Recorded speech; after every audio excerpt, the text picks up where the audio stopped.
not live right now. Oh, we're going live, and we're going to be talking Pokemon first, and then we're going to get into everything else. So here we catch them all.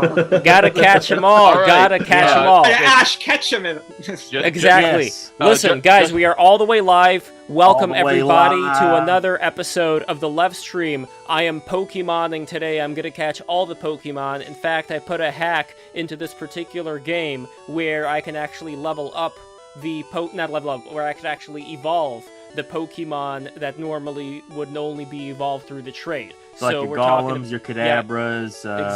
Exactly. Who else was there? That is very important. It is very important for me to be able to catch all these. Well, Gengar, Golem, Haunter turns into Gengar. Alakazam. Raveler, the fighter one, four-armed fighter dude. The four-armed fighter dude. Machamp? Yes, Ah. yes, I forgot about What Machamp. about Look, there's so Primeape? many. Can you catch Mankey now? Because Mankey needs to I don't happen. know. I don't I think know that's if Mankey... blue. I think in blue you catch a Mankey, right? Is that? Yeah. Oh. I'm I pretty hope- much screwed when it comes to the Mankey. Sorry, guys. I hope I'm gonna cry. I hope this devolves into like Okay. like when someone is on The Price is Right and everyone's just screaming at the dude on stage. Like Charlie's gonna be screaming $1. Culture Barber is gonna be like, no, you gotta wait it out until the showcase showdown. So the last couple episodes, it has turned into a bit of that. There was some contention over which Pokemon we were going to start with and what we were going to name them. And then, Wait, hold on. I gotta send myself. But go on. But I Yes. believe You gotta have. so. We've settled in on our lead Pokemon, Boner King, Yes. who's now a Charmeleon. We have What a name. Prince of Bird. What's the Pidgey? Hold on. You got See Princess, this Scarlet OBS screen. I gotta move the OBS screen. Hold We've on, got an here we go. Ekans named after Yakub. Yakub, yes. That pesky Yakub, always causing trouble in the Garden of Eden. Yakub, inventing white people like it's no one else's business. Oh, Peckerwood. Yeah. It seems suddenly relevant again, given that, but that's That little dark Nas turn, X yeah. thing. Yeah, I mean that's Well, that's that, totally and Yakub. That has also, to be yeah. Yakub. Well, yeah. Well, Yeah, Yes. and I still haven't Lev, evolved into Pidgeotto yet. How shameful. Yeah. Lev, give me like 1 minute because I'm gonna leave and join because my profile picture's not showing up. Okay. So I'll be back in a jiffy. No one touch my coat. It's in the living room, all right? I'll be right back. Sounds good. Sounds good, buddy. And also, could somebody please send myself a link? I know, Philip, do you know myself on yes, Discord? I Could you- do. Alright, please send him the link. I just need to get in. Oh, of course, I can just. Yes, right, yes, yes. yes, the I'll just, invite. yeah. Oh, yes.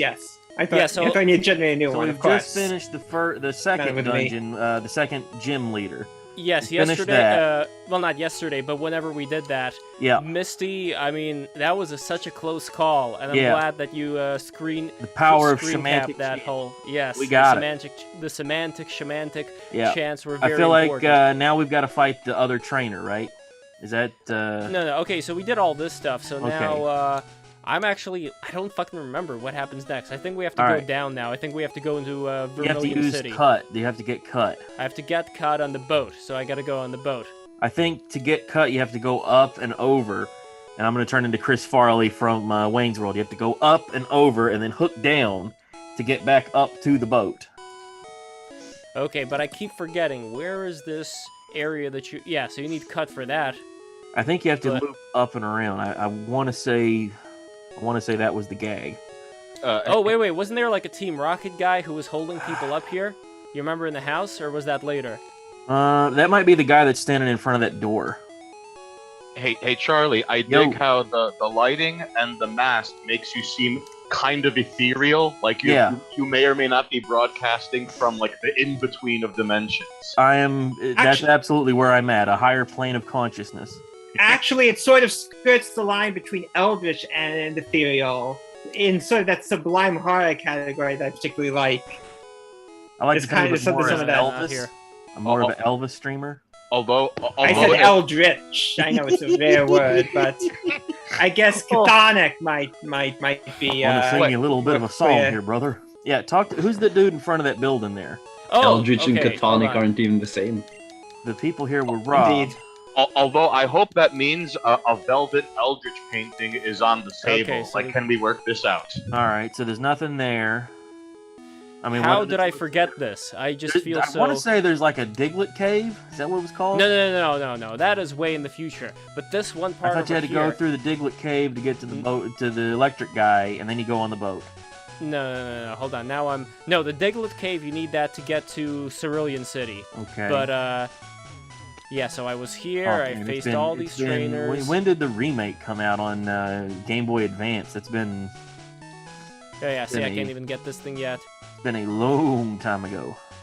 Yeah. I am assuming that there are Pokemon art books both related to the animated show and the video game. I'm sure Lev owns at least some of them. No, but Like it's all concept online. art and How about well, nice yeah, coloring books? Oh, for sure. Yeah. There's the concept art books. I'm just too lazy, but I'm just feeling, hey Remus, I'm just feeling so weirded out that I do not remember where to go. It's okay. The whole game looks literally exactly the same. You know Did what I you mean? talk to the guy in the house? Oh. And here, I think you can go in the back of the house somehow. Okay, so Leonella, she is gonna help us out. She is gonna help solve this quagmire we're in right now. Yeah, how many guys does it take to beat a Pokemon? 7. All right, we Let's just see. did a full lap around.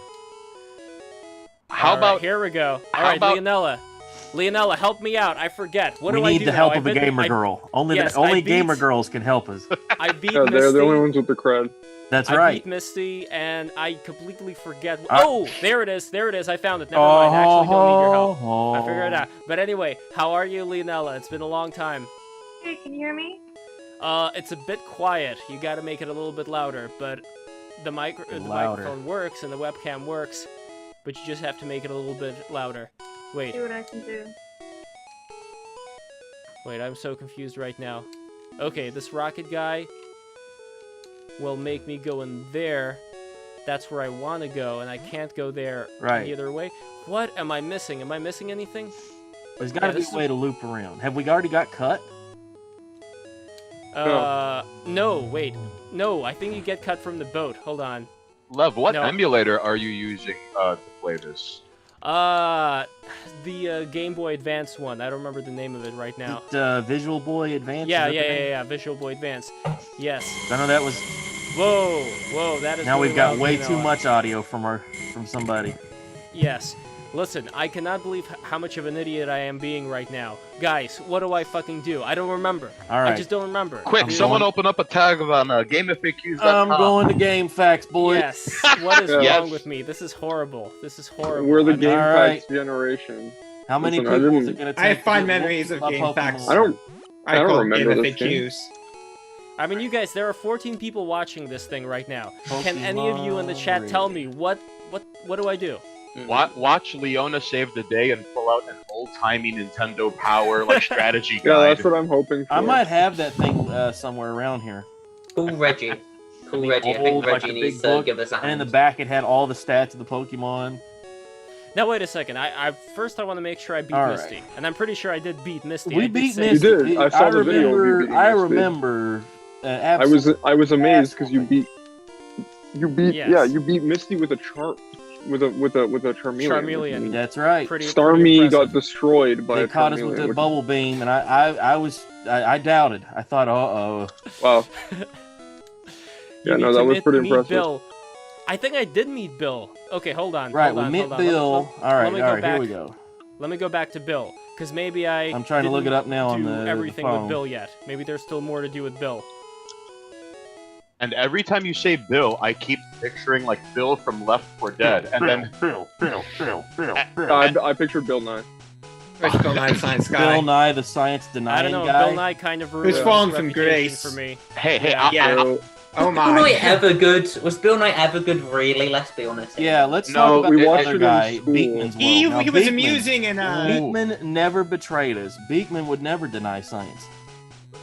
Beekman is the unsung hero of children learning on Saturday morning. Yeah. And let it be known that he gave up the opportunity to kill and eat Tim Dan the Science Man to gain his powers. He stayed humble, all right? He stayed humble with his rat lab assistant Chester, and he never sold his soul to end up on Netflix. Let the record state. praise All right, Beekman. Leonella, you're a That's the Pokemon strangest thing master. I've heard. You can help me out Now here. I found Where the do I part go? with the. You need this. I need what? Hold on, show me. Give me the Master Ball. Hold on. Oh, okay. Hold up the Nintendo Power. Hold on, you got it. When you speak, the camera goes to you. So say it again. Say you need this, and it should go to you right now. You need this. Alright. It says the first thing you do is head to the route to the north, and then Gary appears out of nowhere to challenge you. No, So I we've already fought done- Gary. I we already already fought did all Gary. that. Alright. I beat Gary. I beat Misty. I even went to fucking Bill. I went to Bill. Right. Wait, But, you beat Misty? So that's the way to Yes, I go, beat is up Misty. and over. Well, this is the You bit where you have to shouldn't admit to backtrack that. to the start of the game, Liv. You have to backtrack to the start of the game. You have to No, head no, no, east no, to your no. destination, There to now. Bill's cottage. Alright, talk to him afterwards, and he'll give you the ticket to board the SS Anne. Oh, that's what I didn't do. I did not get the ticket Yep. to board the SSN. I think that may be the difference. SS.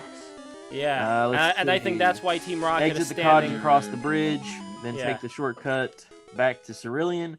All right, I know what to Notice do the now. house No. that had You the cop. don't need to tell me anything else. You don't need to tell me anything else. I know exactly what to do now. I'll I tell think you I the love you. problem, thank you. I think the problem that happened last time. I think the problem that happened last time, guys, is that I talked to Bill, but I didn't talk to him all the way. Like I Right. have to keep. Yeehaw! Thanks, bud! Yeah, see, I didn't do that.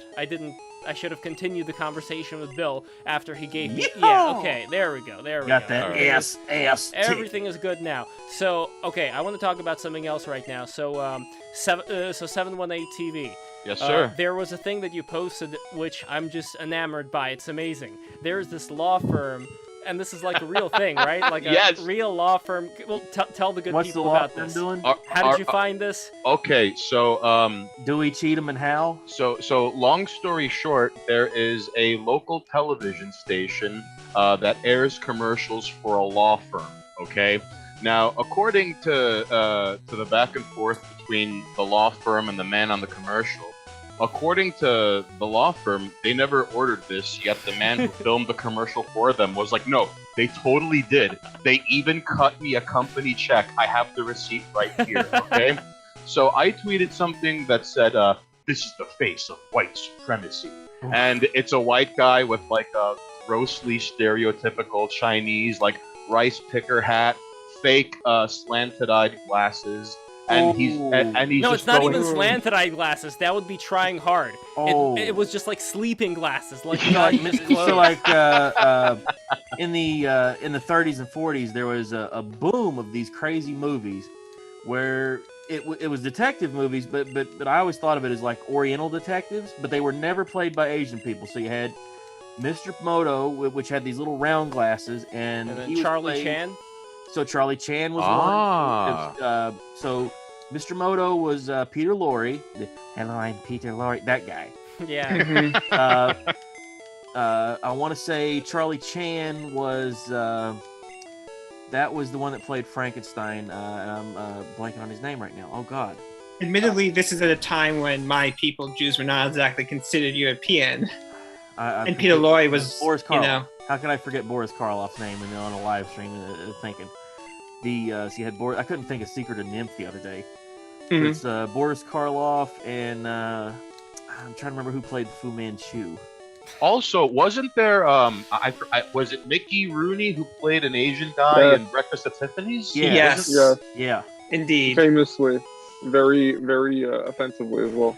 Like probably the worst. It's like the most well known of all Well, there was of also I don't Yeah, know if this was a movie or not, but there was a book series that was written by a Dutch guy. I'm trying to remember what the name of it was, but it was about a Chinese detective. John, hold on, not John D, but something D. Do you guys know what I'm talking about? It was like the Chinese Sherlock Holmes. No. Anyway, Jackie Chan? No. Jackie Jackie Chan Adventures? Adventures? That was a great show. Oh yeah, I You remember gotta have that those show. little talismans that do the magic powers. Oh, Yeah. Lev, real quickly before I forget, this is Uh-huh. okay. McMcCutcheon and Hamner PC. That is the name of the law firm. I could Yes. give a link to it. They even Please have a do. website. Okay, give me 2 seconds. The only law Um, firm I trust. So is they the one commissioned from, this- from the They According- commissioned these pictures. Well, it's a video.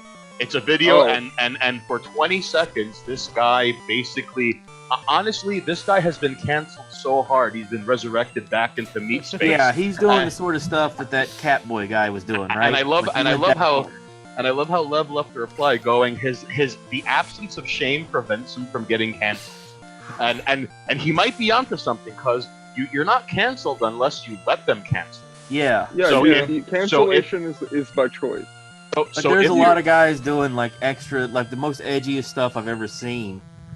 Of where course, they'll- nowadays, Yeah. of course, nowadays you can be cancelled for saying that the line dividing between good and evil runs through every human heart. Yeah. So, You can be canceled for much you can be less. cancelled But for the being problem, Yeah. universalist. I can understand how these guys would get banned off of stuff because they're going so hard. There's a Joker guy, and then there's the Gypsy Crusader. something Gypsy Catboy. Crusader. Yeah. Catboy, Yeah, those guys go so hard. And Question: it's, where would you like me to post the link to the law firm and the video? Do I do it on Twitch or? You can do it in BTR chat. You can do it in Twitch. You can do it wherever you want. Okay, I would honestly You can though do it in the order Zoom for- chat. Well, Yeah, in one order of for the, okay, here's the thing. In order for this to actually be a hyperlink, so that people will see it in the chat, Yes. the only way to do that is to actually post it inside of BTR chat in the Discord. Yeah, you But need in a link to order the Discord. Yeah, but in order to do that, I have to promote you to Citizen, which I can do. But Okay, I just need to no, know. right now. Send it Just to post me those things. as a message in the on Discord, and I'll post it in the chat. In the That way, Lev doesn't have to stop Oh, playing Pokemon. Fug. Yeah, Well, Good exactly. idea. I could post it in the Zoom chat, and someone else can. That'll can- work. Just throw All it right, in there. exactly, I'll that grab works it. too. Okay, That so works too. boom, give me 2.5 seconds. See, I gotta concentrate here. You see what happened with my Back to my Gunner? Discord, go to Your Brink. Gunner has been what? Yeah, why is Pikachu Chonker? That's what we do you named think? him. All Come right, on, that's- straight into that's BTR obvious. chat, Look at him. brother. Because even Pikachu Lev- needs to go on keto. Because he really needs to Yeah. go on keto. even He's Pikachu bulking. can be healthy at any weight. Yeah, it's He's bulking. speaking It's- of wait, our girl, everybody's favorite, Lena Dumbass. She's got a clothing line that had to be announced by the New York Times. Oh man. By the way, guys, whenever you Blame post your something, parents. whenever you post something inside Your of father. our Zoom window, it always like raises up the Zoom window so that your names stop appearing on the side. I've still not figured out a way to stop that, but my advice is like DM each other or send stuff on the chat. Don't use the Zoom chat in order to send stuff. Oh, all That's right, just- my bad. No problem at all. No problem at all. But anyway, I defeated Rocket. I need to level up my my Gunner because my Gunner is made of stone. TM28. What's that? Is TM28 important? Is that cut? No, that's an HM. Well, you keep bringing up cut like you're some drug dealer Oh, who's like that- looking to keep like the purest product, like in the Pokemon universe. So it's like, hey, I got the These stuff. analogies are just He ridiculous. keeps talking. Anyway, It's true. He All keeps right, I talking forget. about cut. I'm just saying. I You think forget there's though. a In TM this, cartel? I That would would- be disappointed for if sure. there wasn't one. And Yeah. like you finding it on the floor is just like fell off their truck. well, there was a whole truck business inside of the original Pokemon games, right? Like the Japanese ones. Isn't that how you found Mew? Like there was a truck. Like an I want abandoned to truck? say Mew was given out at like events. I want to say that Yeah. was the tag. But maybe The that whole was just in Mew America. Under the truck thing was bullshit. That was never Uh, real. So that's Oh, like yeah. Shenlong and Street Fighter. Yeah. You must EGM, defeat Mewtwo to stand a chance. Yeah, if you don't defeat him 10 times without blocking. Yeah, unfortunately, neither was Peekaboo and Togepi. Do you remember those cheats? I tell you That one back of in the the day? craziest things that Peekaboo. I remember Well, Peekaboo's is, just Meryl. Yeah, exactly. Yeah. There But was a back lot in the of day, rumors, you know, when they came out, we were young and we were impressionable. I mean, look, I know. I remember. I was there. I remember. thought- I remember people saying that to me. Be like, "Oh my god, Peekaboo!" I was so we also excited. thought that when Sonic Adventure came out, that there were cheats to get like Hyper Knuckles and like other, you know, Yeah. assorted Yeah. Sonic characters. Literally every game that came out that was in like genres like this, like kids games, they all had crazy stories about them. Like I remember in Smash, the original Smash Bros, like there were so many stories about characters that you could unlock that was just like, you can unlock Sonic, you can unlock like all of this crazy shit that just was not possible. And they were like, the way that they would say you could do it was by doing things that were not possible to do in the game, but you would like think you could do, and would try for hours and hours and hours to try to do that thing. Like, it was stuff that seemed attainable, but you just couldn't do. That's the way these lives were designed, just to piss you off. The illusion's kind of over and done with. Yeah, I can't do that anymore.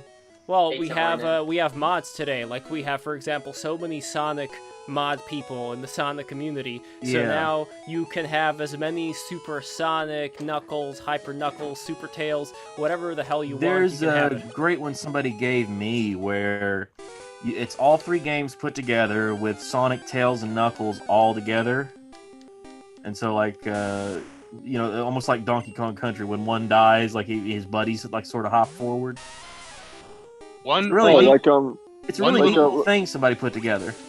One little neat piece of history about Sonic and Knuckles is what that am I doing? If you have if anyone here has Sonic and Knuckles, please confirm this for me so I don't sound like the crazy lunatic screaming at an abandoned lot in your town. All right.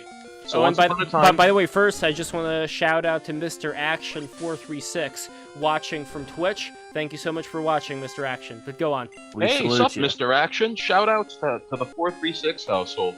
So if you take any non-Sonic game and put it into the Sonic and Knuckles cartridge, each game had its own specific top-down 3D puzzle, like in Sonic 3 when you had to get the Chaos Emeralds. Yeah, I think it does. It sort of takes code from almost like Monster Rancher when it would take code from the game. Yes, and sort of generate a monster. Ah, thank that is God. Such a cool idea. Thank God someone bore witness to something that is impossible to describe without sounding the reverse, like you play as Knuckles in Sonic 1, or is that a joke myth? I remember there's like the reverse. You could do the reverse. So you could do Sonic. You could do Knuckles in Sonic 2, but you couldn't do him in Sonic 1, as I recall. Ah, right. Okay. If that wasn't part of the they had a cool name for it, lock-on technology. Yeah. There's great pictures of the tower of all this crap that you could stack up, like the Sega CD and all these crazy add-ons. And it's just every time they come out with gimmicky shit like that adds on to something, like even PlayStation VR. I'm like, what are you guys doing? I always thought it was funny to have like 30% of your audience maybe is going to get this thing, maybe. I always thought it was cool to have like the game like.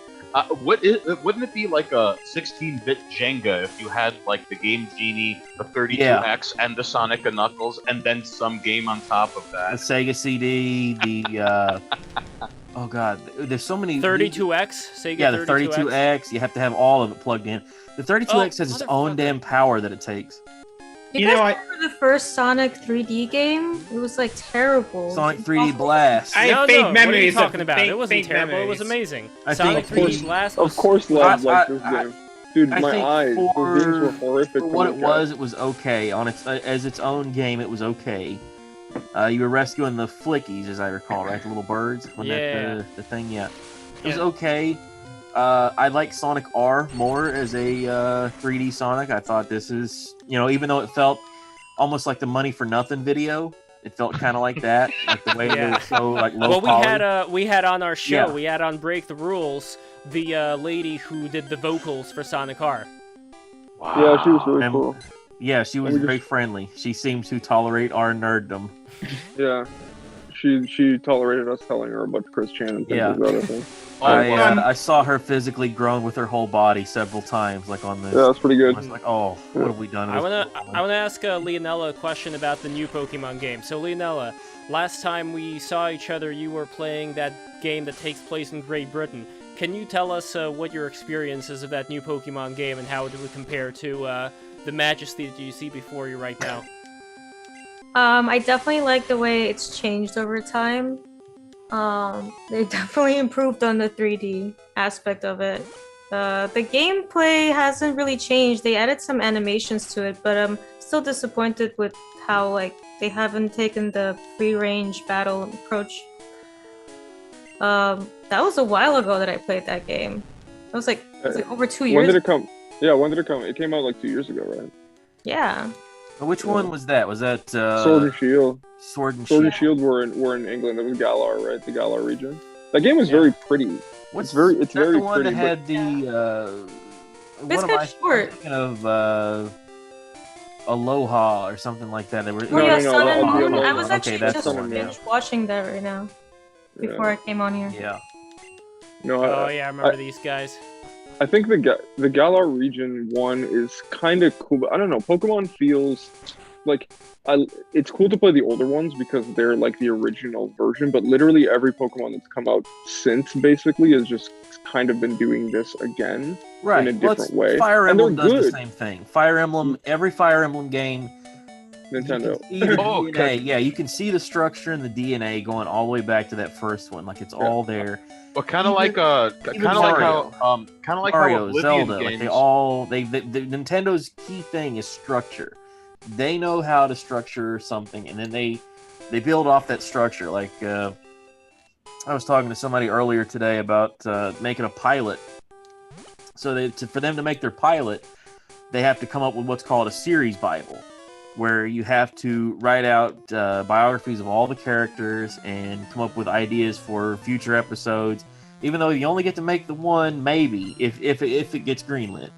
It's a very tiresome process to try to do. But and that they were sounds doing fucking it in, annoying. Just like you want to just Yeah. have like a bit of fun doing a TV show. It's like Right. write the biography of the baby character. Right, Just like, and they oh were my doing God, it for please. cartoons, and they said they Well, had gone through it. This about is the 10 difference times. between trying to make one shots and trying to make like Tolkien style fucking legendariums. Like, you know what I mean? Like if you're gonna make a legendarium, yeah, you might want to write the biographies of everything. But if you're trying to make a one shot, just make characters that make sense, make people, and Yeah, write they the were thing that in, you want Those to are write. compelling. They don't They were necessarily in need to be. the what do they call it? The animation school.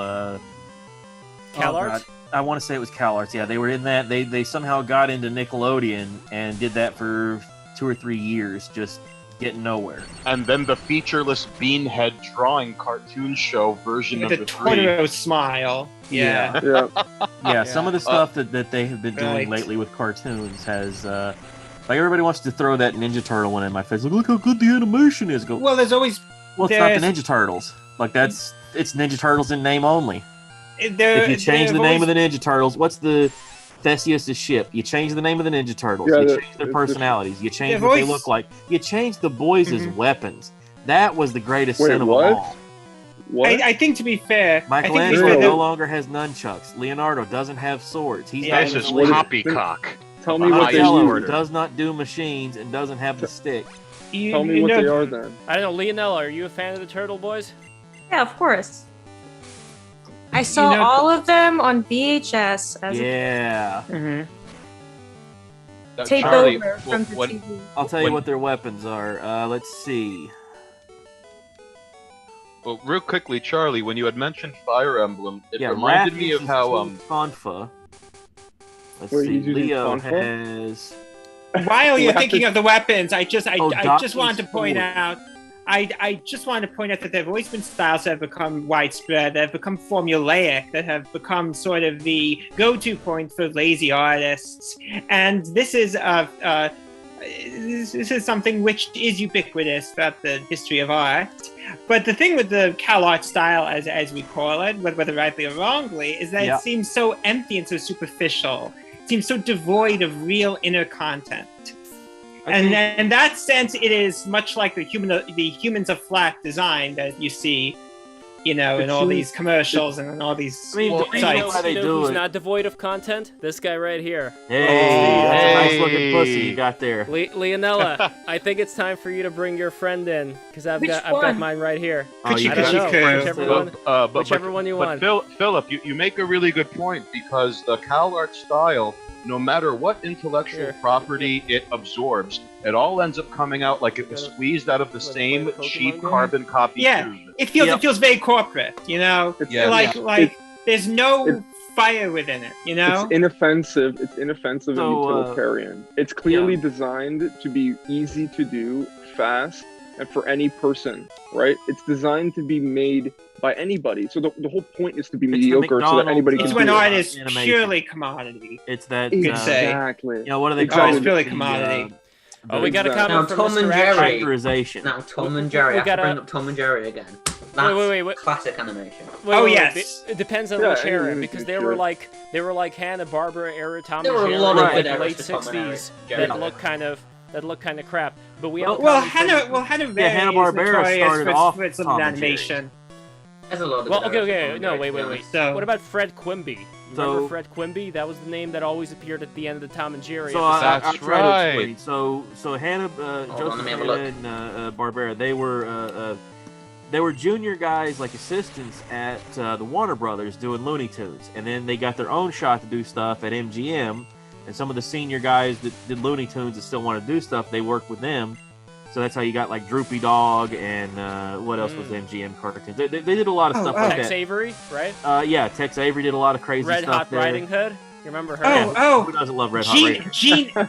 Gene Deitch's Tom and Jerry is really abstract compared to the others. It has a kind of almost Eastern European feel.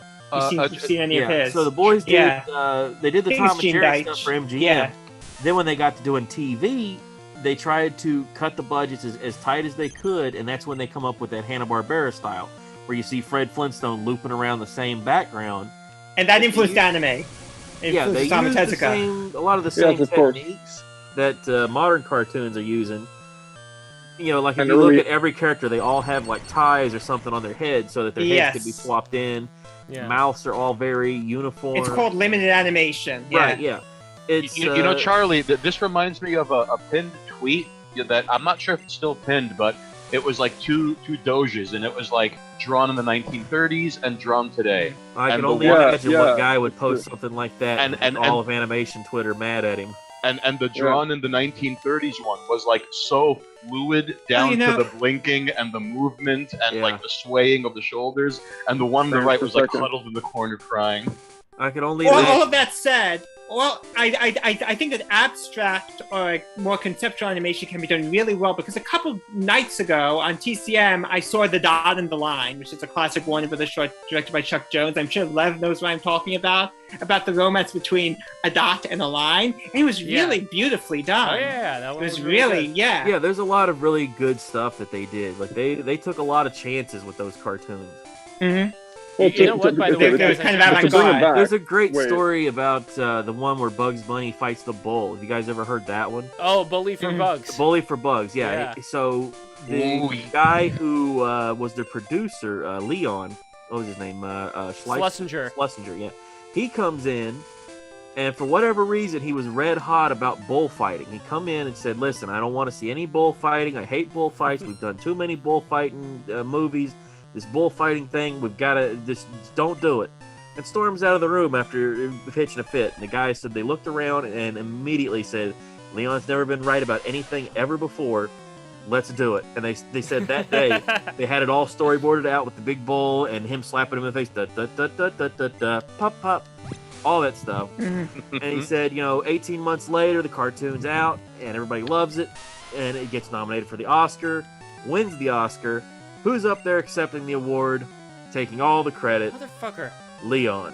Part of what makes these cartoons so great is the fact that they embrace both low and high culture, and this has Yeah. been commented upon. And for many of us, for me to an extent, from a very early age, these cartoons were an early introduction into high culture. Right. Into opera, for instance. Yeah, like What's Opera Doc, Doc? which Yeah, I also everybody watched a sees, couple they nights love ago. that one. Oh yeah, Yes. I mean, Do not part love that. of the beauty. I mean, I'm not saying it's a guaranteed formula, but take like Mystery Science Theater 3000. All the smack talking is a unique blend of highbrow and lowbrow, and if you could strike a balance between Multi-layered. those, yes, and if you could strike a balance between the two, I'm not saying it's guaranteed success, but every time that's been done properly, it's always been nothing but like I don't want to say victory because it's not mine, but I mean like you know what I'm trying to say. Please excuse my ignorance, but while I'm on the topic of ignorance, Ewan, as the resident uncultured American Slav, your accent. I don't want to assume you're Irish. I don't want to assume you're from the UK. Where are you from, good He's sir? actually Chinese. The land of dreams. He's actually from the Orkney Islands. He's from the- I'm from the land of dreams. I'm not human. I'm from the land of dreams. So Oh, he's Nodish. He's from the land of Nod. Oh, Actually- I'm from nice. the land of Nod. Actually, He is I can attest that he is a native of the Orkney Islands. No, I think he's from Northern England. No, I'm British. That's my guess. British. Yeah, Northern He's England. from the north. North FC. I'm not And, from the welcome north. to I'm the in the north. north. I'm a We're southern from the variant. north. Well, no, actually, I was Dude, look at born that. up Northumbria. I was born up north, went down south, and now I'm north again. Born Oh, North Hey, again. Ewan, birthing north. Ewan, why is north. there so much? You're Why are there always so many north. nonces? Why are there so many nonces in England with all the I don't nonce think hunting there are. videos? What's There going are on? always I think nonces we just down enjoy here in nonce England. hunting more in the UK. I don't know. I feel like a lot of people have this like sense of justice. So Well, why is it called? Why are they called Social nonces? justice. Is it because I the don't word, know. I is it don't because the know word non- actually. Is it because the Because word the Brit- nonsense? Because the Right. British. Well, because I wonder what a nonce. it's yeah, close to north. It's close to they're worth nothing. They have no value Dunce. because of the awful things that they do. It's got to be close to dunce, right? Oh yeah, No, that too. Perhaps. I think I wonder. the Let me value- look that I up. think the We value have is- Find the etymology. we have a comment by the way. Might also come from my Nancy. Pidgey is getting massacred. Oh man, I am. Okay, I thought Pidgey would be able to take care of a bug. I guess I was wrong. By the Hey. way, over here we have a comment from Mr. Action 436. Con, why are you speaking about cartoons? You got canceled, dog. Anyway, the pilot is important for a canceled. series. Oh, Don't kill me, but I'm not a fan of the tent animation style. No. It's too fast and flashy. What does he mean by tent animation style? I guess it's fast and flashy. Yeah, but what is he referring to here? As far as I think Con it's referring make to it- the Looney Tunes remake, right? Like there's some new Looney Tunes remake, right? That's What been a is while, Space around for a while Jam, now. Space Jam 2. By the way, did you know that in Space Jam 2, there's a screenshot where they have like the Droogs from Clockwork Yeah, the Orange? Droogs are in it. So is the Night Lord, the Night King from Game of Thrones. Yeah, there's a lot of Oh. stuff. Well, oh, boys, I you mean, love why- this. Why couldn't they just play Aliens again? It worked last time, Is there right? just going to be Hannibal Lecter in there as well? What the fuck's going on with this story? No, it's not that- If it's you not got that King they're Kong, playing- why not have Jaws? Why not have everything in there? It's not that they're playing basketball; they're just watching the game. It's like a Wreck-It Ralph situation, Oh. with the last Wreck-It Ralph movie, where they like had every intellectual property. Yeah, but why are the Droogs in there? Oh, Why are wait, they- wait. You should, no. you should Because not the paying company homage owns- to the Imagination Land episode of South Park. They might be paying homage to that. No, they're- Of the homage. fictional. In the By the way, guys, direct- should I do it? Should I take a chance and get Princess to pound Butterfree, or should I get another Pokemon at least? Wait, give what? Princess- Pound. Ow! Always Hey, pound. hey, I mean, Buy this it, thing is get level dinner. 20. We need stronger Dude. Pokemon. Buy But I- it dinner. but it's a Come flying on, type. man. A flying Take a Pokemon. chance. ain't What gonna happens do when you anything. stroke a butterfly? It no longer flies. We want to see the All pounding. right, I'm not taking chances. I'm gonna go to Pound Burger it King. out. You're not willing to Boner. sacrifice your Pokemon? How are you No, gonna be because a I want to Pokemon level. master? No, because I Lev? want to level it up. I don't want Lev? it to die. Lev, let's keep this a family-friendly show, okay?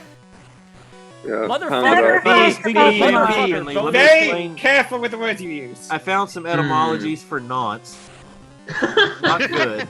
It Oh. comes from the. This is Saying premium here that it content. comes from Nance or Nancy, Oh, of course! feminine Of name, Of course, also Yes, known of as a course. Nancy boy. of course. This is Ooh. The rhyme Yeah. with nonce has also been noted, and it says it comes That's- from British criminal slang. Yeah, That so makes the sense. answer to your question, Lev, was because the British are based. That's why the word Based England. because based England. They're like, Hey, "Oi, hey, Nancy hey, boy, listen, what are you anyone doing over there?" whose history revolves around picking on the French is based, all right? So yes. Exactly. A based So this- and bread sandwich pilled, right? Wait, I wouldn't guess that the Scottish be, milk Milk now, by the baked- way. Baked and bread pilled? Wouldn't that be the right way of saying that? No, Ooh, no. Based It's not bread specific enough sandwich. because of the phenomenon in British cuisine of the bread sandwich. So being representative of the high quality. You mean toast sandwich, not bread sandwich. And obviously, I eat 2 toast sandwiches a day because Wait, I'm toad British. sandwich? Like Sure, with a toad in it? Are you Toast sure? sandwich, but sure, toad sandwich. Hey, Toad sandwiches. you calm down. You I and stand you corrected. aren't I stand corrected. there some Exactly. pikeys you should be picking on? Come on, man. No, it's a bit late for the pikeys. All the pubs be closed. I can't speak on stereotype. I'm too southern. I have a joke that with my teeth I have no right to complain Wait, about the is British. pikey, is that the word for a traveler? Is that what a pikey is? I want to say They're- that was like yeah, but they're- a, but aren't they Romanian Irish thing, right? specifically? Wasn't that Well, Like like- the Irish gypsies? They're like Irish gypsies in a way. Whoa, Kinda. whoa, whoa! You can't can't say that word anymore. You mean No, it's okay. The Irish you on mean- live I've got stream? some- you mean Irish travelers or Irish voyagers or Irish peripatetics or Oh, scum! the I'm the British. nomads who rob you. We're going to be yes, Irish nomads. cancelling here we are, boys. I'd I rather hope- not. I hope me all the way back home to the Shire. I hope the stream devolves into the British people doing like bad John Wayne impersonations, while all the Americans are like, you know, oi, blimey. We isn't don't it- what- count the hurricane round these parts. Hello, Governor. We don't count the Hello, hurricane round here. I said, get out of my stream right now, you British person. Get out of my. Oi, with the blimey and the governor and the what and the isn't it? fellas. Let Oh no, I think I'm gonna die. The rain in Bullets were in that gun, 5 or Spain 6. stays mainly in the plain. So, Lev, Am I I right? looked up tent animation, Forget it. and all I got was just pictures it. of tents. Nice. Yeah. Okay, That's okay. a good- For the people in Pictures the of UK, pants. for the people in the UK, all right, let's try to bridge the cultural divide with jokes and shitposts. What is easier to pick up the heavier it is? Slags. Thank you. Try your waitress. Picking up slags again, eh? Thank you. Try the waitress Oh, tip no. your deal. I'm here all week. Oh no, this is. Hmm. I think this thing's gonna kill Oh me. boy, that's Oh wait, no. Whoa! Whoa! Catch that rat. Okay, Ooh. okay, no, we're good. We got Princess Ooh. and Shankar. This is actually not bad. Catch that rat. This is For actually sure, the not rat's bad. gonna destroy them. If you Hyperfang. Lev, if you catch Eradicate, Wait, if you no, catch this is Eradicate- good. I'm gonna win. Look, I'm gonna win. Win, Look, This is a win, quick- win, quick win, attack. win, I'm win, gonna win, win. win, win, Left. win, win, Win, win, win, Lev, win, win, Lev, win, if you- strategy. win, win. Boom! That Yeah. strategy. The quick attack Lev. is always a good cheat. Lev, if you Yeah. catch one of those rats, the Eradicator or whatever, you should name it Eradicate. I don't think that's gonna fit. How about but we I name pre- him It's Bitey? probably worth it. By the way, my I one, call the my big one my Bitey. one regret. Well, not regret, but Batman's a scientist. sure. I mean, my Dave one, always loves my Simpsons references. Don't forget. So, okay, to so the Heal, stone. heal. Okay, so the stone Pokemon, Geodude. We named him what? We named him Gooner uh, dude, Geodude. Gooner Dude. Yeah. You should have You named know what him. we should have named What's a him? Gooner? You should have named him. You should have named him Geodude, but pronounced Gooey Dude, No. like Gooey Duck, because Yeah. it's spelled Geo. No, Gummy but- dude. No, we should have named him Stone Toss. Oh, that would've been that edgy comic artist. Mm. Yes. Yeah, Or Stone Toss. Yeah. Absolutely based and red pilled. Pokemon? Oh man. The every one, time the I- one about No, the, no. his No, best no, one no. has to be the one about the predator. Oh Where yeah. Oh, That. yeah. Oh yes. You know, That's spot Predators on. in nature use camouflage to hide, and sometimes, and then the last panel is just this Is it the posh-looking fella wearing Yeah, a it's the, hat. Male feminist on. Yeah, the Yeah. male just actor? waiting to Yeah. to attack. My personal favorite is the This is Zealot. is the Ooh, super the potion. sandwiches, the Subway Burgers? sandwiches. Oh yeah, burgers. Yes. Burgers, Yeah. Yeah. This is the- our new ad campaign. yeah, We'll the sell lots of commentary on- product. Now, what ended up happening recently with Stone Toss and those the space things from what's that The game? Amogus. Yeah, the Amogus. Amogus And NFT. also yeah, that they've tried Newgrounds- to change his. Newgrounds game. They've tried He to made- meme on him, making Among Us memes, and he's laughed in their face like, "Sure, why He's not made make thousands. Among Us?"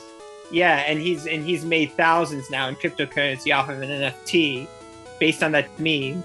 So Good for him. so he laughs last. So he made bank out of his Sounds like he detractors. laughed It's really Sounds like he wonderful. laughed in a way. first and laughed. It didn't sound like he was ever losing in that Yeah, I feel like situation. that's Yeah, no, always he laughing. was just laughing. Yeah, he was just laughing. Real, Having a good real time. quickly, I'm sorry to interrupt, but the culture barber, you have been like inspect the deck in the back, like the court stenographer, just taking notes, keeping files in everyone. Yeah. Where do you hail from, dude? Norway.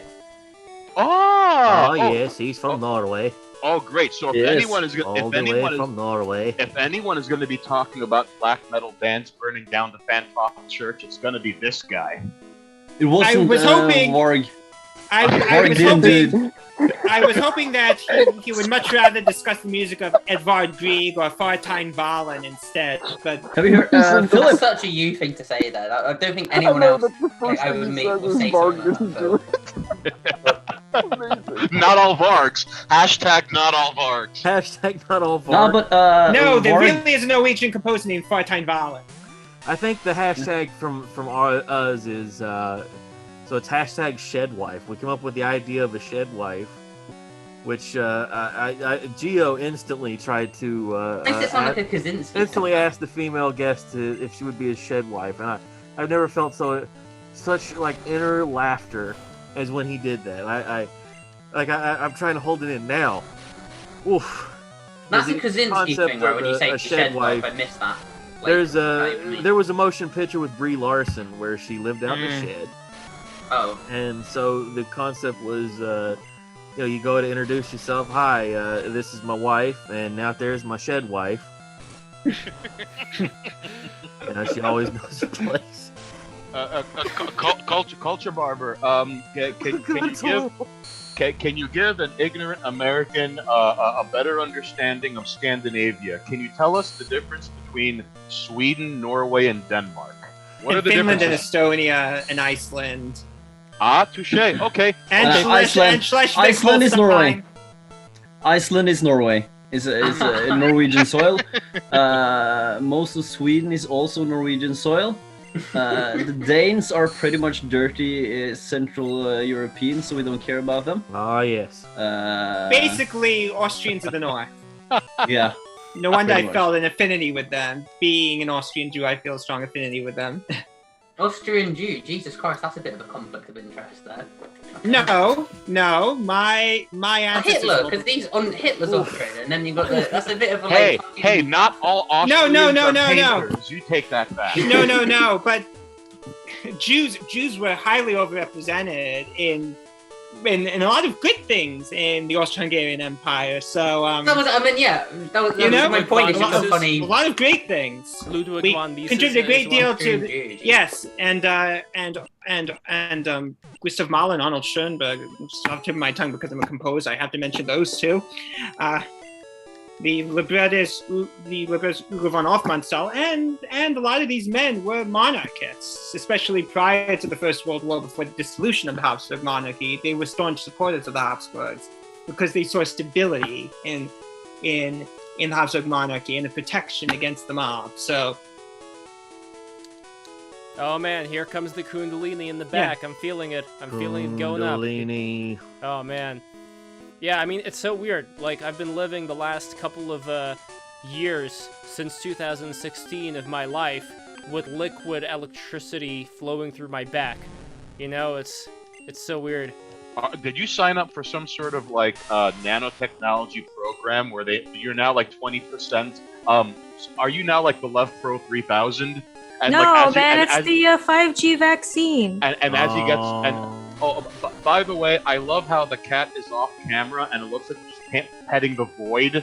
Your arm is like halfway into some portal. He's so black. You're a It's good pretty much void. the void. Who's a good void? He's You're reached a into good another void. realm of existence. Leonella, can you bring him up to show us if he's around there? Hold on, you gotta say something to the camera. You gotta say something to the camera. Who's Leonella, a cute little pickles? Who's a cute little pickles? There we go. Pickles. Aw, it's a fluffy cat. Pickles. Hello, pickles. Welcome to the black. void. Oh no, his head! Yeah, he just disappears. He's so black, he pretty much is the void. And he's really fluffy. Everything disappears in his fluff. For He's the void. disappearing into a cuter dimension. One. I'm Which we convinced cannot there's actually possibly like no tolerate. actual actual cat in there. It's just fluff. Because like if you just brush him, you can brush him forever, and it's just gonna end up with another cat. For the void to enjoy earthly delights, it must take mortal form, and it has chosen the house cat, the one mortal form the internet all seems to agree upon with. Aww. Oh. Wait, what's Sandshrew weak against? I forget. What are ground Pokemon I'm gonna weak say against? water. I'm gonna Water say and water. I'm gonna say And plant, leaf. grass. Yeah, your princess has water gun, right? No, wait, maybe. Oh, yeah, she does. Yeah, princess Good has call, water good gun. call. Princess is packing heat. Watch out. You know, Princess I is should have packing a actually water taught pistol. her. I should teach her Bubble Beam, because really, all the water Pokemon learn Bubble Beam anyway, so it's kind of a waste. Do they learn teaching- Bubble Beam, or is that I like a think so, special yeah. thing? Let me. No. Ooh, critical hit. Well, if that was a critical hit, I don't think there's going to be a second critical hit down the line, so I feel pretty confident. This is actually the first time that I'm playing Pokemon with Pokemon whose levels are less than the Pokemon I'm fighting. Because usually, like when I was younger, I would just like level up and level up and level up and level up. I don't have this kind of luxury because I don't want to bore people to death. But as a result, So you would just grind for hours? Yeah. Well, not hours, but you Welcome know, to the like, I grind want it to be stream. No, but Lev, honestly, I wouldn't hold it against you if you kept the finger on the turbo button and just like, you know, when you hit the turbo button on an emulator and you could just like keep clicking fight until you're about to die, get your HP back up, and you level up like 18 times in 20 No, but minutes. then... All right, yeah, but so then I'm that looking would be- through Pokemon on Gen 1, learning Bubble Beam. Looks like nobody learned Hold on, I Bubble gotta make Beam. sure my cat's not in my bathroom. Hold on. Uh-oh. If the cat's in the bathroom, you know what it'll do. With the cats in the bathroom and the silver spoon. Well, Little Lev boy is blue and the murdering man in the moon. Pokemon. Leona pets the No, void good. and the void pets back. Little boy One's blue in a good Pokemon mood. on the moon. Ooh, with the save! This guy! Our Norwegian friend. You Oh, got the by soul. the way, have you been Culture Barbar? Have you seen Shabana Rehman? She's now in this new program, which is kind of like the conservative version of. I think I'm not exactly sure. Like, I haven't hold paid on. any. I haven't I paid see. any attention to anything. I see another cat outside there. By the way, it looks like my cat, but it's not my cat. It's a different cat. It's just a doppelganger, don't worry. Yeah. He's actually Yeah, got don't a look at cat it for too friend that he long. waves to. It's a gin. Yeah. I don't know. So- maybe yeah. So I have been wondering if any of you recall playing a game for Sega Genesis called Ristar. Yes. Wait, what? Ristar. come Yeah. out- Ristar, Oh, yes! Ristar, So, Ristar, yeah, yes. Ristar, Ristar. Ristar, however you want to say it. That Yeah. one came out. It was a Yes, fairly late the release. but stretchy it was- arms. it The was star from with the the- stretchy arms. Yeah, it was very Yeah. Sonic the Hedgehog like. It was from the Mhm. the original Same people, devs. right? Yeah. Sonic Team or Yeah, no? yeah. I want to say I don't know if it was the Sonic team, but I know it was a lot of the original devs on that first Sonic that made that one. So that's why it felt it's very momentum based, where you have to grab stuff and spin your star guy and start cruising around. It's a neat little game. For me though, it's Dynamite Heady. I feel fucking You like love Dynamite Heady? You're more of a fuck- treasure guy. Yeah, definitely. I haven't played many of the treasure games, but I've definitely played Dynamite Heady, and like I think most of the way through. But fuck, that's a good game. There were a number of games on Genesis that I always wondered why, like, I mean, because, you know, it's easy to be cynical and be like, oh, we've ran out of ideas. If anyone deserves a remake, why not, like, Boogerman, Vectorman, or Earthworm Jim? Like, What I about would, Earthworm Jim's getting a sequel for, I believe it's called the Amico. really? Yeah, Earthworm Jim is getting Earthworm Jim 4, I think is what they're calling it. It is for the that it's Tommy Tallarico has his own gaming console that's meant more for, I don't want to say conservatives, but more for like family friendly, that sort of thing. That's the gimmick, or that's the idea. Is that Wait, it's gonna, Tommy Tallarico is in the guy from the reviewing show back in the day. Yeah, well, he also did the music for many video games, including Earthworm Jim was probably one of the ones everybody knows, like Earthworm Jim guy. But everybody knows him from the Electric Playground. It played more on Canada, I think, than it did in the States. Yeah, Electric we Playground. had it Yeah, I saw on, that show. I've on seen G4 here. as literally well. almost every episode of that show, probably. Yeah, it's so he's a funny. I very- would very recognize friendly some of the guy. places He's gotten into that they have filmed. doing orchestra music with the video games live thing, where they'll have like a full orchestra play songs from Pokemon or Metal Gear Solid or Oh. Legend of Zelda. Like it's a good gimmick. Like that's I bet you he made a fortune off of that. Well, as long as the music is well composed, it can be well orchestrated. Right? Yeah. Like who doesn't love the Pokemon music? Like who doesn't love? And old honestly, Nintendo like music. Orchestration brings us to another level, you know, Yeah, in terms of it's- timbre, yeah. sonority, and tone color, and you know, and some- dynamics, etc. Oh, you like this, Philip? I'll send you this in the DMs. I Pretty think much all of the early Nintendo music can be harnessed in this way, especially the early Zelda stuff. Man, that shit is just another Yeah. level. Like If you, especially any person can appreciate it too. It's not the type of thing where you have to be a fan. You just listen to it. Right. Hell, you could even put like Street Fighter 2 music set, like played by a symphony orchestra, and you're gonna have a couple theme of people. goes with everything. Yes. Exactly. Yes. How fucking hilarious would it be to see a bunch of geriatrics just grooving to Guile's theme, not knowing that we're just loving it? The only thing stronger than a spiritual chorus where people feel the Holy Spirit in church is Guile's theme. It transcends color, creed, religion, and race. That and the guts that guts theme is pretty spectacular, that one's and great everyone loved it. For marathoning, for just running around. It's good for any melancholic activity. Literally anything you do by yourself. I wonder, like, trying to like manage someone trying to like make a good orchestra piece out of Crazy Bus. I'm pretty sure that would, in order to do that, all the people would have to like. It would be like a Lovecraft thing. Like everyone involved in the Crazy Bus orchestration of that year would die. You know what I mean? Like they can't. Like you can't live through. I want to hear the Venga Boys. What's the Venga Boys are coming? The one that was in the Six Flags commercial. The one that was in the Six Flags commercial with the old man dancing. That's what needs to be orchestrated. That would be hilarious. What's the? Isn't that the Boom Boom Boom on Your Room song? Is that the same one? I feel like I could probably take. It's not the same song, I could probably but it's take the the same ostinato It's the of same that. band. I could take the ostinato of that, and I could probably write a very solemn Passacaglia fugue on it if I wanted. Yeah, perhaps I should. If we can collaborate, I want to hear all of the best meme music done as orchestra, like that Crab Rave. Where's the orchestra? I do not. Why not an orchestra version of like what is it? Does anyone remember the hamster dance? Or okay, that I would like. The orchestrated version of or the the Badger song. Yeah, there's or the the Weeble Crazy Frog. Frog. Those guys' names. The Weeble stuff. Was that the name of it? I can't remember his name, but they were like cartoonists. They would do like silly songs, like "I've seen things, I've seen them with my eyes." I've seen them in the sky. Yeah, and then they just start naming off crazy things. Do you remember Rathergood.com? Rathergood.com. I don't. Yes! That was a British one.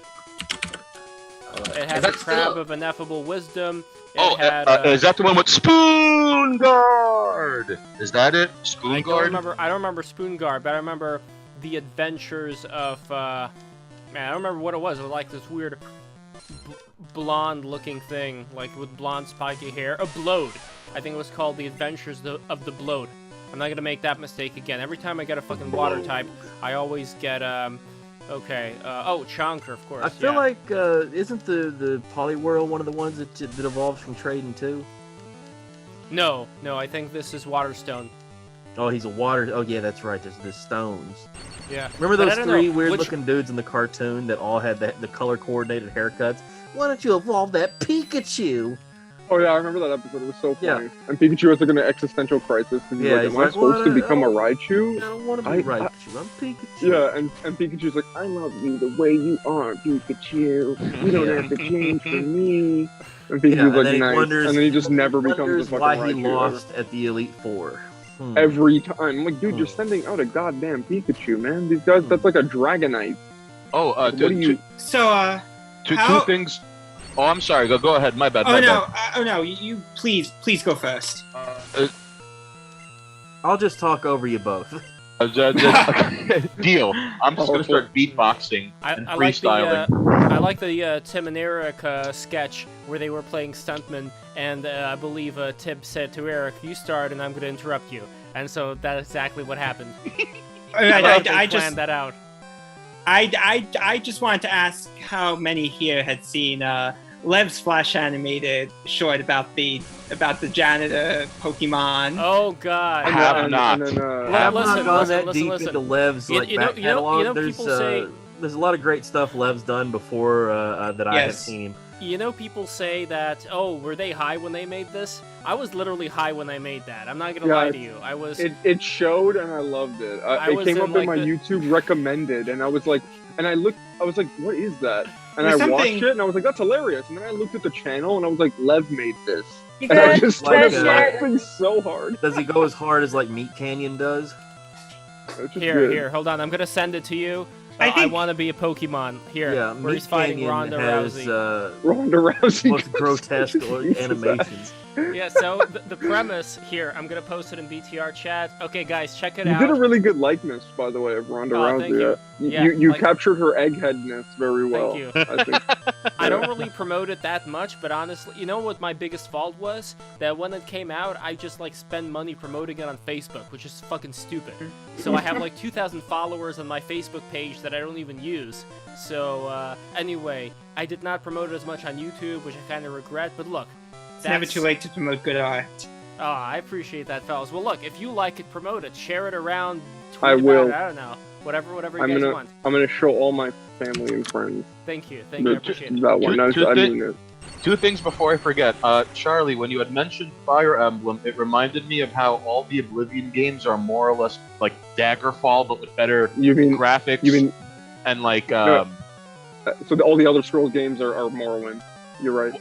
well, before Morrowind there was Daggerfall, and I like know, but Oh, Morrowind is more Daggerfall. of We're the- talking Daggerfall, son. Now Yeah, but that's a video Daggerfall- game. Yeah, Daggerfall was great, but they're more Morrowind than they are Daggerfall. well, that's true. That's true. I tried out Morrowind after not having played it in what feels like 20 years, and I was like, oh, you can't go back home. Like, this doesn't... I can't hang with this today. No, unless you never left the reservation, it's like it's just a whole different beat. Like if I like if you it, try but to play it's just Daggerfall, I was having a real tough time just reading stuff on the screen I was using. Oh god, so small, and everything I tried to do to fix it just made it worse. and I before played Morrowind on the family computer in the living room, and I modded it so heavily, and I didn't really pay attention to the mods I added. So I added the Better Bodies one, and I'm like, and just I just pressed like, oh, do you want to mute or not? And I'm like, yeah, sure, why not? Family computer in the living room, and I'm like slaughtering just a bunch of guys, and like, oh, I need to loot their clothes, and like, oh and it yeah, had full birds out. Yeah. Dicks all over the place. Oh no! That's amazing. Your family's like, what? Are you winning, son? Yeah. It's the sort of thing that is a universal, like, worldwide thing. Like, even though he's all the way in Norway, like, we have all had the experience of, oh, hey, let's watch this fun movie, and oh, hi, Dad, how you doing? And walks in at the absolute worst possible time when they come in and they assault Steven Seagal's niece. the 2 minutes of the movie that we should never ever speak about, or Death Wish. Like the part worst of part of Death Wish. the part of Death Wish that turns Charlie Bronson into an American hero. Yeah, just the most heinous. Well, that was stuff. with what's his name? Jeff Goldblum. Jeff Jeff Goldblum Goldblum plays one of the rapists. Yeah. I had a similar problem when I was playing Red Dead 2, and my mom walked in as I was killing a woman and stealing her carriage. She called me a monster. Wow. I mean, if I'm playing the cowboy game, especially in Red Dead though, bad because guy, it's so realistic. She's like, how could you kill a woman? And I was like, it's just pixels. She you had didn't it actually coming. kill anybody, like somebody. Well, Once just you've because they're video games doesn't mean someone can't get hurt. Okay. Once you've been bushwhacked by somebody asking for help in the cowboy game, help me, mister. This horse done fell over on me. It's just walk up with the shotgun straight to their dome. Boom. Yeah, every time somebody tries to help me or needs help in that game, I just kill them immediately. Yeah, Like, nope. because I always trust you. suspect somebody's going to run out. I'm gonna get hoodwinked. The second thing I wanted to bring up before I forget, Philip, you were talking about how you were an atonal composer, and the only frame of reference I have to atonal music is the guitarist of Black Flag. Well, I think it's a mischaracterization that, well, with all due respect, I think Gio sometimes mischaracterizes my music as atonal. But it's more... No, it's more accurate. I'm sure he'll appreciate this correction and won't be at my throat. It's more accurate to describe my work as within an extended tonality in which I make use of scales, besides major and minor, in which my scheme of modulating between key centers is primarily based on smooth voice leading between often distant chords, often distant harmonies. And of course, my harmonic palette is expanded to include things like harmonies based on fourths and fifths, as well as harmonies based on thirds, the more traditional harmony. But my work does virtually always have a tonal center, or there's some implied tonal center, or I make use of some pitch class collection that coheres the work on a tonal level. But I think to describe my work as just all out atonal sort of gives the wrong idea. I guess post-tonal. Well, my work isn't. Well, there's a higher level of dissonance in my work than say work by Johannes Brahms, but there is a hierarchy of harmony in my work, and ranging from very constant to very dissonant, and I have my whole implicit and explicit schema for organizing my levels of dissonance and consonance. So, I just want to take a time to ask real quick. What gambler wears this kind of clothing? This guy's supposed to be a gambler, and he's like wearing some kind of froppy, I don't know what. The fanciest damn gambler. Not a very good one, because he lost his pants. He wants you to know that he does not fear you because he has more money. I have no fear. I am the gambling man. No, yeah, but how do you know? How do you know that isn't some like +20 to a bathrobe that he got from the Bellagio? Like he's no longer above wearing pants. He's beyond wearing pants. Yeah, he's ascended like Rodney Dangerfield. He might have just gambled his clothes away though. Yeah, Rodney Dangerfield. I mean, he's fighting little got to kids. a point where he would never that is wear true. pants. He would always wear a bathrobe everywhere he went, and would just have it flopping around. I always thought, by the way, that the Growlithe, I always thought that it looked like he had a little angel wing on the side there, right? Doesn't that look like a little angel wing? Kind of. But looks like all the original sneezing. Pokemon sprites are really weird looking. It's not a tumor. Charlie, what I love about Rodney Dangerfield is that I believe he might be the only comedian whose material you could translate into any language, and I bet you anyone take from my wife, please. Anyone on Earth would understand something like smoking's a bad Ingen habit. respekt!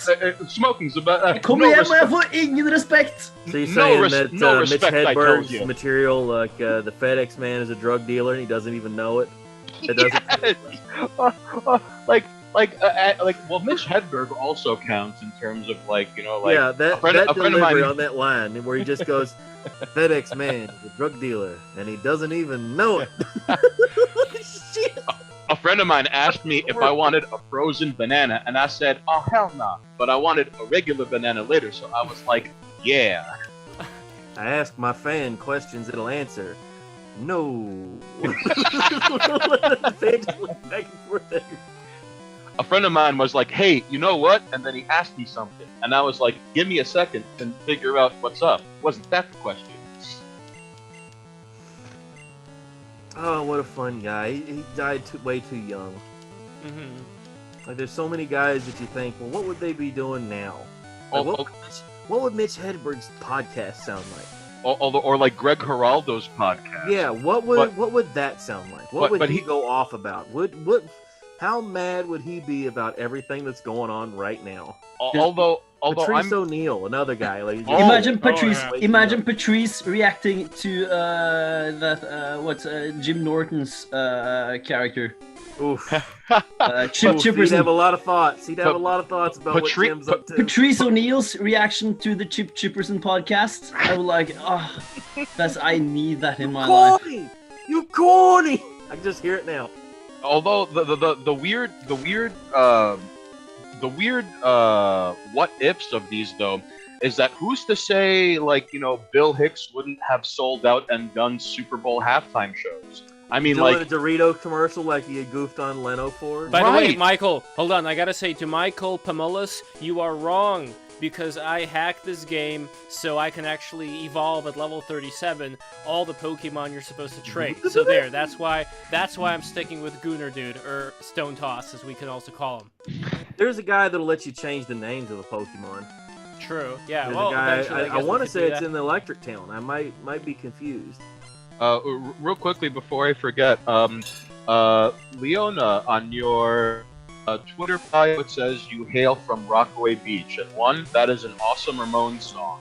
And 2, now I'm broadcasting from Queens, and hopefully Brooklyn and Queens can unite in their disdain for Staten Island, the cursed borough, the bastard stepchild chained to the attic and fed a bucket of fish heads once a week.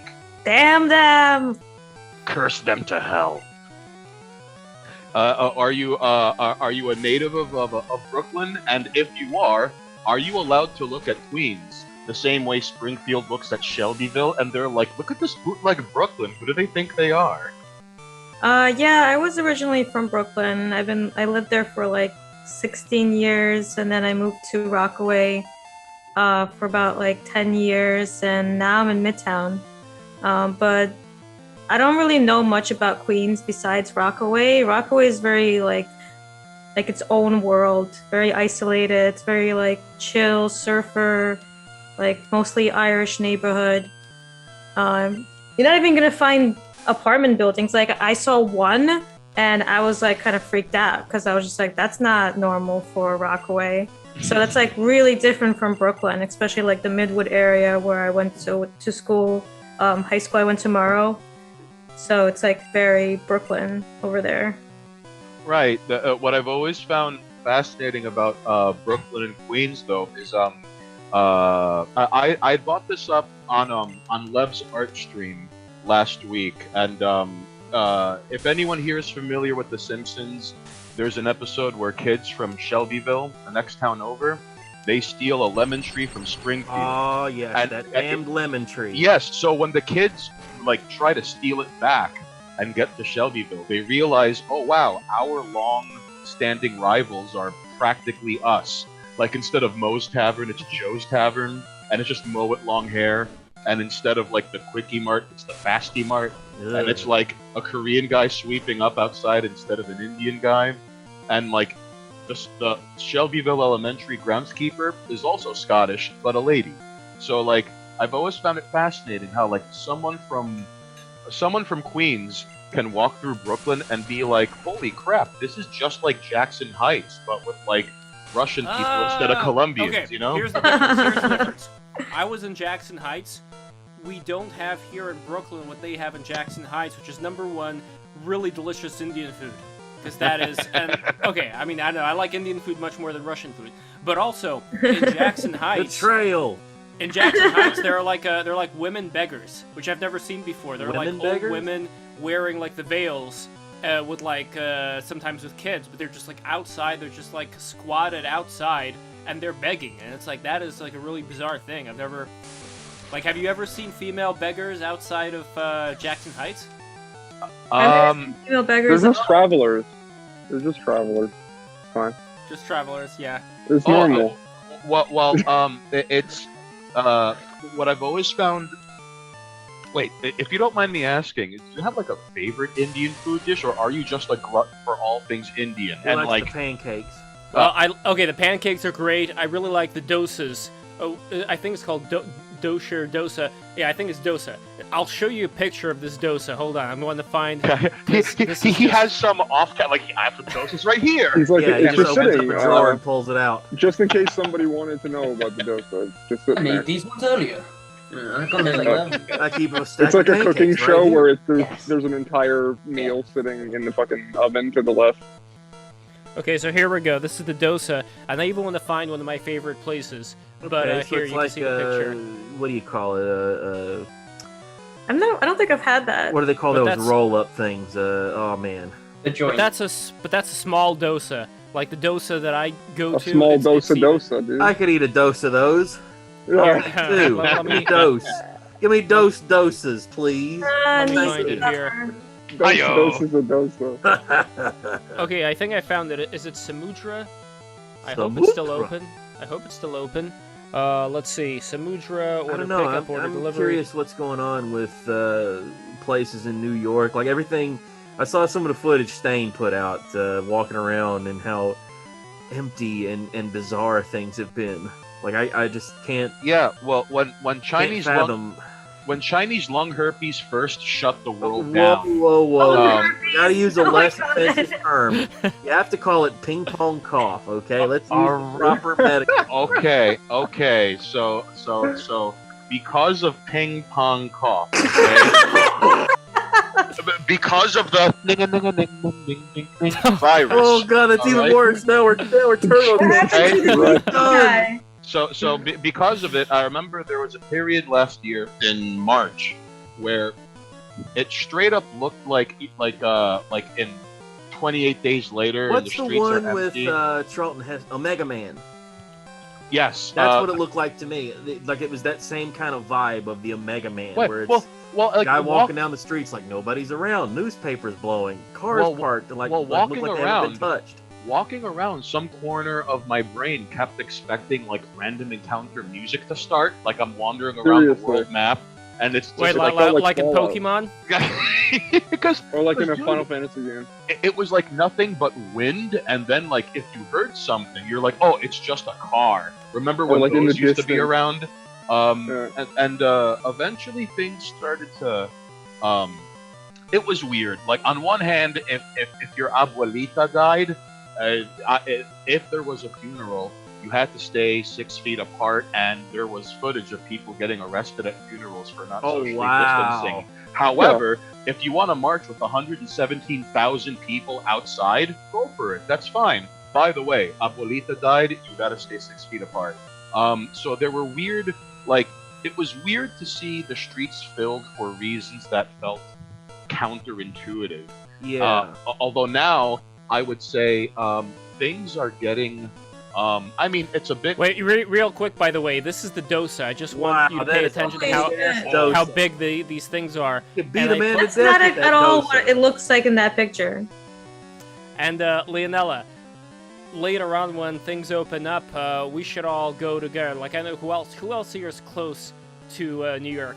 I'm in Queens, homeboy. Let me know. All right. There we go. I'm a Philadelphian, but I should be able to make it up there. I'm in West Virginia. That'd be a little bit of an adventure for me. In West Virginia, born and raised. I can be in the city in an hour. I mean, everything's open. You just have to get a vaccine. Well, I got my first dose. Yeah, you just need your marker to be everywhere I go now. So no, but here's the thing: everything is open, but the problem is that it's still like to go or takeout. It's it's not. No? Oh wait. Okay. I mean, there are inside, and there's also outdoor. Yeah, but all the there's restaurants outdoor, in my and city there's are the open. weird tent areas. But other than those, like, what if you? Oh my god, okay. You can sit inside. All of they're all open. All the restaurants in my city are open, and everybody's sitting inside of them with no masks on. It's really funny. This is how it works. Okay, you ready for safety? This is how safety works. If you wear a mask on the way in, excuse me, wear your mask. What are you doing? You trying to endanger everybody in here? Are you fucking crazy? Yeah, put your goddamn mask on. Yeah, you son of a bitch. Exactly, right? What are you, some kind of... Yeah, that's right. They sit inside and they take off their mask, but when you are sitting outside and you want to go use the bathroom, you have to put on your mask to go inside. Oh, yeah, and the worst part is when someone like Charlie or I go outside, it's like, where's your mask? And it's like, I'm wearing a mask. And it's not the right kind of mask. It's nonsense. Somebody posted a photo of Rey Mysterio wearing our kind of mask, and he had one of their kind of mask under it. It was a very bizarre picture. That's very weird. Oh, I feel like that would be very uncomfortable. So they just you walk up to your table and you sit down and you take your mask off, and then so you're now in the immunity bubble zone even though there's no plastic, dividing the absolutely tables nothing. or anything like that. It's just absolutely nothing. Regular Leona, what's kind of weird about the mask policy in dining is how almost every other place now has outside seating, and it's okay, you had to have been wearing a mask to get there, so the person is like, oh, you're not from the Mad Max universe, you're wearing a mask. You're going to give us money or plastic with a chip in it, and in exchange for food, you hope we're not spitting in. So then you sit outside, okay? And less than 5 feet away from you are people walking around with and without masks. It's like, this does nothing for me. Why didn't you let me eat in the Bubble Boy tent, you know? Yeah. I try to avoid the ones that look like incubation chambers. They have to be pretty open. Leona confirmed not to eat at the Iron Lung Cafe. Jeez. Yeah, it's a strange, weird, like, cognitive dissonance that has happened. Like, I feel like everyone sort of gets it. It doesn't make any sense. Like, the other day I was walking around. Yeah, I don't know, like, how people are doing this to themselves. Yeah, the restaurants are packed, man. Everybody's in them. And, like, none of them are wearing masks, I mean, in those restaurants. Which, you know, whatever. But it's like, what do you, like, what is the point of this at this point? It just seems redundant. It's just because they have to follow guidelines so they don't get sued, you know, get shut down. That simple. And it doesn't have to make sense. They just have to follow them. Exactly. Oh, there's a, they came out with a new Dungeons and Dragons book that has the first, I believe the headline was it has the first wheelchair accessible dungeon. So picture you're an evil lich, evil beyond comprehension, who's lived for thousands of years and accrued souls and just done unimaginable evils. But you're gonna follow local and state ordinances. Bylaws. The bylaws to build wheelchair access into your evil lair. He's like, well, I don't want. It doesn't make any sense. Like, I don't want the council on me. The sense is the Lich made these rules. The Lich is wheelchair bound from the beginning. Ah, yes, he's got all the magic in the world, but he could not. He's like, you know what? I like not being able to walk. No. You know why? You know why? Because this ancient Lich, who has NBA Jam slam dunked puppies and kitties into industrial strength shredders. That's how he got his power. This Lich, who has crafted items of unholy power in furnaces where the corpses of angels rot for their strength. He has a son who has a wheelchair, and don't you dare judge him, okay? Because he kept little Petey in mind when he constructed his nefarious, endless, winding death trap. That would make more sense than just, all right, here's a 1,000-year-old Lich that has his own dungeon and it follows for some reason wheelchair accessible death trap. Yeah, that's a nice word. It's very important to him to have the place where he kills people for their souls to be wheelchair accessible. This is what I mean. This is what I mean about everything can eventually fall to this wokeness, right? Like, this doesn't even make any sense.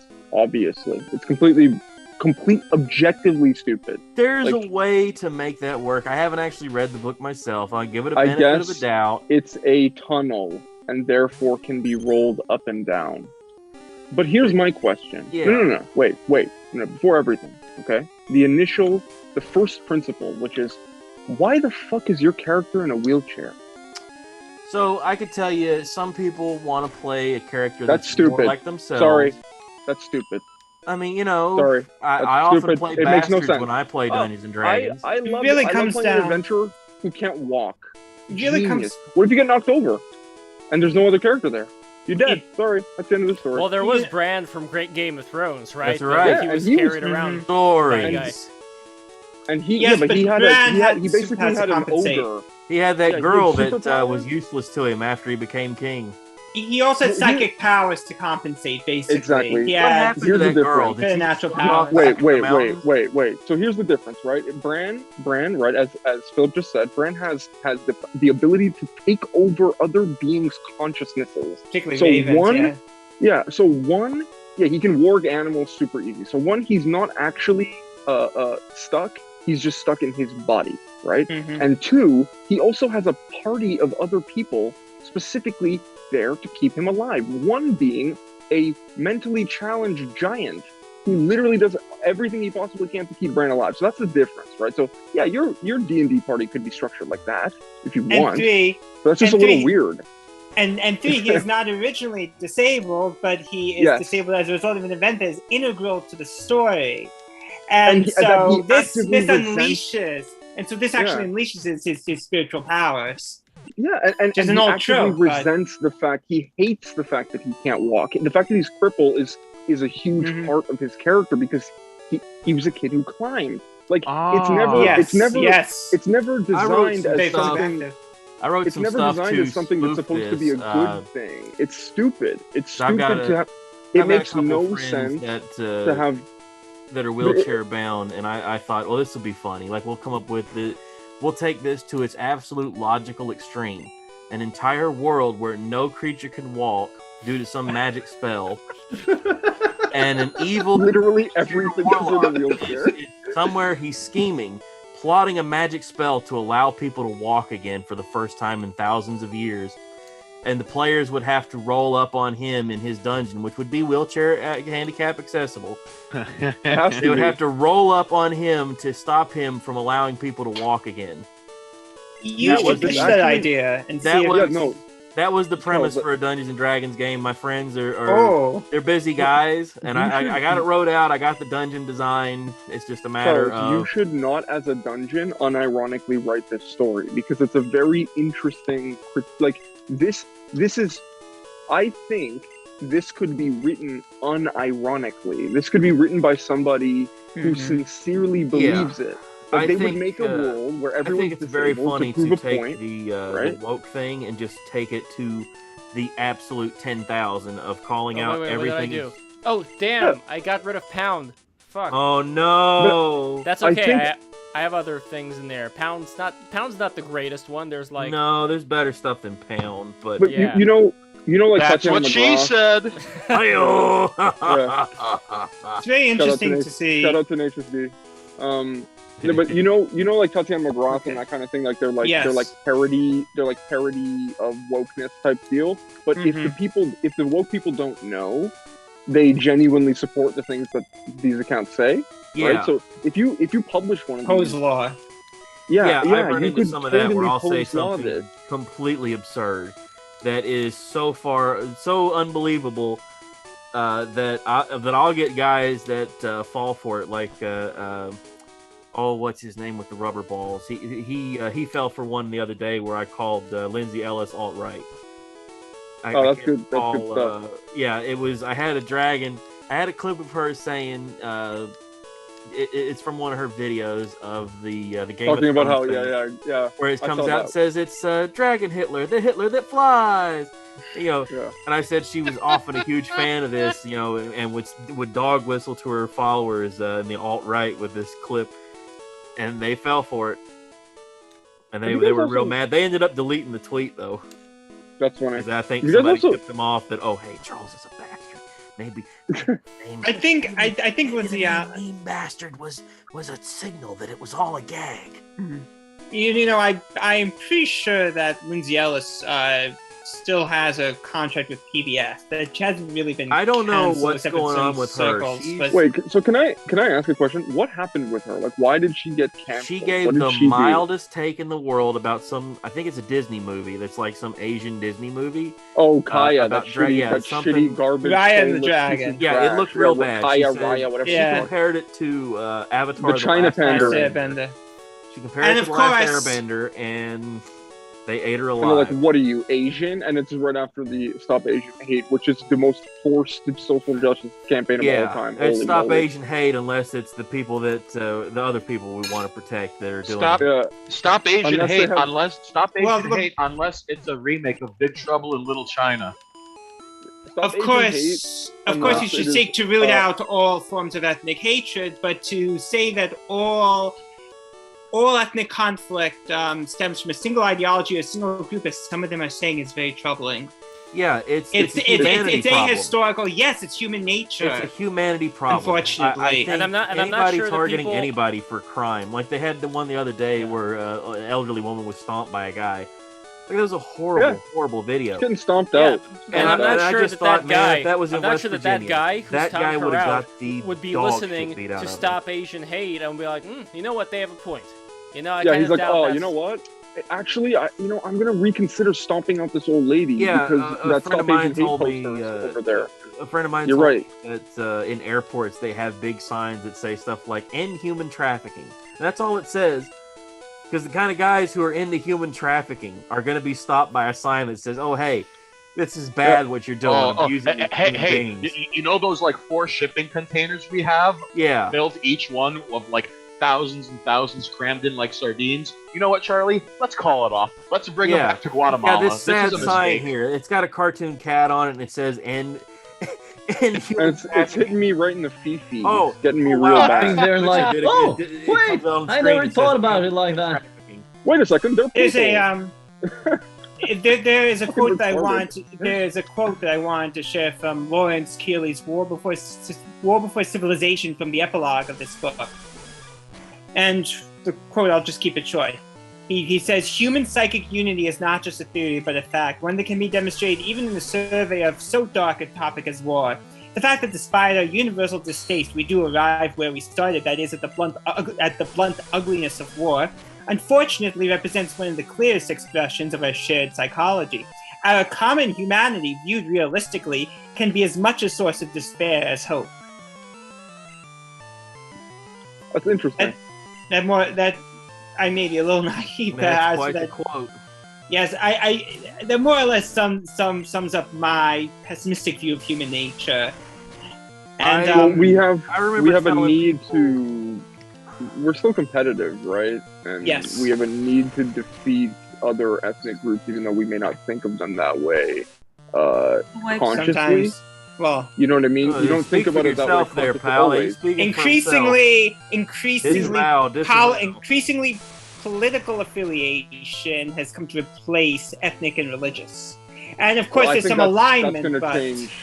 Yeah, Again, there's a it's lot gonna of flip guys back. I know, like conservative brothers, who get called the meanest things in the world the second that they give a conservative take. It's like instantly, like the switch turns to like, all right, now they're just gonna let the racial But the slurs ironic- fly, and it's but horrible. of course, I hate seeing it. I'm like, what are you guys doing? yeah, You're the of bad course. guys. Look in the mirror. Of course, the ironic thing is that if you look at Adorno and Umberto Eco, and on their explanations or on their descriptions of the so-called right-wing authoritarian personality, certain of those traits actually apply to the more zealous among those that may call themselves leftists. The kind of closed-mindedness and the dogmatism and the ascribing the worst possible motivations I think anybody who the dehumanization understands, like evil of the opponent. You know, I try to say, you want to realize what you're doing. Watch that One Flew Over the Cuckoo's Nest. You're being like that damn nurse who's just lording over these Nurse guys. Ratchet. Nurse Ratchet, yeah, lording Wow, over that's a thing. these guys because you can. That's what it feels like. Like they're just. There's nothing anybody can say or do. Nobody can have fun anymore. Everything's too much.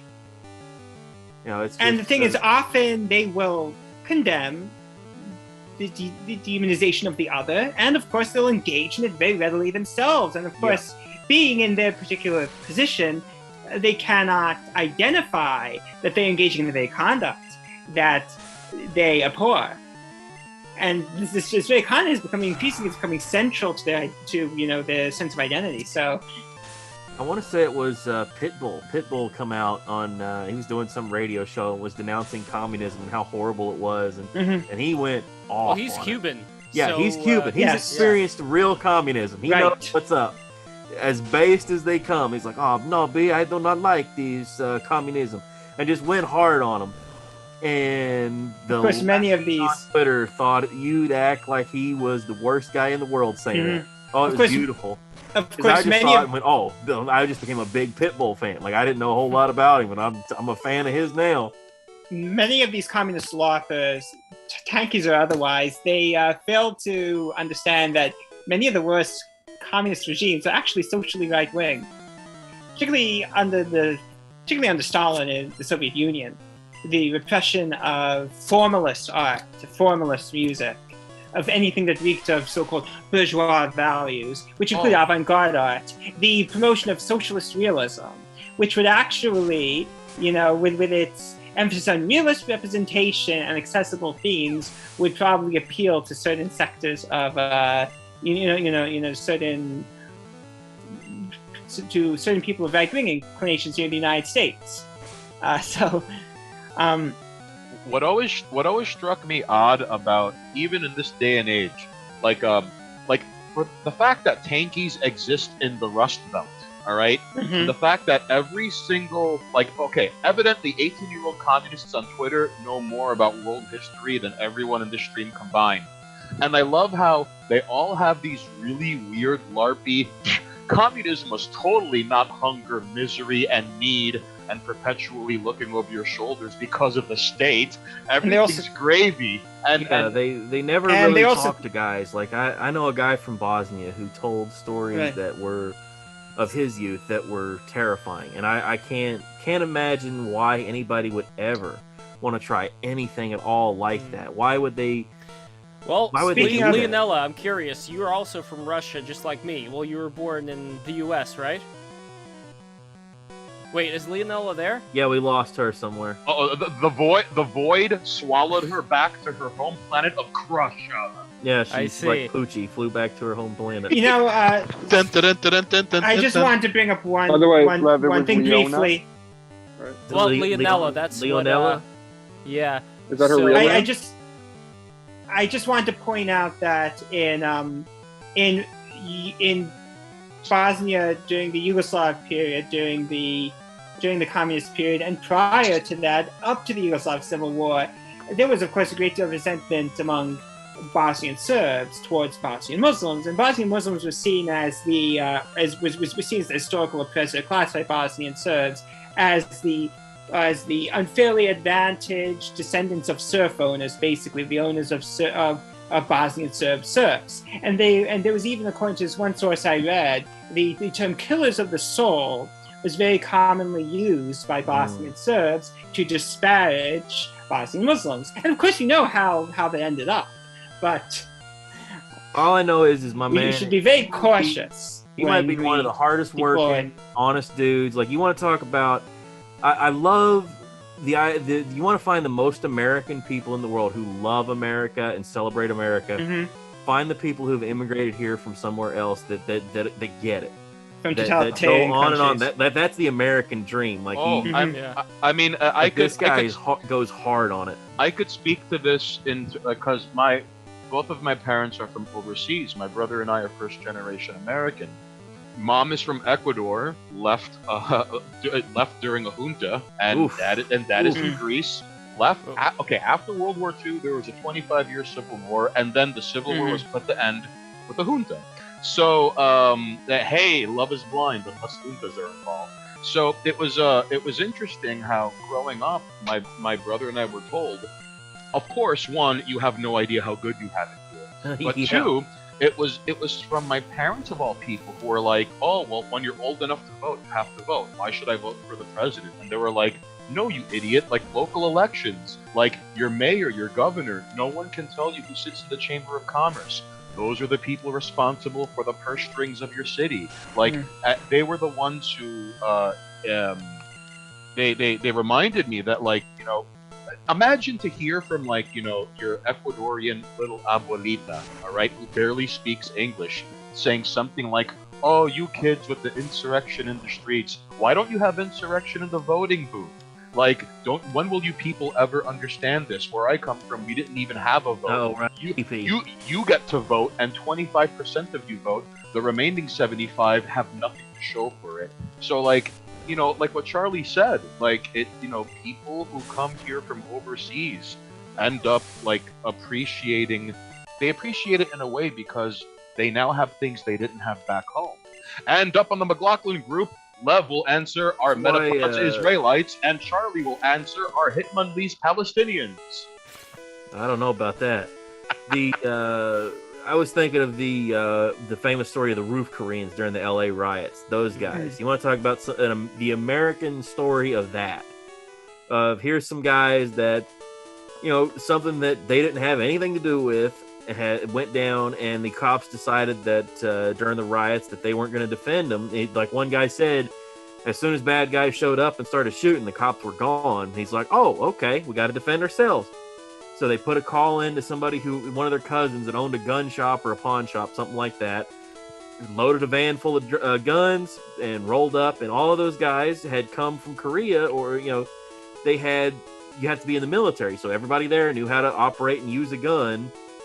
And it was game on. Like, they weren't going to take any shit from anybody. Oh yeah, compulsory military service plus Second Amendment equals get the fuck out of my store. I want to say it's 2 years they had to do, but I might be wrong about that.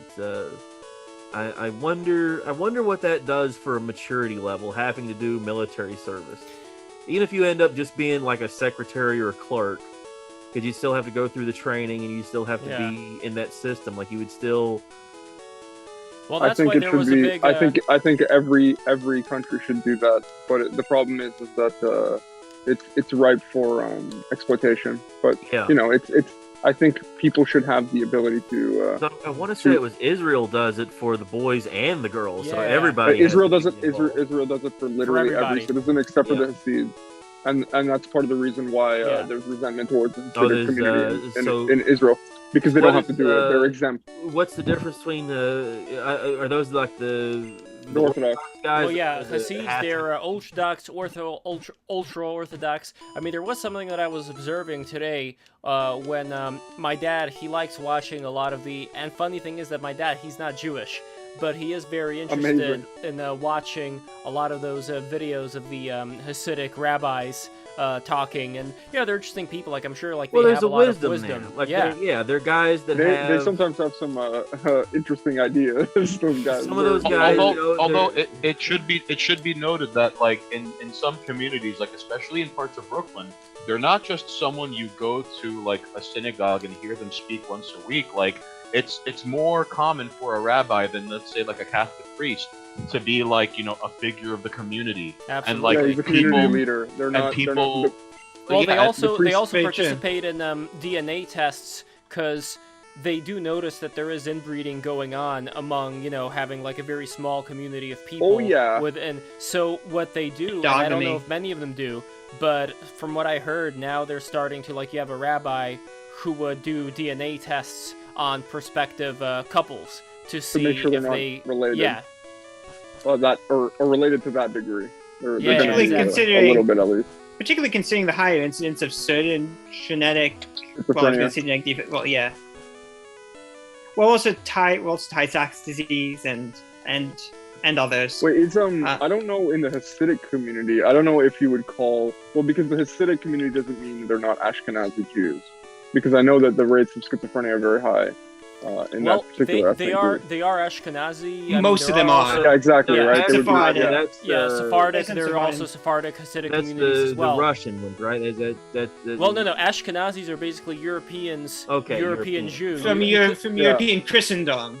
You could say that theoretically, like, people talk about Khazars and all that kind of stuff. I'm sure there may be some stuff there in some people, but as far as I understand, if we're talking about Ashkenazis are not that different from Europeans at all, as far as like the they're essentially... Well, genetically, we Ashkenazim are a kind of fusion population between a European population and Middle Eastern population, paternally more Middle Eastern, maternally more European. But even Middle Eastern is strange, because again, we have this impression when we look at the Middle East, when in fact, seeing, like, you know what I mean? Prior to the Arab conquest, it was a little close to Europe. Yes, exactly. And we still see that today with the Maronites in Lebanon. Well, that's why that picture of Jesus, like they had that picture of Jesus. This is what Jesus really looked like, but it's like. But if you look at Byzantine icons from Egypt, from the Nile Delta, from Alexandria, from Sinai, he looks like a Mediterranean person. Exactly. I mean, you talk to the 5%ers, they'll give you a whole other picture of what Jesus looked like. Think about this, right? Just real quickly, I'm sorry to interrupt, but can anyone chime in on like what are Sephardic Jews? Because I know there's Jews, Spain and Portugal. Okay. Well, they are Jews from Spain and Portugal who were then exiled and lived in the Middle East. Mm-hmm. Oh, yeah, okay. The Portuguese... Some also migrated to the Portuguese Commonwealth, where assimilating the Ashkenazi population. So Remus, my bad for the interruption. It just no, it's all good, because you're talking about my history anyway. That's a good one. I got the Portuguese blood, so we got pretty upset at the Jewish population of Portugal at one point, and had a big expulsion.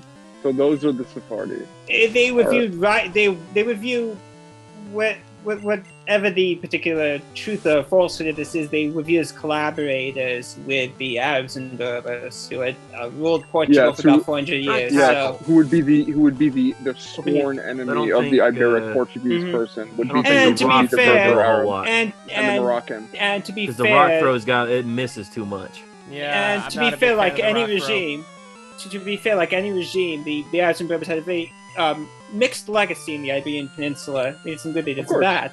You know, of course, it's always like that, right? Yes. Listen, one of the benefits of being Portuguese and also having family from Angola is that you understand what colonialism really is. From and both it's not ends. a uniquely European thing. Yeah, not at all. Not even even close. every culture Not at even some close. point has enslaved and taken over somewhere else. Of course. That's how history works. And- Like, and Of course, there are really, variations between different civilizations, between different cultures and nations in the ways in which they conquer and they administer the conquered territory, the way they might exploit the I'm local curious to see population. what happens with Mars. Will Mars go through colonialization? Well, if once culture shows up There's to no native colonize- population. If Culture Barber it's only has the anything to loosest- say about it, we're going to use 100 the years. Swedes as slave labor on Mars. Wasn't there no native population in South Africa? I mean, there were the Khoisans, Yes, there were, but they of were course. And the Khoisans, Khoisan. thank you, but The they were Khoisan, wiped the out. Khoisan, yeah. But how No, many the- of the Khoisan were in the area, like in the most southern tip of South Africa? Were there? Well, There, it's there was, never- as far as You I'm can never aware, assume that there was no one. You As can far never as assume I'm- that there was no one. as far as I'm aware, the population density was low, but it was high. Well, it was low enough not to impede Dutch colonization. But the Bantu settlements further north were actually dense enough, although they were rather sparse. They were still dense enough to impede actual. It's also because the settlement. Bantu didn't. It all play comes down to games. population density. No, it comes down to population density essentially, and it comes Yeah. down to the fact that the Bantu-speaking peoples were more likely to be agriculturalists, whereas the Khoisan-speaking peoples, they were pastoralists, they were horticulturalists, they had lower population density. That is not to say that both Europeans and Bantu-speaking peoples didn't commit atrocities against them. Of course they did. Yeah, And it's of course, just- we it's know just- that the Khoisan peoples once occupied a much larger portion of the African continent, and their genetic signatures are missing from most of the Bantu groups that came to establish themselves in those areas. You know, it's weird though. With the we have exception of a- some groups Well, we have down like in the south. Nelson Mandela, and he's not. He had supposed to be a Khoisan. He had He's a Khoisan Khoisan as ancestry. well. Well, no. There are certain He has groups. admixture. You can There are see that. certain You can Bantu see it in groups with in their admixture. faces. Yeah, there are certain Bantu groups with some admixture, and there are others with no admixture. It varies between groups. You know, Like it's a good usually way the of groups that thinking came about it, latest that have more admixture, and the groups if that you are up if you north want to have think less. about it physically, right? Think about like Mandela's a good example. The way Mandela looks versus for example, Muhammad Ali. Mhm. That sort of the Nigerian has a very particular. Nigeria has a very particular, almost Well, there's a very recognizable look. there's also division um, between the north and the south. Of course, The north with the of house course. in Fulani has more Berber admixture, and the south has a lot less of that. It is because the north and part of the middle belt were actually under Islamic rule for some time, whereas the southern belt whereas the southern region never really experienced that, besides the Yoruba, I guess, for some time. But Yeah, one of the the interesting Igbo things never is fell under Islamic rule. how little people understand about the African continent and like what It's what so actually rich and happened there. complex, yeah. Yeah. And It's there's a not so history simple before European contact. There's history before European contact, and frankly, there's a history before course. West Asian contact. Although you know, further back you go, we And there have may be precedent history before like Steve records. antediluvian, the Atlantis thing. I don't know. I mean, that, Oh, yeah. do you guys Well, think that thing's that is- Atlantis or not? That you I know don't what I'm know talking that about, it's right? Atlantis. What That about seems- That seems Atlantis? pretty ridiculous. I don't know that it's Atlantis, but it's certainly something. I think the idea that there weren't things happening in antediluvian times in Africa is absurd. It's like, of course it was. It was probably a pillar of civilization, because it's just the place where people have been for the longest. It would be really strange for there to not have been something there. It's just the fact that there's no trace, if anything, makes you realize This is much more frightening than potentially people are giving credit. Like, if something's filtering everybody, like maybe we got to figure out what it is. Well, that's You what know what I'm Graham saying? Hancock. That's what Graham Hancock told me when I was talking to him in private. He says Well, you met that Hancock?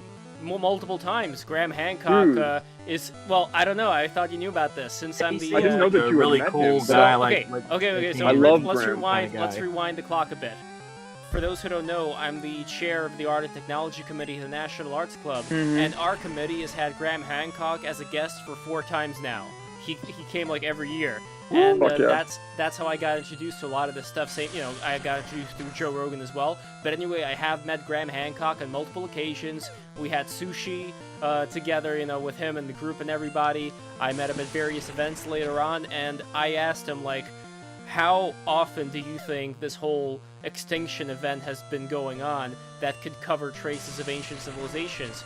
And he thinks that, like these antediluvian civilizations that we're talking about, they were not the only antediluvian ones. So where he there would have been thinks some before that and multiple. before that and before that. His whole thing is that the Earth just like covers everything up. It just keeps covering and covering and covering. Like a scab that heals up. Like we Well, just keep because, going through yeah, cycles. It literally does, right? You think about sediment. That's how sediment works. But that's the problem, is that it inherently hides its own evidence. In Northern Europe, the ice is like 2,000 meters thick around where I'm sitting right now during the Ice Age, and the pressure of that is literally atomizing anything beneath. Like, not just tearing it apart, but literally tearing into atoms. Oh, there's kind of no like way- like a self-correcting machine in a way. Yeah. Just the it wipes pressure the of the trace. ice just sliding along just turns everything to like the smallest parts. Yeah, it's turning everything to dust. You know what I mean? No, So not even there is dust, just atoms, smaller than fucking dust. Yeah, right, but like the purest dust, the finest Yeah, of dusts, right? The pure, like dust true Oh no, form. When stardust. someone says, yeah, exactly. Oh no, We're all sorry stardust, for that. I had to. he's here. Neil deGrasse Tyson is here. But What is the yeah, name no, for angel dust, by the way? Is it Gorilla Biscuits? Is that what you call angel PCP. dust? No, PCP. Gorilla biscuits are slang for quaaludes, Ah, okay. or so I've you been can't told. get those anymore, right? You can't get. They don't make Quaaludes anymore. They are. There is a limited, finite supply now. So they're. I guess they're like, if it comes to drugs, they're collector's items now. They're literally the Bitcoin of drugs. Yes. That's amazing. It's like, But before I forget, one thing I wanted to chime in regards to colonialism. What's a weird blind spot when discussing colonialism today is that right now China is strip mining Africa, the richest continent on I was Earth. gonna bring that up next. And It's also tiresome. and it's just like I love that video. I think listen, let it be known that the only thing worse than white supremacy is Han supremacy. All right, Yeah, ladies. you guys are I wouldn't- All right, ladies and germs. Like these. I wouldn't people- go so far as to try to rank them. I think ranking them is a pointless endeavor. Let's just condemn racial supremacy wherever it turns out. Well, That's how I China. see it. Well, China has nothing but contempt for anyone who isn't Chinese, and they have no qualms not only There's a- enforcing it within their own country, but outside their own country, and even utilizing and enforcing it on people that aren't in their country when they're busy strip mining all the precious metals, oil, gold, steel, and diamond reserves, so we can purchase $1,000 iPhones, 86 cents, stuffed Mhm. animals. Microwave that break after 6 months of usage, and Very dildos true. made entirely out of carcinogens. Like Mhm. they and here's the thing: like there are like 49 different ethnic groups in China, but according to the CCP, they are all Han. And hell, they're trying to breed the Uyghurs out of existence and keep them in internment camps. But it's okay when they do it, you know. Well, if you go back to the go back to the Qin and later the Han Dynasty, China has, well, of course, China proper was originally the territory between the Yangtze and Yellow Rivers, not even the entire territory between the Yangtze and Yellow Rivers, because of the Hmong, because of the Miao peoples who inhabited part of that territory and were conquered. The southward expansion of the Qin Han dynasties resulted, of course, in the displacement, the conquest, displacement, assimilation, and also some rather horrible violence against the natives, like the Yue peoples, the Tai, etc. And so that kind of, I'll use a term that people love to use now, settler colonization is not foreign to Han Chinese history by any means. And as far as stereotyping peoples, the tall, red-haired Indo-Europeans of the Tarim Basin of modern-day Xinjiang, 1,500 years ago, they were, of course, conquered by the Tang Dynasty and the Turkic auxiliaries. They were compared to macaques because of their red hair. They were basically... Well, it's interesting you talk about red hair. There was a passage from Romance of the Three Kingdoms describing one of the top generals there. And Sun Quan. Quan had red hair. Sun, I really love Archer's Quan, yes. And that could be because of admixture with the native Indo-Europeans of that region.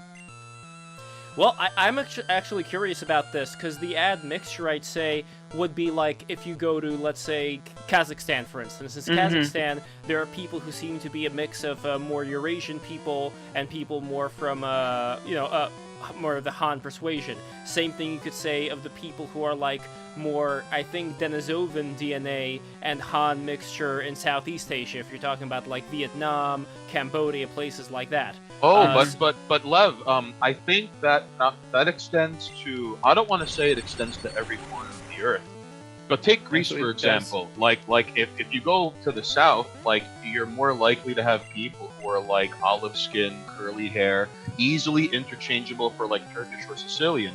And then there are Greeks versus Dorian divide. Right, and then there are Greeks that straight up look like the brawny paper towel guy. There are Greeks with like red hair and blue eyes. I've passed for the latter, so passed for Northern Greek. So, well, in the Ashkenazi Jewish community, as well as generally Jewish community, like there are many like fully red-haired Jewish people out there, like pale red hair, like full, like bright red hair. You mistake them from like Irish and Scots, and it's like it's even not totally unheard of within the Mizrahi community, within Mizrahi Jewish communities, Jews that remained in the Middle East and North Africa, and YouTube user S'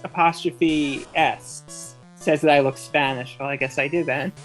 Oh no, you could easily pass for like a guy, like if you practiced with Rosetta Stone.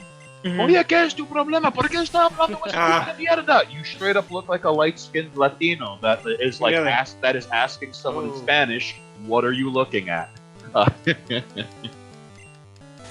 I guess although I guess that means I'll have more opportunities in the future, right? although Philip, you could pass for any number of nationalities. So if we give you Rosetta Stone and like a couple of weeks, we could parachute you behind enemy lines. In fact, Picanis. Unfortunately, I'd probably stand out in the land of my ancestors, Austria, which is really interesting. But I wouldn't quite fit. But have you gone back to Austria at any point? Unfortunately, no. I did not take advantage of birthright either, being Jewish. Unfortunately, I didn't take advantage of that, and I sort of missed the threshold. I'm a little too old for that now, I think. So. How old are you? I'm 2 years younger than you. Have you heard too much about the birthright program? I've heard a little bit about it. That's I've heard. So what is the birthright program? Do they like? It's where Israel. By the way, goes, look at this move. By the way, self-destruct. That is. Man, it is a powerful ass move to self-destruct. Inshallah. He's got a vest. Get away from him, Lev. I mean, it kind of does look like he's wearing a hat. Never mind. Oh boy. He kind of looking a little Asar Yarafati, if you know what I mean. Oh man. Max Ether. Remember, like in Fight Club, do you have any idea how much ether we got in this place? You can't smoke. What are you thinking, pal? Hey, look at you breaking rules 1 and 2. This renegade Lev. Yeah. That's just like whenever people talk about 4chan. How dare you? Back when I was back when I was at the animation festival, I met this guy who was an exec for Cartoon Network, who I learned he was one of the people in that scene from Fight Club where they were chanting his name was Robert Paulson. Yeah. His name was Robert Paulson. So he's one of the guys there. That's a voice actor, right? The one that No. voices no.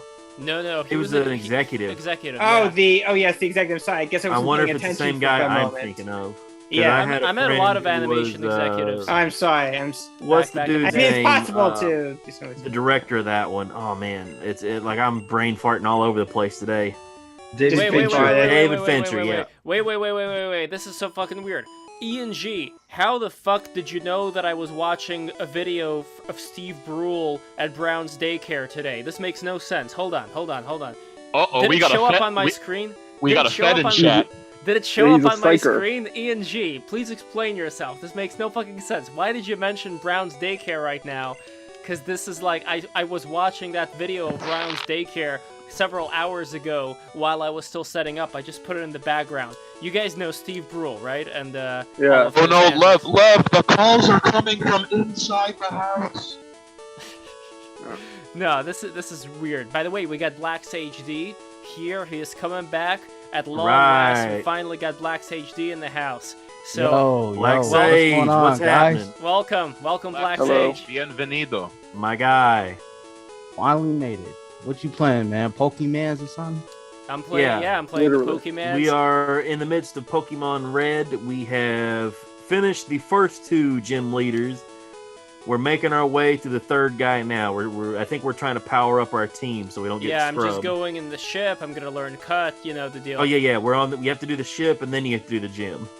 I see. My favorite one of my the Pokemon that I got into, the first one was actually Ruby, but when I go back into the first games, I actually prefer Yellow. Well, this is like Yellow. I mean, Yeah, the difference Yellow is Yellow is like a remix version of Red and Blue. Yeah. So I it's like only had yellow, man. yeah, like that's I knew guys that waited by- it out. by 'Cause the Yellow way, came out like a year after the fact.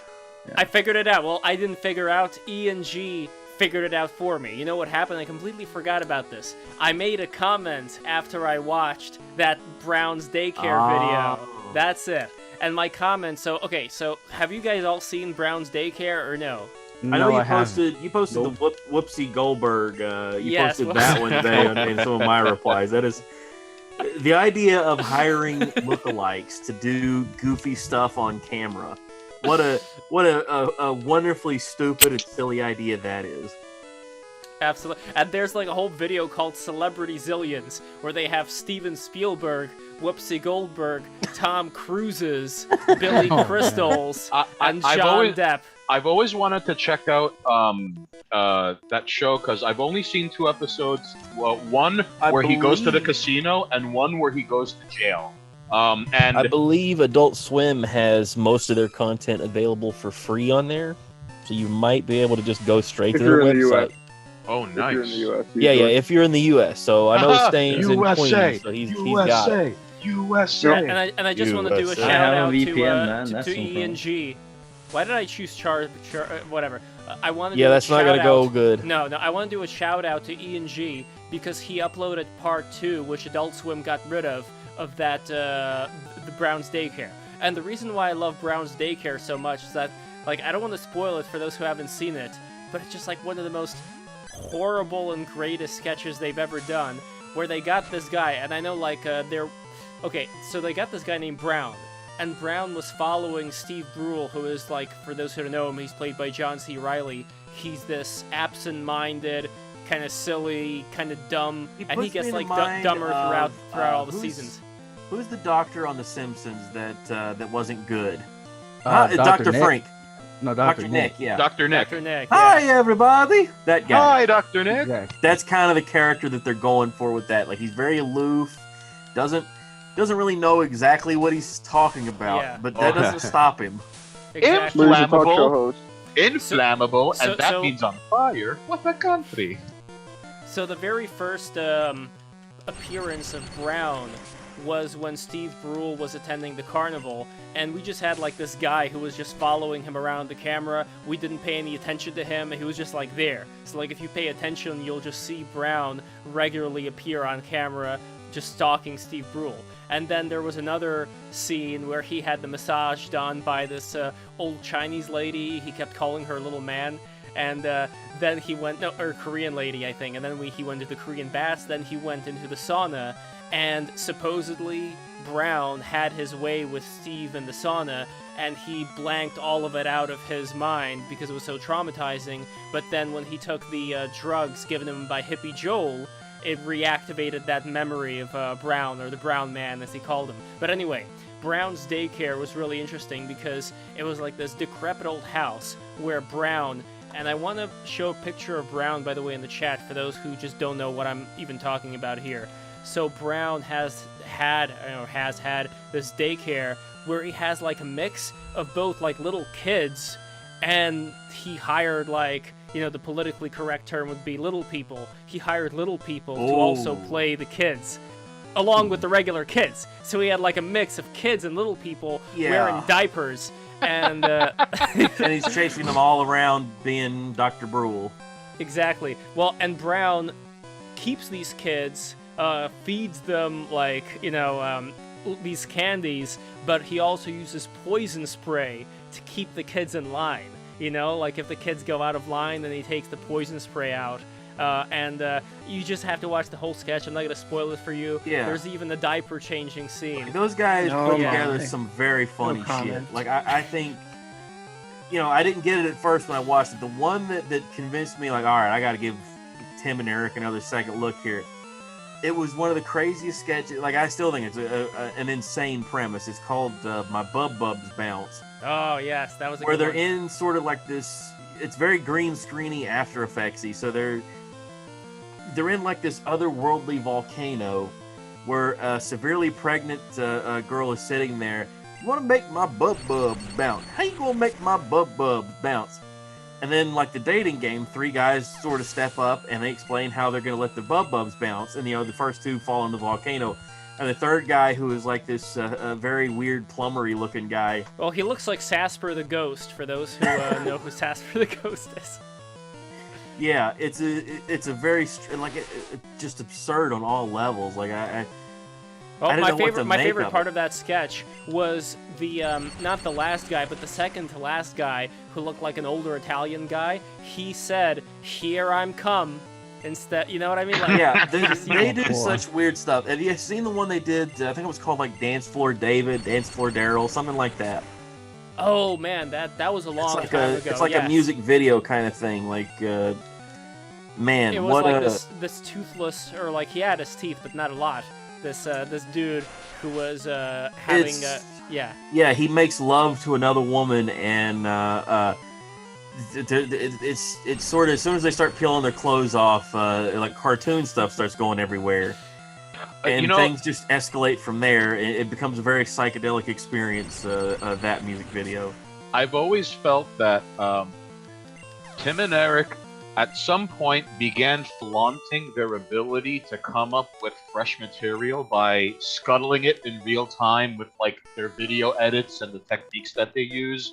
And I think it was like, I forget what season, but I remember reading an interview. They said something to the effect of like, oh no, we're using like the oldest, cheapest, most worn out analog equipment we could get to get the kind of like deliberate industrial strength sloppiness in some of the edits. Yeah, they wanted the look the look was very important to them. Like Nathan Barnett does that kind of stuff where he's using, you know, really old looking cameras that just you probably should have threw away years ago, but he still got them and he's still using them to get that look. Right, and I find it fascinating how you could reproduce a lot of those effects, like to give it like a VHS tracking quality, Oh, or wait, like what am I doing? You are oh no, Chonker. No, yeah, Chonker, yeah, that was stupid of me.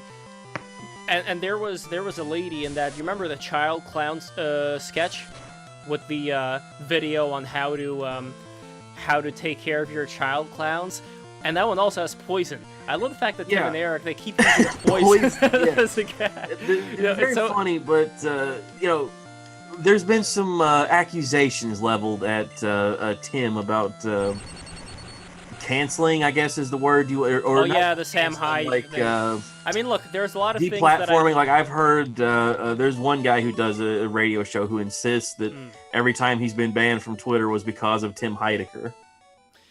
I mean, look, Tim is a complex personality. He's one of those people like, I don't know, Wagner, you know what I mean? Like, there are certain people out there. Did you guys ever catch the movie that they did called the comedy? Yes. The comedy. Yeah, yes, I did see that one. I thought was particularly good because it was, it's more of here's a more realistic world with these guys playing assholes. Like they're the well, they were trust fund. Yeah, and they're still being pricks, being doing all this goofy shit. Yeah, there's like a scene where Bro has a seizure out on his yacht, and he just sits there and watches. Yeah, he doesn't give a shit. Lev, I'm glad you mentioned that they're trust fund kids because that movie does an excellent job portraying like the behaviors and the weird idiosyncrasies of people who have been able to move to Brooklyn and perpetuate their adolescence into their 30s.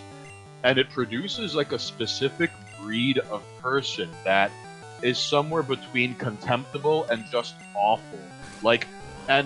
Because of their upbringing, they're so far removed, which is why like you see like Tim Heidecker's character, like he has a desire to be like seen as useful or to have purpose, and he's desperately trying to assert this, but it's almost like he's platonically coexisting with the world around him, and even the little things like the rental property manager guy he sees, the guy who plays Greg Turkle, the guy with the glasses. Greg Turkington. Yes. So remember when he's like, these wealthy people, I swear to God, they live like animals and just piss on the toilet itself.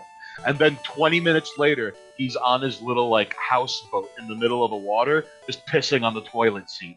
Like it's such a good movie, and yeah, it was really great. There's a lot of like wacky hijinks and stuff that people can glom onto and go, okay, well that's fun, like they're being silly, but I think the idea of this is getting kind of old. Like I'm curious what it was Jackass a similar 4 turns into, like with those guys doing that, like them as pushing into their mid 40s. What does a stunt from a mid 40s Jackass look like? Because they're doing Jackass 4. They're supposed to do it. Oh man. I He's even around now. There's Steve-O. Can't wait so everybody's to watch, still alive, but that one guy. But Ryan, I think except he's Ryan- the only one. Ryan Dunn. How would that even work into like today's Steve-O's climate? sober. So what are they gonna do? It's just gonna be 44 hours of nut shots. That's gonna be the movie. I don't know. Like, is it as funny? Can they even guys sitting around a hotel room throwing things at one another's nuts? Yeah, literally. Can they even have these 40-year-old men like that have families and are adults that have Jackass was like a product of his time, like literally. Yeah, it was the merger. It was the merger of two different rollers. groups. It was these guys. They put out what they called the CKY videos. I think they had already done like 2 or 3 of them before the Jackass thing ever even became an idea. And then Johnny Knoxville had been a stand-up comedian who had done commercials and things of that nature. He got into doing journalism and was doing what was the name of that? I think it was called Bad Brother, Big Brother, something like that was the name of the magazine. And they did a stunt video with all this like safety equipment. He's like, "Hi, I'm Johnny Knoxville, and we're gonna test out stun guns." And so they had like stun guns and mace and that sort of thing, and his reaction to it was very funny, and so that got shopped around, and the CKY guys were floating around with their stuff. And what is CKY? So I believe it stood for Can't Kill Yourself. It was the name of the guy's brother's band. And they needed a name for the tapes, so that was the Bam Margera, all of his buddies. So all the guys you saw on Viva La Bam, that was the CKY guys. And then the other group was, here's Johnny Knoxville, here's Steve-O, this crazy guy out of Florida who was a professional clown whose father, I want to say his father ran Nabisco I think he was the president of Nabisco South America. So he was And I think he went from that to running so like he Pepsi. literally ran away to join the circus. Yeah, he started as like Pepsi Europe, like the head of Pepsi Europe, and then was like the head of Nabisco in South America. You know, like big time corporate guy. And his son is Steve-O. Well, I find it fascinating how, I'm not saying it's guaranteed, but Jim Morrison's father was like a colonel in the Navy or the Air Force or something. So I find it fascinating how there's the propensity to go against the grain, and then there's like Steve-O levels of going against the grain. No, but there's another thing with Jim Morrison. Jim Morrison, as well as Frank Zappa, other people, they were all stationed in Laurel Canyon, which is the same place where the military had their secret base there, where they were editing footage of the atomic bomb explosions that they were doing true. in Nevada. Weird Scenes in the Valley, I believe, is the book that discusses this. It's an excellent book. And, you know, it's kind of crazy how, like, you don't even have to play 6 Degrees of Kevin Bacon. You could just play 1 or 2 degrees of, like, so-and-so was in this band in the Summer of Love, and their uncle worked for DARPA. Like, so-and-so was in Jefferson Airplane, and their father was a PMC who fought in Cambodia. Like, they're really weird, like, tight-knit connections between... Well, there's a lady I know, this is kind of different. Well, before I say the lady, I just want to say that one theory about why is because having the hippie movement, like the drug hippie movement, that is a placation device against there being some more organized direct action against the war in Vietnam or other policies of the United States at the time. So it could theoretically make sense, but it's such a fucking... Like, if that was organized, it's like, fuck, that ruined a lot of people's lives. If we're talking about, like, the drugs and the rock and roll of that. I mean, not the rock and roll music, as much as just the rampant drug use at the time. You mean like the hippie Summer of Love? Exactly. Like, I'd like to build on this because I'm convinced the resentment that was beginning to build up in the 60s, because like the Beat generation was the first generation to be like, hey, there's something not quite right here and we don't quite fit in. And that was in like the 50s leading to the 60s, and around that era, like even Beatles mania was a good way to placate American people of like, hey, Vietnam, the economy's going nuts, Kennedy got killed, here are 4 guys with mop tops singing. What am I doing? And on top of that, like, drugs and the Summer of Love, like it's all a reaction to what was going on. What am I doing? What am I trying to catch? Very curious what's going to be the reaction to the whole woke thing. Lev is murdering. The next generation going to be. Lev is murdering endangered species in Pokemon while just listening to people go, and you know what else I don't like about the hippies? Although I'd like to point out, the 70s, stuff like mustaches and facial hair in the 70s took off because it was a response to the ambiguous, the ambiguity of gender, like dudes growing out long hair, things like that. Like, and I'd like to argue the 70s were like the first proto YOLO generation. Like, it was the first generation of like people that was all like, no, this is about me. No, I disagree. The first generation, I'd say, on a mass scale, was in the 20s. Yeah, the Gilded 20s. Generation. Yeah, because that was the time when, like, even though the 60s was sex, drugs, and rock and roll, back then it was jazz, and there was booze, and there was also heroin. Well, not heroin, it was, what do we call it, through the pipe? Laudanum. Opium? Okay. Opium, yes, thank you. Yeah, they would do laudanum. Laudanum being a form of concentrated opium, yes.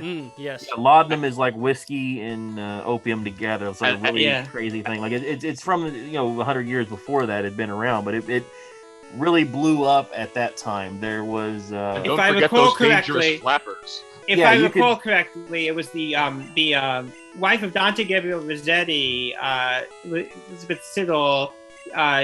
She committed suicide by overdosing on laudanum, and then several years he of course had his poems buried with her, and then several years later he actually exhumed her grave in order to retrieve those poems and publish them. Oh wow! Yeah, you could in the old days, there in the 20s, there was stuff like Pappy's cocaine toothache to cure what ails you. Well, Coca-Cola had cocaine in it. Yeah, crazy snake oil like that on a level that that's absurd to look back on these old timey advertisements. Yeah, there's a lot of brands that had a lot of like weird stuff in them. I really don't know how like any of these brands can actually get away with the stuff they used to do now. I mean, I don't know how they're not canceled for, you know, some of the old advertising they used to do. Oh, how are they not canceled for putting all the carcinogens in their food and all the porn and all that stuff today? I mean, Lev, we're probably gonna look back on that shit. Because they support the right causes. Well, you see, Lev, it's because the Frito Bandito, and we have to cancel Frito. Yeah, over Fritos that. is done. Listen. Who cares if there are plastics? Who cares if the Tupperware you purchased is affecting the microbiology or the dildo that child. you purchased? Think of the dildos from China. You know, we were just talking about how they're full of carcinogens. It is 101% made of carcinogens. All right. It's going inside the part of the body that then produces the child. Think about that. Our good friend James always buy your posted dildos an L always about, buy your dildos from the good old US of A people. He posted an L about dildos that was so upsetting to me. I gotta find that. It's so upsetting. Yeah. No, it is guys, true. We gotta buy American dildos. You know, old-fashioned. Oh, you're out of here. made. A culture barber. Have a good night, man. Yep. Thanks, man. Barber, have a good night, brother. Follow my Twitter. I only post stuff in Norwegian. All right, Norwegian. You heard it here first. If you don't follow him, prepare to tell the Vikings why you hate Norway. Exactly. Very true. See you guys. Very nice. Adios, muchacho. See ya. If you don't follow him, you'll hear the entirety of the Peregrine Suite, including In the Hall of the Mountain King, in your sleep, and it'll drive you insane. It'll be like that. There was a Saturday Night Live sketch where you could get your favorite song playing in your head 24 hours a day, and it just drives Will Ferrell to madness. Yeah, like Plastic Love. Yeah. Imagine having that. Although I think the YouTube algorithm intentionally brings that up to people now. I mean, it brings it up to me. And, you know, I like Plastic Love, but there are other songs that I like much more. I love going to a clean YouTube. I like to log out of everything, reset everything, and look at it on the TV just to see what is YouTube recommending to people. And it's always like Mr. Beast. It's the two foreign dudes building huts and things out in the jungle. It's wholesome content. Sniper Wolf. Like, it's that kind of crap. You know, Mr. Beast, like, he has, like, I'm putting him in the top... like the top rank for people likely to be the Antichrist. You know, he's got the name Mr. Beast. Of the highest level. He's a ruthless businessman. Like, I guarantee you that Mr. Beast has done some really dirty shit to get where he's at. What makes you say that, Charlie? I'm just curious. I can feel his aura. I just feel it. So in your bones. Yeah. So basically, my bastard sense is tingling. Exactly. So you get the feeling he's done things like, oh, you didn't read the fine print, so like there was something mine. where somebody who had worked with him wrote a big bunch of stuff, and that got squashed. And I wonder how it got squashed. I wonder what the jujitsu he did there was to try to silence any dissent against him. Like, I've heard he's real ruthless about that sort of thing. I mean, what's the Antichrist supposed to do? First off, he's supposed to make peace all around the world. Blue turban? Blue turban. Is there a blue hat? Blue He's supposed to. He's supposed to be the head and institutor of a one world government. It's the mark of the beast. And he's got the mark. Yeah, he essentially becomes 616. he becomes the monarch of the world. That's what the Antichrist does, and then he leads the world. Essentially, war against heaven, right? It's material world versus the spirit. I really think that somebody posted a photo of Mercury, like an old sketch or drawing somebody made of the god Mercury, together with a picture of Logan Paul, and they looked exactly the same.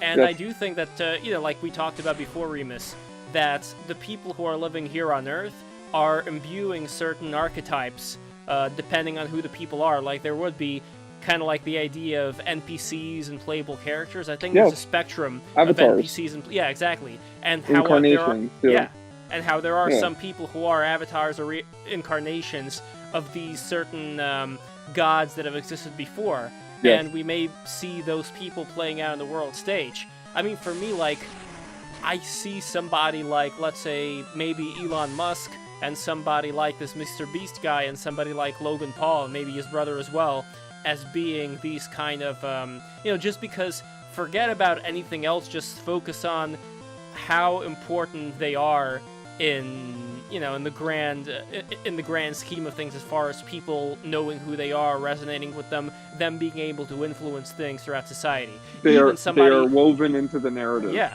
Even somebody like Cardi B, you could say she's like an example of some kind of a Dakini of a certain... A what? She's Bilquist. She's the great whore. Yes, exactly. No offense to her. But that's what she is. She is. Beyonce was this before. Yeah, they. It's like a. Some people think again. What am I doing? Some people think. You're winning, Lev. Well, you're winning. You're winning. You're getting Boner King War destroyed. Turtle. Rage. Give him the rage. Yeah. Oh, you're dead. For sure. 100%. Yeah, there goes Boner. Boner King. Rest in peace. Yeah, R.I.P. dude.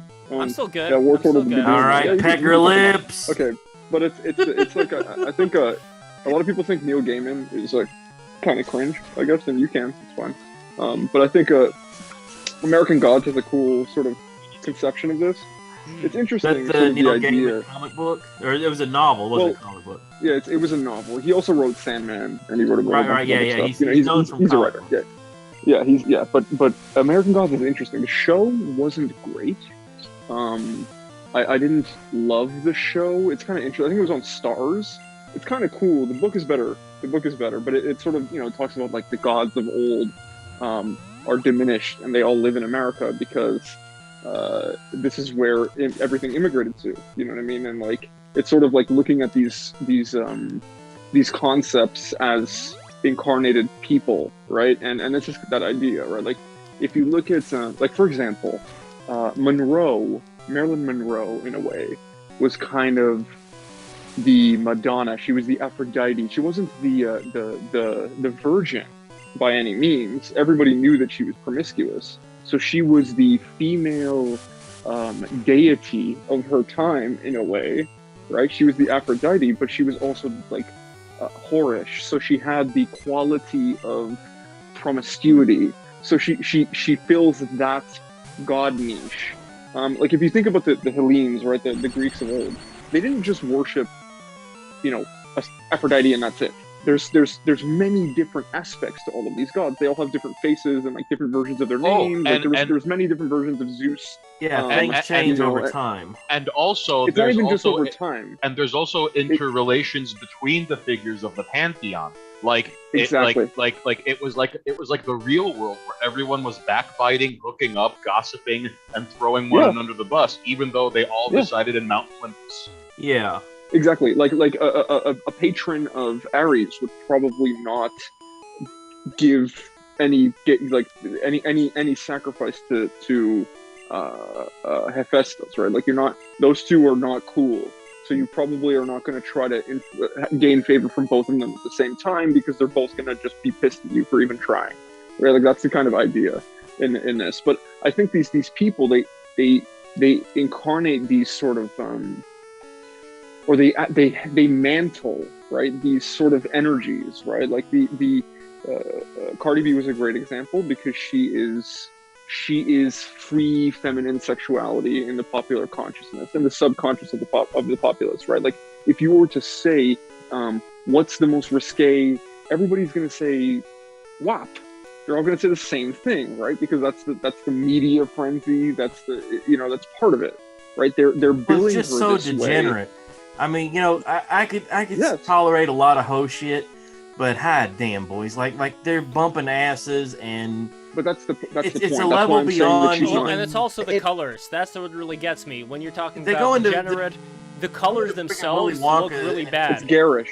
They go into Willy Wonka shit at one point. Because Willy this is the Wonka's point. factory bumping asses, dancing, being whores, and it's so absurd. Like Gio said, but this is I can tolerate women doing whatever they want as far as like sexuality goes, but it's like when you like delve into the realm of like and listen, I don't want to go like full track calf over here because there's a place in the world for degeneracy, okay? Right, but there's a time and place for everything, and the Grammys is not like they treat front and center on YouTube. Yeah, they treated the Grammys like it was the MTV Awards. It's the girl, the one. But that's the and ironically enough, ironically enough, the MTV Awards has become like super cocked. Who is the? But that's the point. Wait. Let me get to this. That's the Belle Delphine. Belle Delphine. But she is another thing. She's another thing. Like, look, all of these. They tried to ban her from YouTube. Same thing. And everybody pointed out, like, look at WAP and then compare it to what she's doing. At least Belle Delphine knows, like, there's a time and place for everything. You know what I mean? Yeah. But I'm being a hoe. Thing, like, I'm doing hoe shit. So, the comparison that I'd make between the two, right, is I mentioned Beyonce earlier. Beyonce was she was more above board. She less was the full on, like, these are different energies that different deities have personified, right? Aphrodite is not the whore, she's love, right? But Bilquis, or one of the whore gods of Babylon or something like that, or Lilith or something like that, those are whore gods, literally. The point of them is to be, their power is in sexual act. And not just that, especially with Lilith, it's almost like debasement. They're powerful because they are debasing. They're something. powerful so, like, because they're ratchet. They're beyond like whorish. They're ratchet. All right. Yeah, because they're purposefully the worst. They're trying to be the worst whores possible, and mission accomplished. And you just said they cheapened the Grammys, right? Like, they took the Grammys. They and kind of cheapened turned it into like a themselves. strip club. Right, so this idea, it's exactly that. That's the energy of Bilquis is to take every place and turn it into the whorehouse or the strip club. Yeah, like, how extreme can we go? Like, where does it go from there? Does a gal go as far as to film herself getting an abortion for a music video? Will they go that far? But if you think about it, like, let me hit you with some Kabbalah, right? So you have your tree, right? Which is going up. I don't remember the name that they give the tree itself, especially the upper tree. Right? The tree of life. You're talking about the. So what would the name for that be in Hebrew? You have the 10 Sephirot. No. I know the name of the. I know the word Sephirot, but I mean the tree itself, the structure that is leading from Malkut up to Keter. Is that Norwegian? What am I thinking of? That's Norwegian. Yeah. Okay. Yeah. I love that they all religions have some version of a world tree. It's just real quick, the world tree, for those who don't know, I think it can also be seen in our bodies. Like I was mentioning, I got the Kundalini going on. Like, it's also part of the same process, I think. Like, our bodies are the... It's the perennial philosophy. Yeah, I don't think the idea of the rising energy. I don't think the Shinto religion has some sort of, like, world tree. I don't know. I don't think so, but they probably have they have an upper and downer realms. Like, that's what I meant, right? So Kilfoth or Quilfoth, or however you say that fucking word, is the negative tree, right? It's the lower version of the upward tree that goes towards Keter. Quilfoth goes downward, right? It's the low tree. So this is the idea here, is that we're in a negative spiral mindset world right now. Like, that's what we are kind of dealing with, is downward energy transmutation. Like, we're taking they're trying more, and it feels like the energy is pushing towards the debasement of the sacred more than anything, right? Like, we're trying to destroy churches, and we're doing all this crazy. Like how truth inverted is now the agreed upon orthodoxy. Like, it's kind of like lies became truth, facts became lies. Yeah, exactly. That's the foundational fight. Yeah, you became a truther. Oh, he's full of shit. He's a truther. He's after the truth. And what's scary is it's like, various schools of thought and religions, like the Hare Krishnas call it the Kali Yuga, the age of quarrel. The Kali Yuga is older. It's not just the Hare Krishnas that say that, but yes, the Kali Yuga is this idea. Yeah, that's like the age of iron, the age of blood.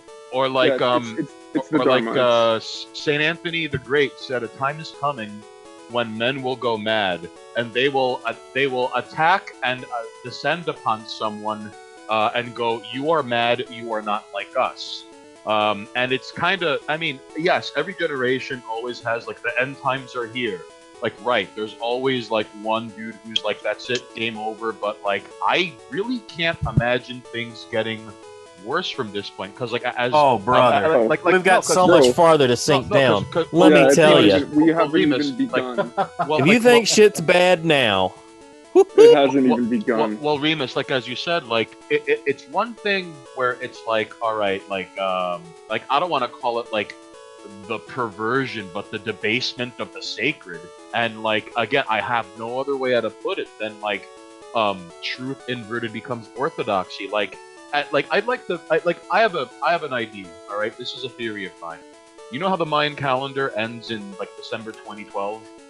So it wasn't supposed to, like, it didn't indicate the literal destruction of the Earth. It's just that, like, from 2013, like, words mean things. That shit was beaten with pipes and chains, set on fire, wrapped up in a Persian rug, and thrown off the roof.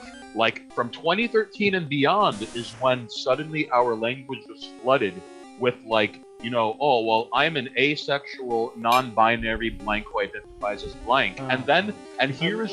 some version of that goes back even further than that. You look at, like, what we call PTSD now. It used to be, it was shell shock, and then combat fatigue, and... operational exhaustion. Operational exhaustion.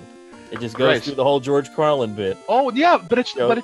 But it's true. It's across the board. Like take like people say things are problematic now instead of saying what the problem is. But like it's everything. And or for example, like let's say Charlie and I get into an argument. I'm like, educate yourself. Now I've excused having to defend my position. I feel like an argument between me and you would end up like Larry David arguing with his buddy. It'd be fuck you, I'll see you tomorrow. Yeah, it would probably like, honestly, and I mean this out of love, it would probably be like, up yours, I'll see you for D&D on Friday, be safe, man. Like, so, but no. There's a good scene in the more recent season of Larry David show where him and his friend argue, and that's what he just yells at him, goes, fuck you, I'll see you tomorrow. But it reminds me like of Adam Carolla used to say, like, classic insults from the 18th century would be like, good day, sir. You know, like from Charlie and Chocolate Factory. Yeah, there's something very funny about that you could... And if you have to do the lap around on them, that's when you really got them. Like the... pardon, sir? Oh, buddy, pardon, sir might be one of the rudest, meanest things you could say to somebody 100 years ago. And that was on par with like demanding satisfaction, slapping them with love. Yeah. Well, see, that's the thing. Like I wonder if the threat or the concept of, oh hey, if I don't act right and act honorable, this son of a bitch might challenge me to a duel. I wonder if that influenced people to act just a little bit better. Yeah. I wonder. Yeah, no. People learn to act smart to avoid reckless violence. That's what politeness is. It's trying not to get your head taken off. Because it could have been like that. It was very easy. First of all, when there were the cops are new. That's a new thing, right? So it used to be. There's always been some sort of militia, legal systems and that sort of thing. Yeah, even if you go back to the dawn of civilization in Mesopotamia, there's been some form of law enforcement now. Right. Non-militarized, demilitarized law enforcement is actually a fairly recent invention, I would say, going back to the mid-19th century. What defines a civilization from just being, a group of people would be having some sort of laws or have some sort of rules, and then having somebody to enforce those rules. Like that's the foundation. Oh, what did you catch? Well, Oddish. All right, we got to come up with a name for Oddish, boys. I'm thinking, can we fit Weed Smoker? How about does it fit a WEEDSMOK? You could fit Weed Smoker if you take away the E at the end. Could we Weed Smoky? How about Cypress Hill? I like Cypress Hill. That's good. How about Insane Joint in Puff? the membrane. Joint Puff. Joint Puff. No, Joint Puff. I'm sorry. Joint Puff. Yes. Oh, okay. Insane in the membrane. If that fits. Insane in the brain. It should fit. Cypress Hill first. see. Yeah, But, I feel like Cypress Hill will fit. But Cyprus, the island nation of Cyprus, the one last tree. one last bit about this whole we're living in mumbo jumbo times, because that's what I like to call it. I have no other way. The era of mumbo jumbo. Yes, because we live in mumbo jumbo times. So this is okay. This is something that is think of it as the era of bullshit. That is a much more effective way to put it. I can't argue against it, my friend. Listen, here is an underlying underlying theme in mumbo jumbo times. All right, adios. See you soon, Lev. For this whole words mean things. All right, it's because society dictates language, but there are people who assert and insist that language dictates society. So look at the people making noise out there who insist that language dictates society. These are the same people who insist that identical is the same as equal. These are the same people who have built their perspective that subverts common sense experiences of the world through lofty, theory-driven worldviews. And it's always razzle with dazzle, baffle with bullshit. They can never give you a straight answer. It's always educate yourself. They accuse you You of have being a source to cite? Now there's, I think, some truth to the proposition that language does shape our view of reality. Our view of reality, but doesn't shape reality itself. Right. And it's only one. It's only one experience. variable out of many. So. Oh no, you're right. I mean, I'm not saying this is the cause. I'm saying a cause of. I feel like saying the quote from the old Dungeon Master movie. I'll reject reality and substitute my own. Yes. In other words, It's a fun movie. I'm basically endorsing the Wittgenstein view, the Ludwig Wittgenstein view, on the relationship between our perception of reality and the language and first language, the language in which we are raised. I would like to think that reality is what you make it. If you surround yourself with buttholes and only want to go into butthole world and live with buttholes who are going to just shit all over you all day, then that's your reality. But if you want to hang with pals and play Pokemon and make jokes and talk about weird philosophical and metaphysical all these esoterics, okay. and all these absurd things with various artisans, humorists, and bastards. That. I feel like that is a much better reality than, okay, I'm just gonna try to infiltrate these woke circles and try to please people that hate me just for being me. Well, they hate fun, they hate jokes, man. They hate laughter, they hate bully. That's the same exact tactics that they usually communists in Soviet Russia do.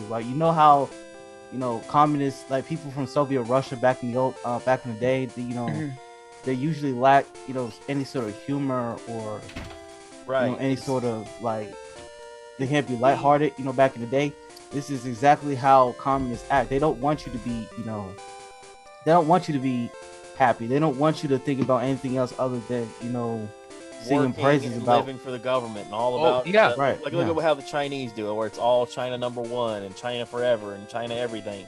It's brother, there's more to the world than just China. Right, but you're your own person, and trying to convey that to somebody that has that mindset of no, I'm part of China and China's #1. To build on what Black Sage D said, it's not just within yes, you see such a thing in the framework of a dictatorship, but even cults do that. If they that's why it's a cult. If they could choke I out. Think of it. I'm sure we're all familiar with one of the several versions of Invasion of the Body Snatchers.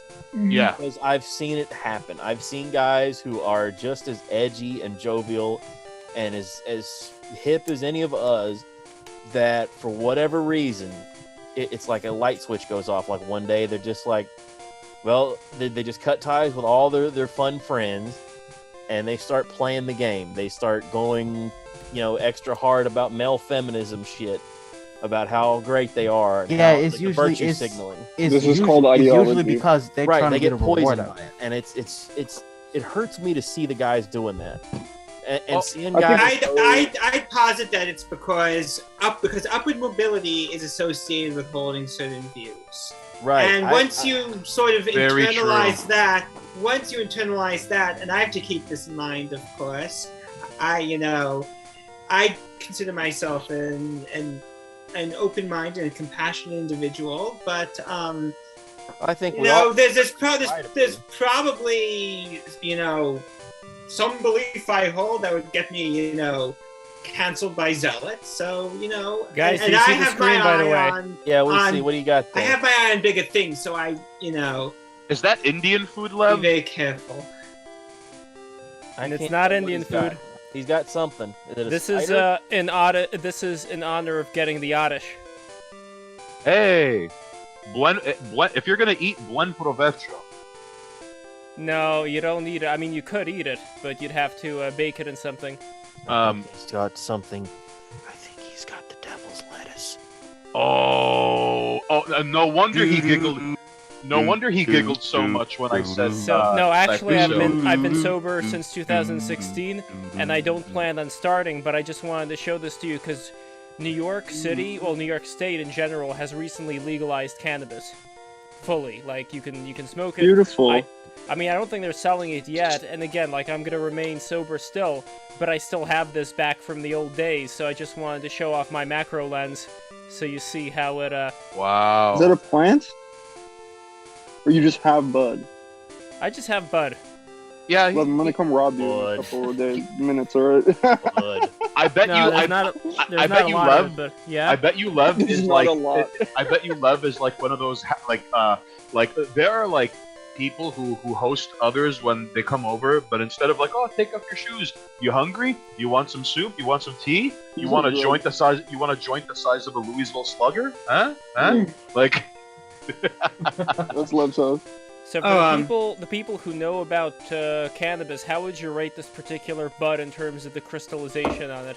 Party at Lev's house, shit, dude. I'm bringing It's looking pizza. pretty good. I've I'm never I've done never it. imbibed myself. I'm not a Let drug me- guy, but I Let me feel like let me if full that's- screen you. I don't even drink. It's Oh, yeah, yeah, I'm not let a drinking me do guy this full either. screen, It's then I'm gonna- All right, doesn't- let me hit you with it then, because I'm the resident guy. Because I'm literally grinding up marijuana right now. because I feel like the thing The about Remus. Unironically, I feel like Remus, I the am doing- marijuana whisperer. it's Yeah, I am different doing the strokes for thing. different folks. Whatever you want to Um, do is if you can get up and go to work the next day, more power to you, brother. Hell yeah. Who am I to say that what somebody should do after they put the kids to bed, after they've worked all day? Like, what? And there are limits to bother this, of somebody? course. There are limits to this because we have to keep in mind that there are ripple effects to an individual's actions that will ultimately affect social cohesion. So you're and- saying the old guy who's we'll say I'm not saying that, but 48, I'm saying that 49, we who should. wants to smoke half a joint while watching the Looney Tunes late at I'm night. not saying that at all. I'm saying that we need to remain. So what you're saying is, I'll No, turn I'm to Kathy classic. Newman. So what I'm saying What is about we the are all actually lobsters, right?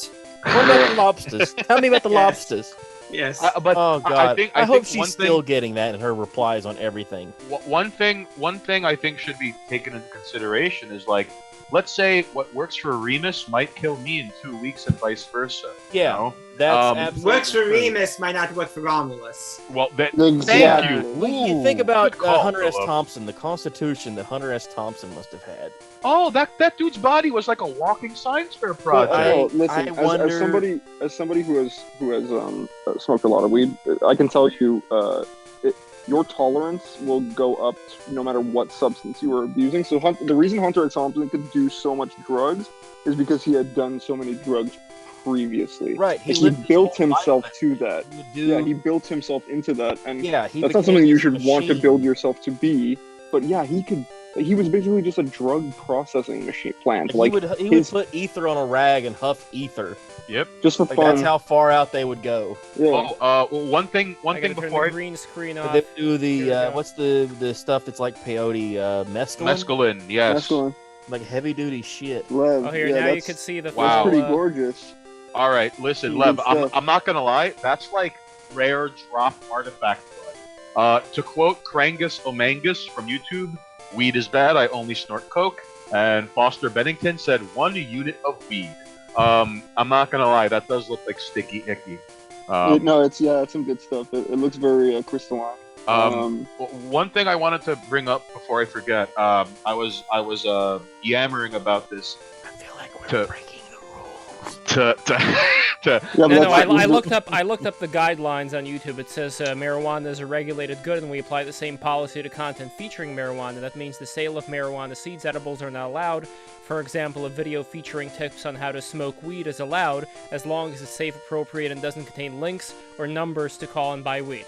The number to buy is 1917 Ixnay LEV on the Umbernay. It is a beautiful bud. I will say it's very interesting to look at.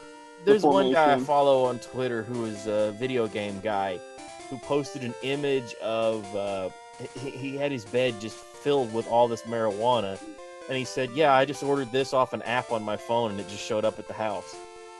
It's like, this quarantine going great. And I was like, what are you doing? Like, what crazy future do we live in where this guy can just type in on his phone what he wants? Dude, the first time that I have a buddy who has a card, and the first time that we did that, man, we drove over, and he just went in, and in 5 minutes he came back with like 3 ounces, and we were just like, dude, we just bought 3 ounces of marijuana from a store. Like, this is insane. My friend we have both described, we've been smoking long enough that, you know, we've all lived in fear of police for this, to the degree that, you know, you should, right? It's crazy that you can buy it in a store now. It's fucking insane. My friend, I'm gonna go back to Pokemon now.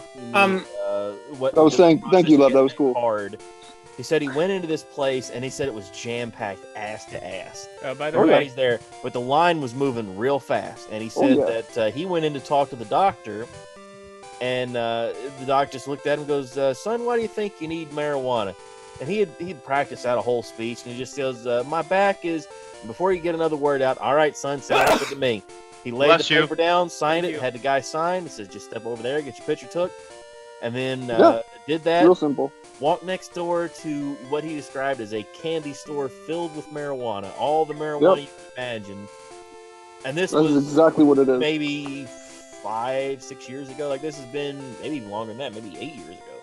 Yeah, man, it's been happening for a long time. It's a very, very strange to see. Like, I think back to every Cheech and Chong plot is them trying to find more marijuana because they're so burned out. I think, you know, if you look at the old Three Stooges, like, a lot of their humor comes from, all right, these guys are either drunk off their asses or desperate in need to get beer money because they want to get drunk off their asses. I just wanted to quickly show you guys the power of this macro lens. This is basically, a regular lens that I turned around. I reversed it because I bought a modification for it that allows you to reverse the lens.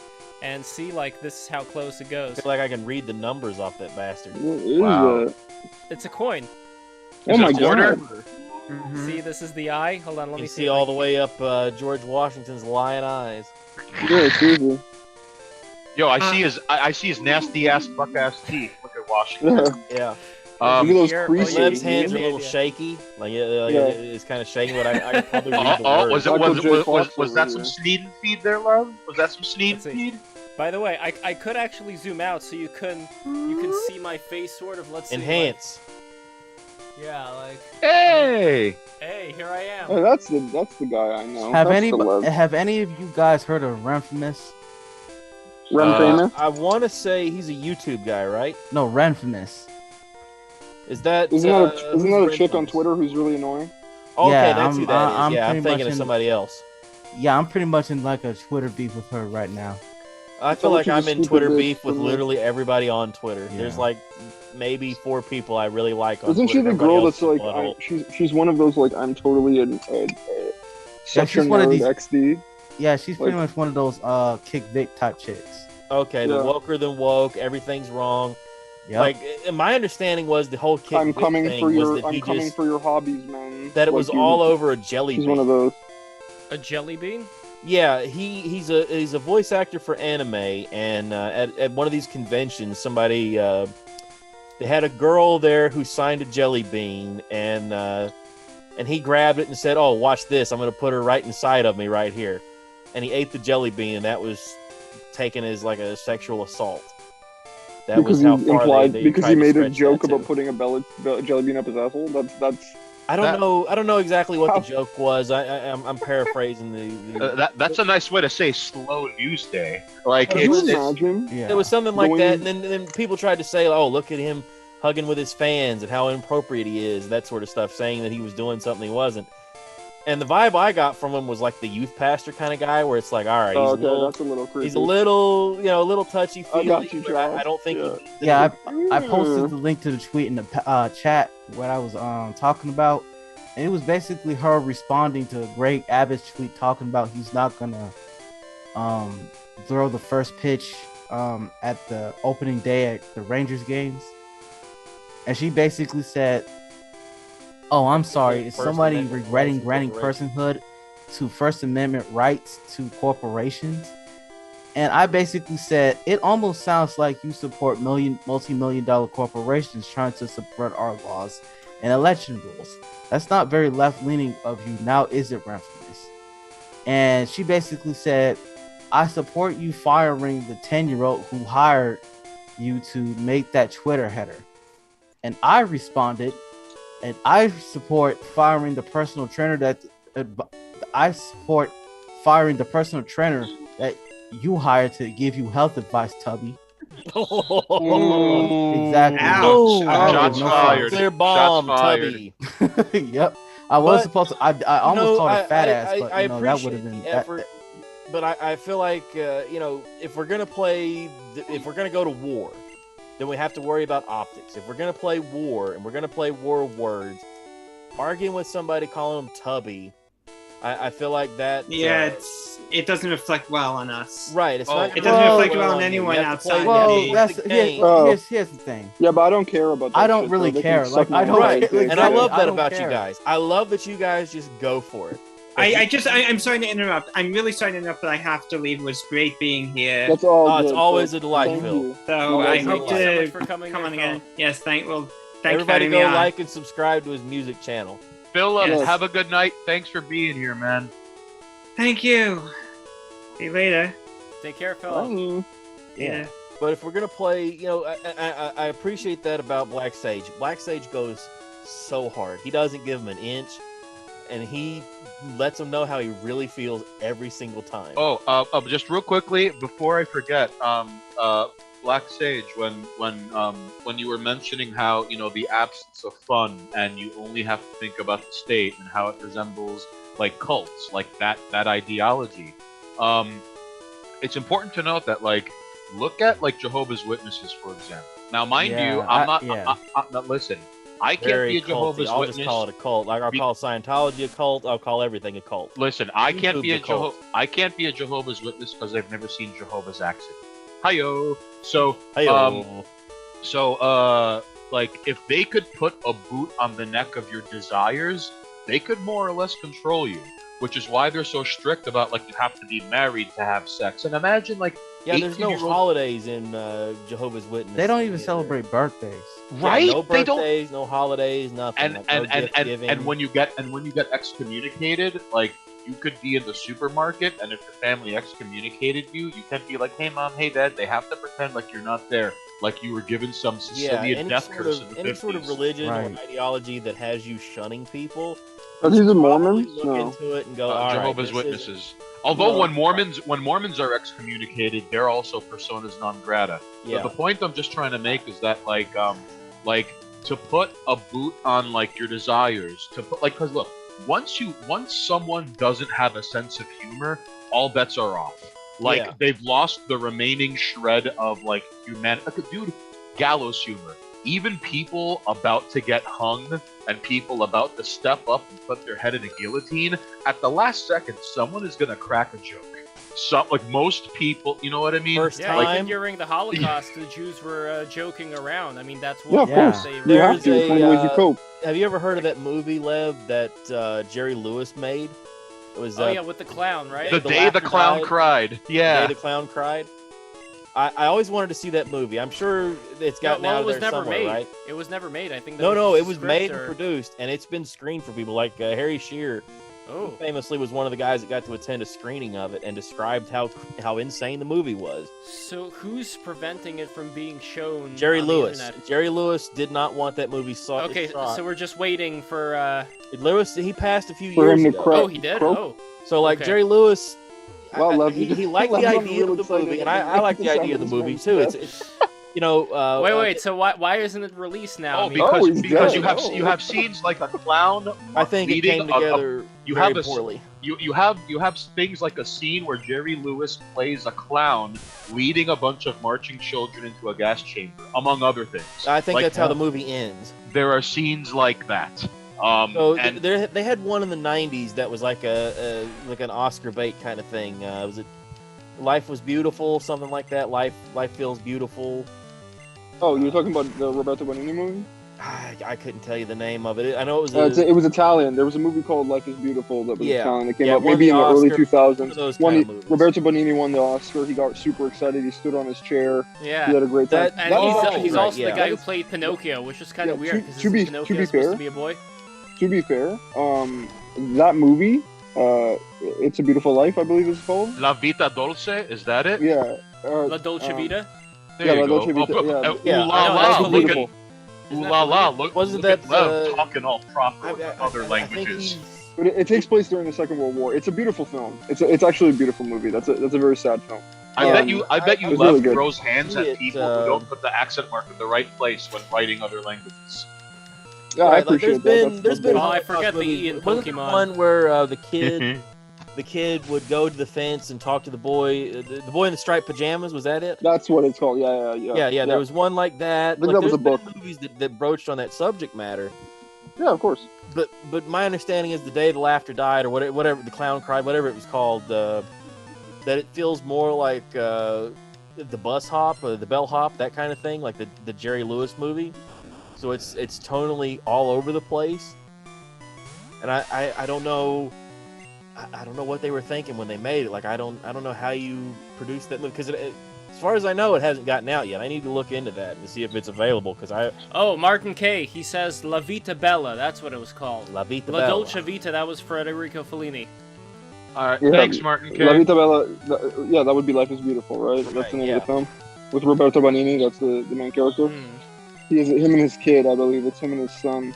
The whole movie. The movie is very sad. Isn't that the one where he's trying to convince his son that that things aren't as bad as they are? Is that what the premise? Yes, essentially he is trying to keep the humor alive in a world Right, yeah. in which the Second World War is happening and their world is being destroyed around them. Yeah. He tries to keep the humor and soul and life in this child's life, and eventually it turns out, I don't want to spoil the movie, but the movie is, Doesn't it's end well for the melancholic, guys. it's existential. Yeah, it's a melancholic, it's existential, but World it's War very II beautiful. It's World War II it's full didn't of end soul. well for everybody. Like it was a brutal conflict. It was horrific.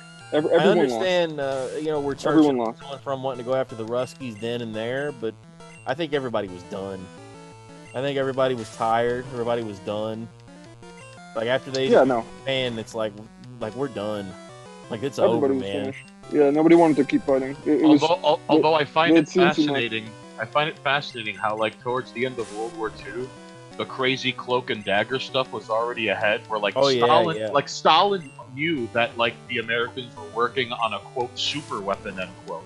So then so then at the end like towards the end of the war, I think it was Truman who was like, "Hey, did you hear about our bomb?" And Stalin was like, "No, bro, I never heard of it. Tell me about it." Even though he was already told, like, "Yo, these guys got a bomb." They were And already then- developing their own. Right, and then there's also talk of one of the reasons Japan was nuked was to tell Russia, "Hey, this is going to happen what to I'd you." heard was that Truman That is wanted the to primary prove reason to the that- world that that it not was only did nuked. we have it, but that we use it. Yeah, and he nuked them. And he nuked them. And he nuked them Yeah, the second and I- time and I to think- prove that they were willing to do that. Right. I think the true horrific nature of the weapon. I don't know if they understood exactly what they were doing, but I like that.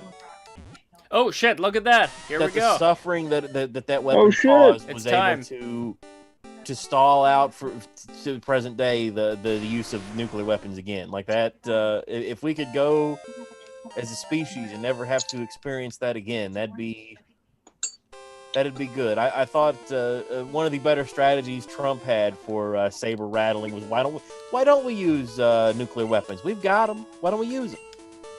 Like I feel like Yeah, that scared the I was shit like, out of dude, everybody. you're insane. What the? Yeah, of course it did. Because Let's anybody saber who rattle. isn't ignorant, yeah, but that's a grave threat. That's like saying Yeah. to somebody, hey, why don't I just genocide The you? nuclear option. Yeah, bro, why don't I burn down your house and kill your whole family? Like that's what you're saying. I mean, you know what I mean when you look say at I who might he's use around these. with. Like he's mobbed up, like for sure. Yeah. He had that. Who's the lawyer that was the mob lawyer? Dersh? Ray Khan, I think was the guy's name. Ray Cohn? Oh, Eric, Roy Eric Cohn? Wait, Roy Cohen. Cohen. Yes. Yeah, like he Yeah. only defended Trump and then the heads of the 5 families. So, Yep. You know, what does that tell you? Yeah, he knows what he's doing. From He the knows- He Tom understands. He knows how to saber rattle. from the Tom Hagen School of Law. Yeah, I It's, offer you nothing, not even the fee for the gaming commission. Although I think right now, like it's kind of like it's nukes went from the ultimate like, oh, like that guy has Excalibur, nobody mess with that dude. It's a sword of Damocles. And It's then, useless. but then it sort of turned into like a gambling chip, where like No, it's a useless weapon. It's a weapon that can't be used. The Right, only wait, way this to use makes a no nuke sense. is to kill the whole world. I just wanted to point this out. This is Gentleman. Gentleman's supposed to be like an old man with a mustache, and he was saying that when I was in the army, Lieutenant Surge was my CO. Okay. My commanding CO, officer. Yeah, but would the commanding officer be that young in comparison to like this old man? I don't know. Maybe he's Well, that good. Maybe he's Yeah, Surge Surge is just a badass, dude. Yeah, no, it doesn't matter. A commanding officer doesn't necessarily mean old. Usually it just means competence. Sometimes it's old. Usually competence comes with age, but you don't necessarily want a CO to just be an old guy every time. Sometimes True. people are just brilliant. You know what I mean? You need them to be commanding officers because that's what they're built for. That's what they're designed Who to would do. be It the is- youngest 4-star general? Who would that be? I have no idea. I'd be curious to see who got there fastest. Who would be the youngest 4-star general? I'm gonna type that in. 4-star general. You know what? I don't even think I need a Pokemon Center. I think I'm just gonna go for it because my Graveler is very. I like this. Very strong. You're bold. You're Yeah, bold. Get in Pokemon. there. Remember that when we were just playing Pokemon? Dude, yeah. Let's see. Try to No, figure out Pokemon this is great guy's for name. this. It's great for this. Wait, who said that theory about how in this Pokemon world all the, let's say, The adults have been 20s. off in a war. Yeah, that was a Yeah. thing Wood brought No, up. the theory is not that they're off in a war. The theory that is there that was they a were war. killed in a war. They were killed in a war Oh, in okay, which that the they were killed Pokemon in. were used. Okay, so if That you would guys- make sense because you've got Lieutenant Surge and you've got these Yeah, guys yeah, saying no, that they fought in a war. yeah, and There's there's the a big military. Pokemon there's a- tower filled with dead bodies. well, think about it. Think about it this way: why the fuck, if you had access to Pokemon, would you not use them in a military context?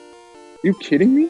Picture Imagine Snorlax getting is on the charged by battlefield, Imagine getting charged by a Arcanine. weapon to surpass Metal Gear. No, a just Snorlax. literally, just imagine getting run at Wait, what am I by doing 50 to 100 Arcanines at the same time.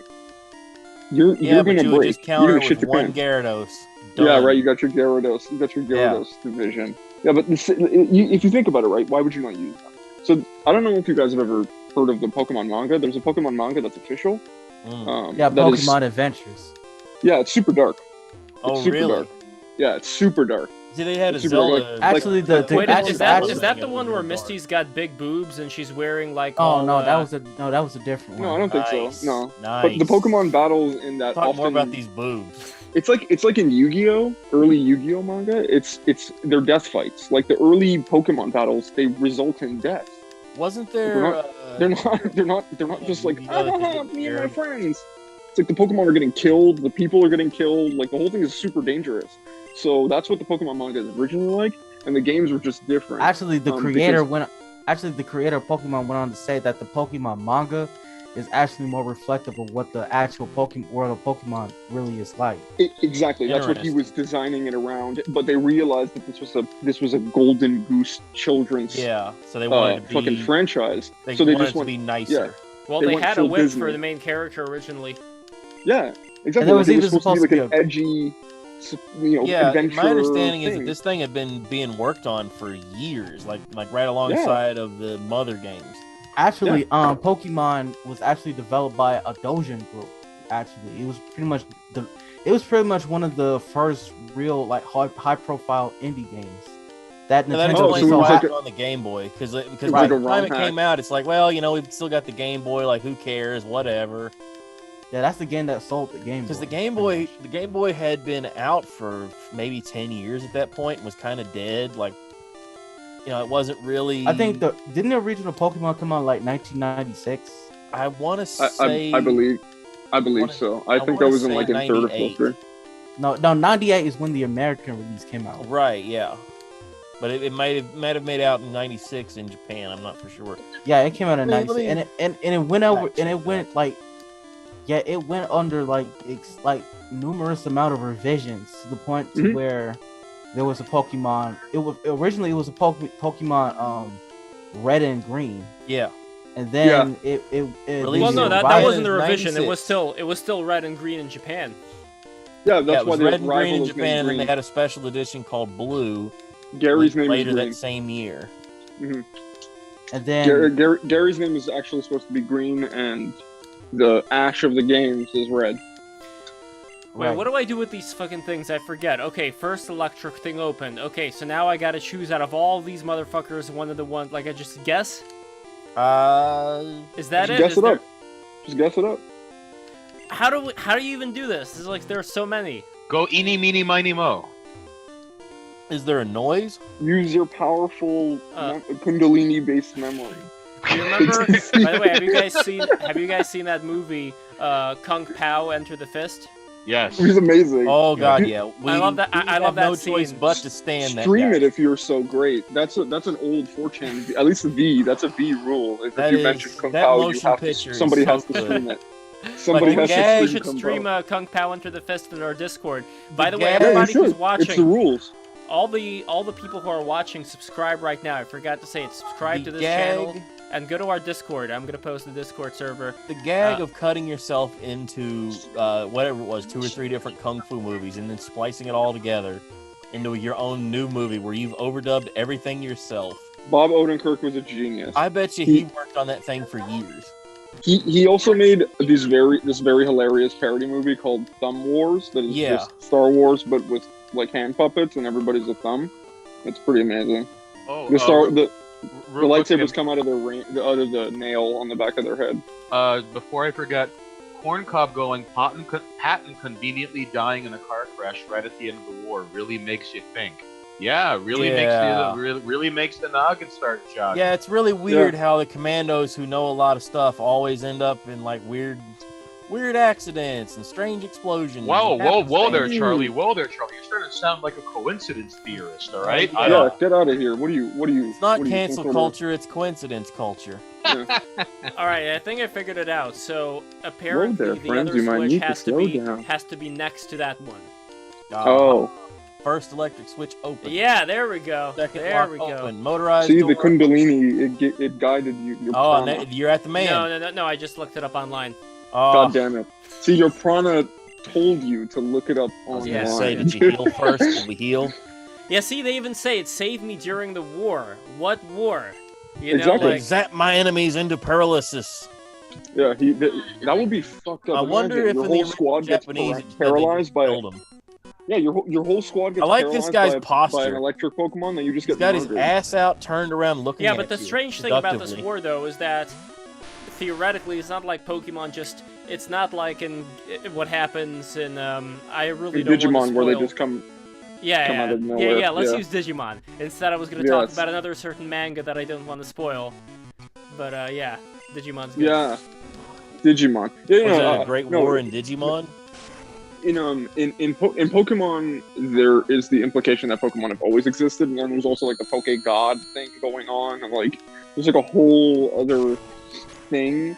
But the war idea, maybe they were fighting Pokemon. Like, there's a million ways that you could try to like maybe they're fighting back the actual Pokemon themselves. Like there's a whole Well, that was the plot of actually I Want to Be a Pokemon. So that Newgrounds, well, it's not Newgrounds too, but that animation that that Remus told us about that I did back in 2016 when I was really high. The plot of that one was that there was a great war between the humans and the Pokemon, and the humans lost. And from now on, the humans were the ones that were like the Pokemon. So that's why Ronda Rousey was fighting the janitor. And I did this, by the way. Alright, he's using X speed. Let's see what he's gonna do. This No, Pokemon's fuck him. on crank. I'm just pressing the same button. I'm just gonna rock throw the bastard Boom. out of his misery. This is such an easy battle. Jim confirmed. You absolutely toasted them. Oh, we got one more. But look, I'm like, what is he gonna do? Oh, big deal, big deal. Watch out, fuck it's Raichu. He's gonna spit you more X speed on him. Here, take He's so this, fast. Raichu. Damn. Alright. Yeah, it doesn't affect me. He's a little stronger, but he can't even affect you with his moves. Yeah, see, Thunderbolt. this is useless. The Chad Graveler versus the Virgin fucking Raichu. Yeah, he can't even Raichu's hurt you. Fucked. Yeah. Yeah, this is like.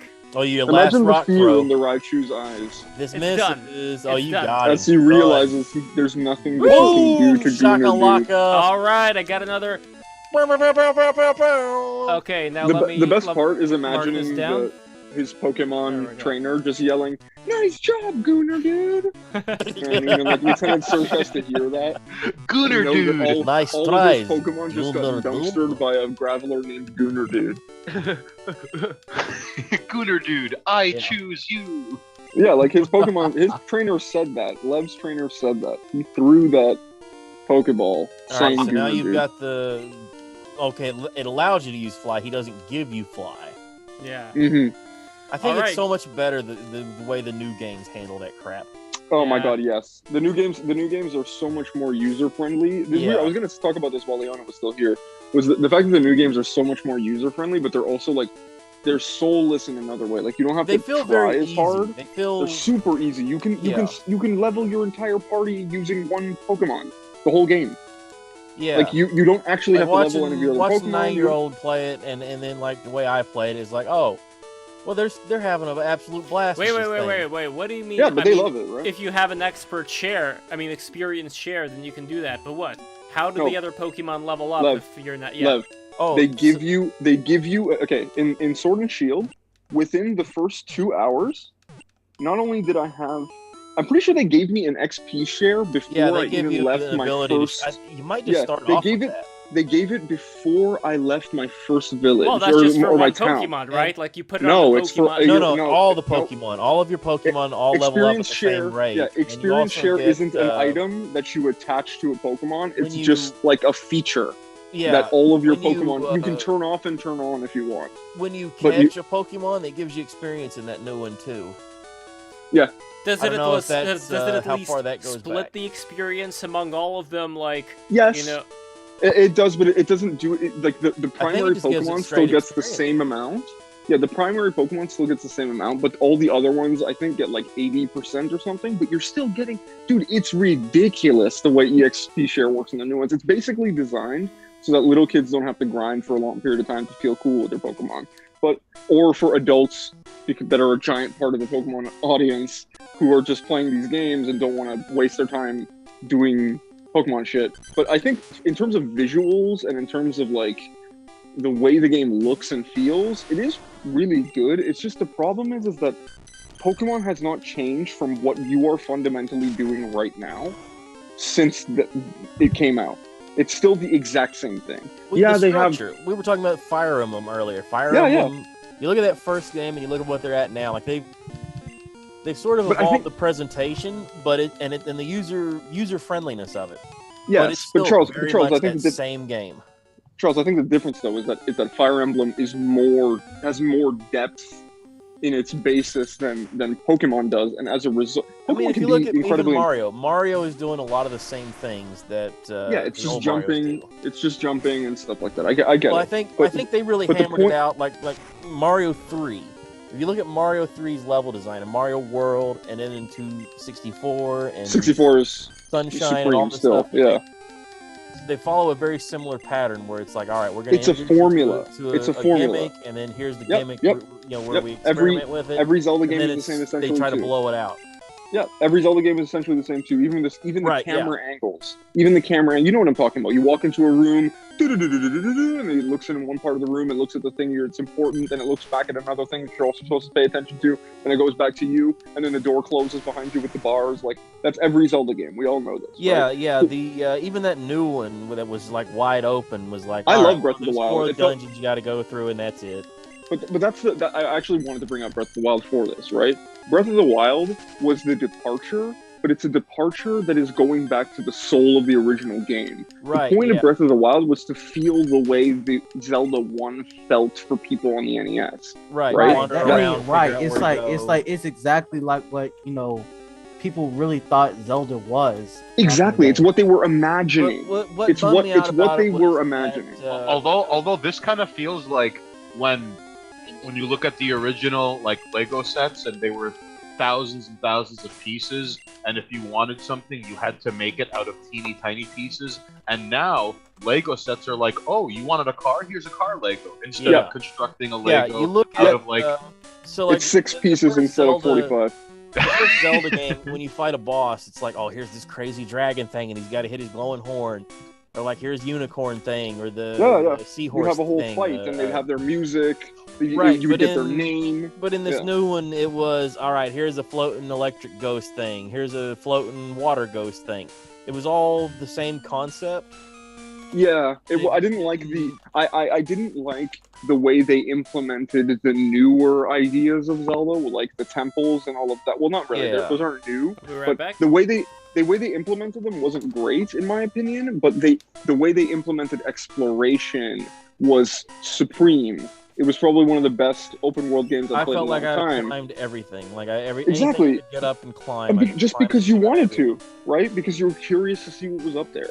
There's It's literally something just that. There's some amount of joy in just climbing up shit.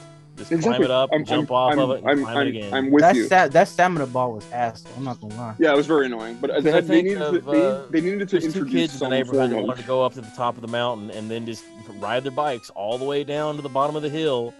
Yep. And they did that all summer. That was their summer one year. Where It's just pure. Yeah, it's just It's fun. pure. Exactly. So this is what I'm getting to with Pokemon, right? So Pokemon has been this turn-based, dun, dun, dun, dun, dun, dun, it's standing across from you and that whole thing. You know what I mean? Like it's always been that same formula, and that's fine. I get it. A turn-based RPG combat. It's. I get why people like that. Yeah. But I think recently they just showed off a game that is essentially like a weird open world third person MMO shooter type thing, but it's Pokemon. Like you catch Pokemon physically, you'll throw the ball at them, you have to sneak up on them, and it's a Pokemon game. And then What, they you will showed run off a around new with one? your it was like a anniversary event of some sort. So they Was it showed like off some one of those jabroni spin-offs that they do. No. It is a real, like, okay, so this is what they showed. They showed new expansions for Sword and Shield, right? So some form of DLC. Then they showed a new Pokemon Snap, and everyone was like, "Oh shit, Pokemon Snap is for the Switch!" Yeah, when's And it that looks pretty out? good. It looks pretty good. I That think is it's this year. fun to I think play. it's coming out this year. I'm not sure though. I'm not sure. Don't I quote me. figured it would That's already been Pokemon out. Legends, ain't it?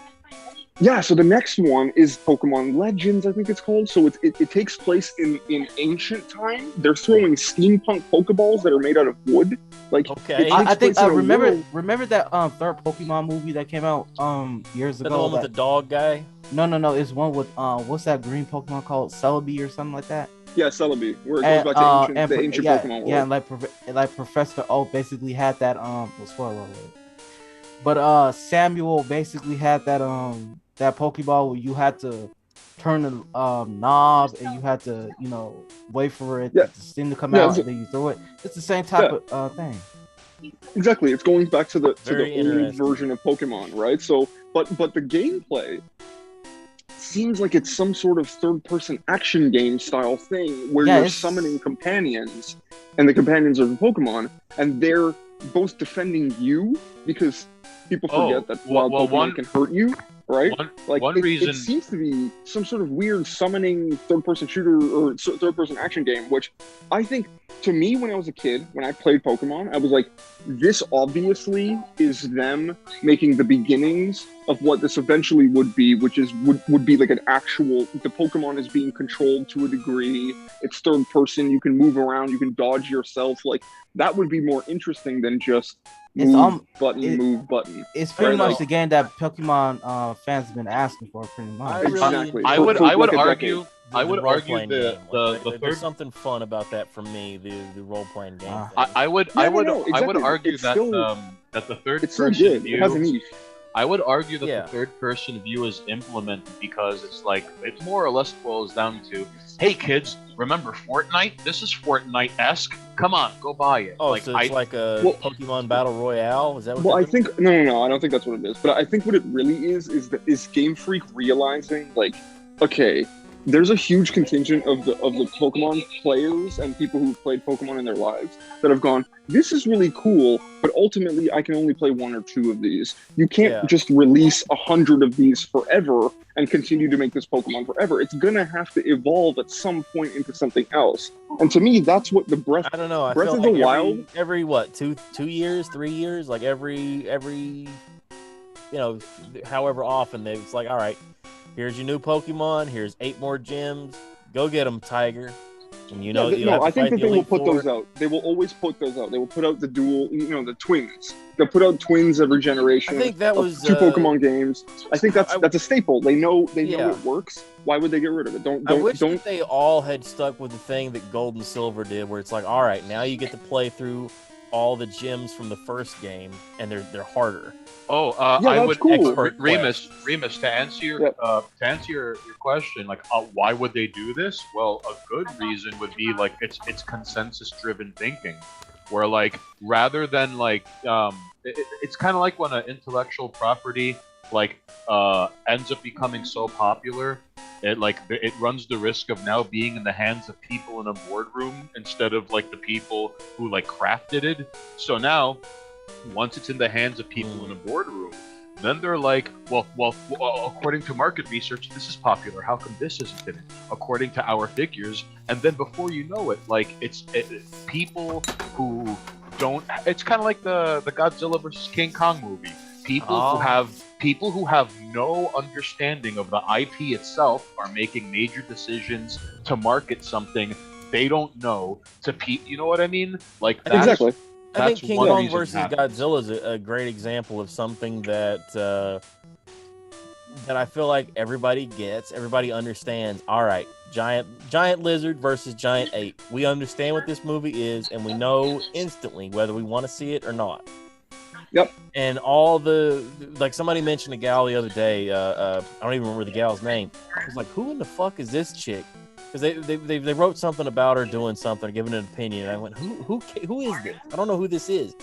And apparently she was in the last 2 Godzilla movies. Like, that's how important. Oh, Millie Bobby Brown, the child. Millie Bobby Brown. Child. Yeah, I was like, that's how important her character was to me, and how great she was in the movie. That I don't remember. Stupid ass. Brie Larson, same thing. I had no idea Brie Larson was the blonde in the King Kong movie. I was like, I don't. Is it similar to like the characters in that Sonic movie that came out? I didn't see it. But there were like these extra characters that were even like marketed as like why are these here? Yeah. What is the point of this? In a Godzilla movie and a King Kong movie, like I want to see. I remember King Kong versus the octopus, but I don't remember Brie Larson's puss. Like she didn't exist. Listen, I think Godzilla versus King Kong should literally just be recut. They should just recut it so that there's no instances of by the way, you see this? This one's purple. You see the purple? Oh, beautiful. You have to see that. Cypress Hill. This is a really old one. This one is called Purple Gorilla. Speaking of Gorilla Biscuit. From the 1920s. Gorilla Glue. Okay, we have a nice replica of that from the 1920s.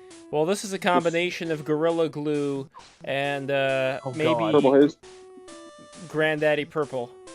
Oh, beautiful. But this one's very old. You could see like the crystals over here. They're like yellow now. They're not even white. It doesn't even go bad. You could just smoke it no matter what. I enjoy the humor of a Cheech and Chong movie. Remember when they pissed on that guy? is Stacy Keach. Stacy Keach plays the detective who's hot after him, who's looking desperately to find them, bringing a van full of they're smuggling in marijuana into the country. They don't know that they have the marijuana. They don't know that Cheech and Chong are the guys that he's been after. And in 2 separate bathrooms, both of them piss on him.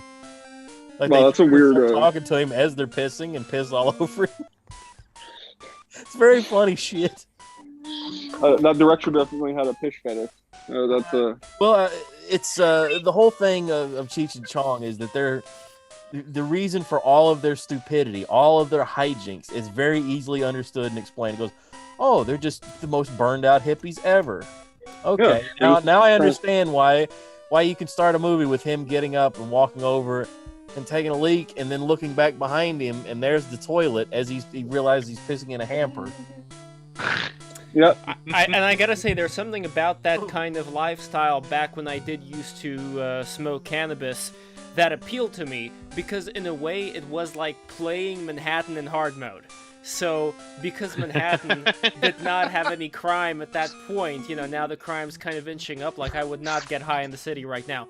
But anyway, back then, it was like 2016, so just imagine going from your apartment on 14th Street, your shoebox apartment on 14th Street, close to Union Square, walking down and then going into the train, looking at that ancient station, just thinking about all the people who went through there and like all the dirt and grime and industrialization and how we're living like in these, these tiny places and walking through these tunnels like a bunch of fucking rats, just having all these thoughts while you're walking and just seeing all these people boarding these technological devices and then just walking outside and looking at all these super rich people, because you're in the Greenwich Village, so you're walking around there to go to the gym, and then you're just seeing all these fancy people and all these gay people. Yeah, with, it's mildly psychedelic. Style. Yeah, I is totally a psychedelic. understand what you mean. 100%. Yeah, because you're like, man, this is like you come to understand really what you're standing in all of a sudden. It's like,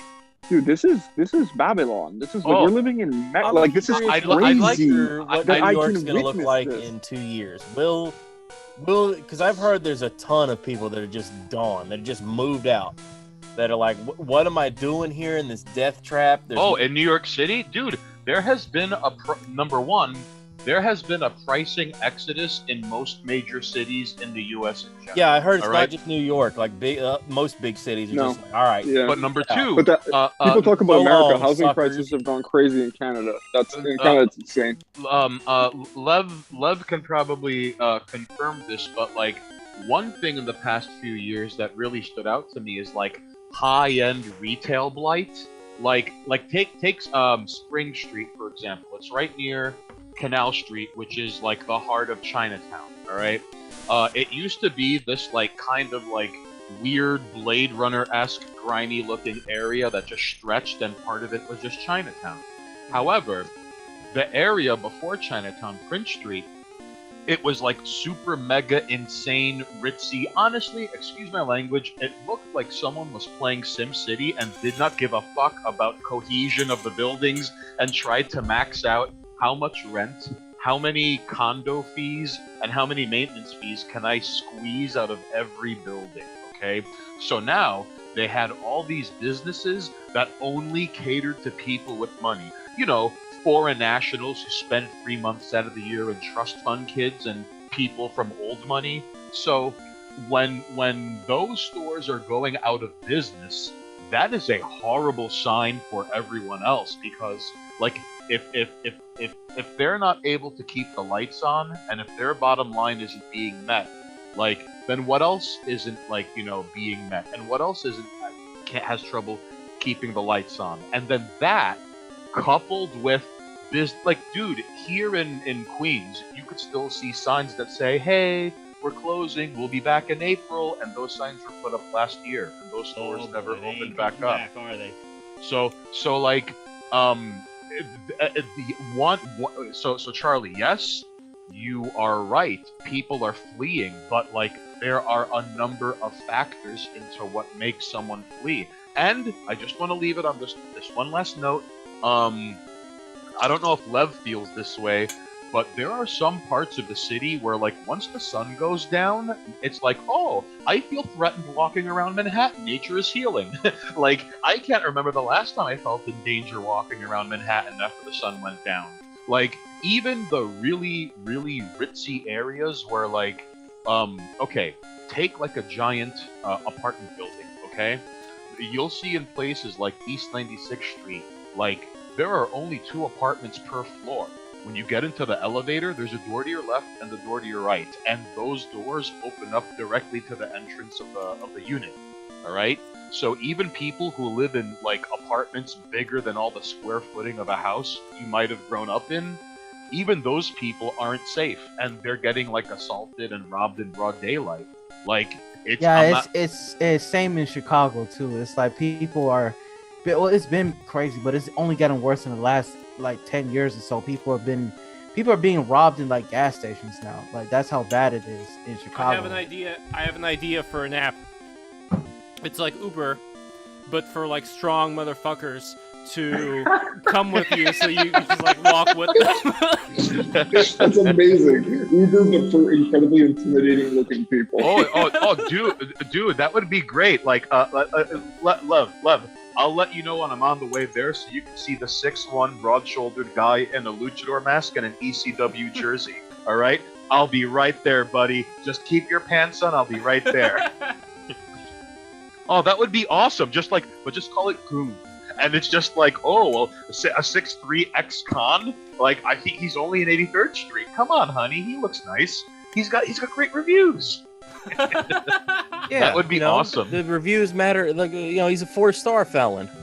Yeah. I mean, the only problem would be people making use of that app, like getting their friends to write fake reviews for them, and then like doing it for like some time, and then just like getting somebody and just like robbing them, and then what was it? There was something. Maybe it was Yelp. There was some app that wanted to list off like black-owned businesses and like highlight them. And that got turned into like, oh, what are you doing? You're trying to get them targeted for like hate crimes. Like, there's no winning anymore. There's no good deed anymore. Everything's gonna always be turned. Well. Here's the thing. Before I want to address that, but one last thing. Lev, considering the nature of the stream, what's stopping you and Charlie from meeting in like Times Square and going, "Get him, goon," and then the goons are like duking it out for everyone's entertainment? We've now revived gladiator battles, apps, 1v1. No, gladiator battles still exist. That's it. Oh no. But I mean like how do I put this? Like sending someone out for your gladiator battle, a la Pokemon. I mean, hell, if you want to watch gladiator battles, I mean, so you're thinking Bloodsport's wrestling. exist. You're thinking Battle of the Billionaires, Donald Trump versus Vince McMahon. We both pick our guy, and they go to war. I'd watch that. Right. So imagine like, Charlie's like, I don't know, I got a former Hell's Angel I got on deck, and Lev is like, I got a 5th degree Brazilian jiu-jitsu dude who served 7 years for armed robbery. I think my guy could beat your guy. I'm betting on the Hell's Angels, brother. No, the jiu-jitsu guy's just gonna snap his knees up, man. It's not the even Hell's funny. Angel's gonna cheat. No. Yeah. As soon as he's just gonna shoot him. As soon as the jiu-jitsu guy attacks him, 5 other Hell's Angels are gonna come out of nowhere, and then another just beat 20. his ass. Yeah, that's the goon. Like where there's that's the one, real there's goon many. squad. Like you ain't fucking with. They're the Hydra. Yeah. By the way, that bodyguard Uber, it can also work in such a way that there could be like the cheaper option of like already like a convoy of people like together walking, and you see them on the map and you just join them. It's like the hordes in WoW, where people would travel in packs so they didn't get ganked. Oh, it's literally WoW. You mean like starting up a raid group to get to town and cash in your quest? Like for real, yeah. They would roll so that they would have like a big posse of people to try to travel. Is that? It's Scarabord, yeah. Yeah. Here's 30 level 1 guys. And, it's RuneScape in the outskirts. So you're trying not to get mugged by Russians and fucking Peruvians in Venezuela. There's a scene in one of the Planet of the Apes movies where the ape explains to him and goes, ape alone, weak. and he's got sticks, and he goes apes together, and he tries to break them. Apes Yeah, he puts the bundle of sticks together, and you're like, oh shit, eco-fash, god damn. God damn. He's literally creating a fascia in real time in front of you to show you. And then when he's challenged in the second one, he ends up killing the theoretically, other it wouldn't be a bad logo for this company just to have like the the bundle of sticks together. Yeah, nice. Yeah, right. Mighty. And maybe they should wear like special armbands so that people can identify them. and a particular shirt color. Yeah, a particular shirt color that they all wear. It'd be a lot of in the Navy and YMCA. That kind Man, these guys march funny in sync with one another. These guys sure are friendly, Sarge. Yeah, might even want to institute some sort of like aesthetics rules. You know what I mean? Make sure they all look a certain way. Add to it, right? Get Remus, some unity. Remus, real quickly. You said eco-fashion. I was a little disappointed to find out what eco-fascism meant because when I first heard it, I was imagining dudes like, trees before refugees, and then it turns out, you're all a bunch of Earth First, lily-livered, soft-handed jerk-offs with dreadlocks. That's what I'm picturing. Is these. But the cool part about ecofash is the weed that they and may the drugs. They may be that, but they are also willing to kill everyone on Earth. And that's some real conviction. All right. By the way, guys, just so you know what I'm drinking here, this is raw kefir. I was about to say it's so good. It's so fucking good. Yeah. Charles was like, that looks like equine semen. Yes. It's got the consistency. I forget who it was that said that. I think it might have been The Rock. He takes injections from bull balls. Yeah, it's taurine. That's what was in Red Bull. That's why it's called Red Bull. Yeah. It's steroids. I remember hearing things like The Rock was getting like horse steroid injections, and it turns out no, you're getting bull ball juice. That's what you're getting. The Rock, if you recall, in the later 90s, there was a period of time where The Rock would always be shown wearing those like silk shirts and that kind of stuff. Yeah. He was trying to hide scars from what they called it. I want to say it was called a gastectomy. He had a bad reaction to a batch of steroids and grew almost like man. Bubble gut. He got the droopy titty. He got droopy titties, and he had to get a surgery, and so he was always wear the shirt. Very common. So however long that was, 6 months, 8 months. Yeah. Oh, also, I'd like to point out, I remember when like The Rock had hair, and then suddenly like he went bald, and I was wondering if like, is his hair falling out because of steroid use? Because, I wonder. Like, I mean, it's so, and here's the thing that kills me. But Scott Steiner, same thing. Steiner is. Oh God! He used to have a mane of hair, and now look at him, dude. Number one, Scott Steiner used to have a beautiful mullet. Number two, Scott Steiner used to have a special move called the Frankensteiner. Yeah, that he himself I remember that. Before, I remember that. Before it was the Hurricane Rana, it was the goddamn Frankenstein. All right. Number two, I've always trio. That's what I want. Number two, all right. Nice. No one. There used to be this wrestler in WCW named Buff Bagwell. All right. Oh yeah, he's buff and he's got the stuff.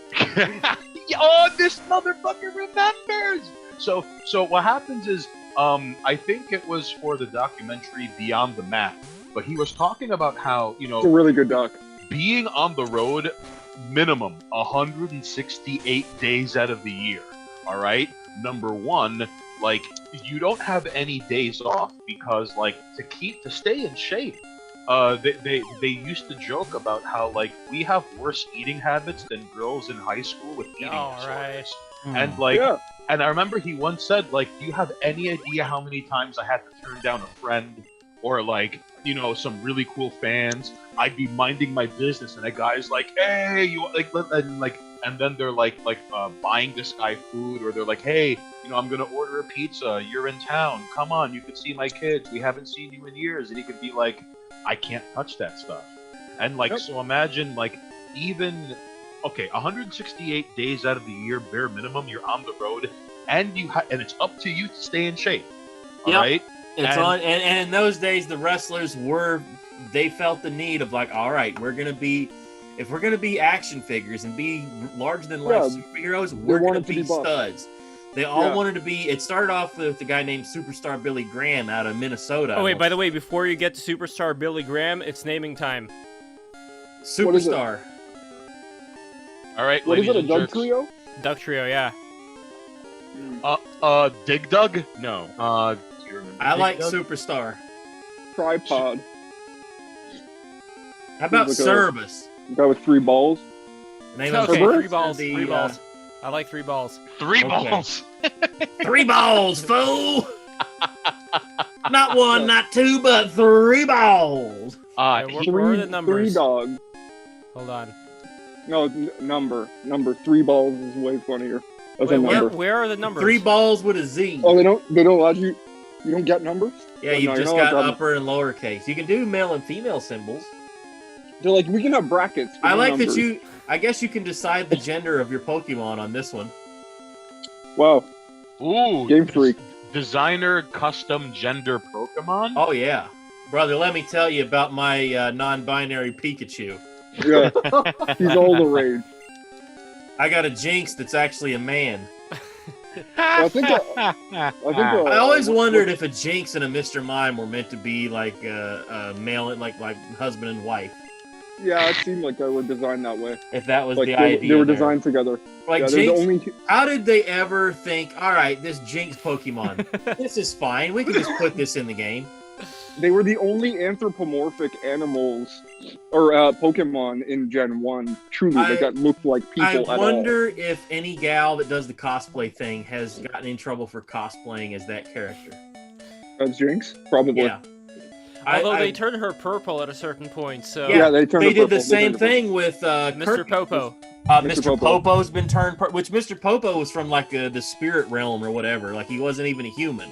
Right. There's also in the Kirby game, Kirby Superstar, there's like a let's be honest. It has like the fruits on the head and like Looney Tunes kind of stuff, and it's got these big Can giant we- hands. can But the eyes and the lips look just like Mr. Popo and Jinx. Can we be honest though? It's probably it's because it's racist. Like let's just be real that Japan is super racist. And Yeah. it's okay.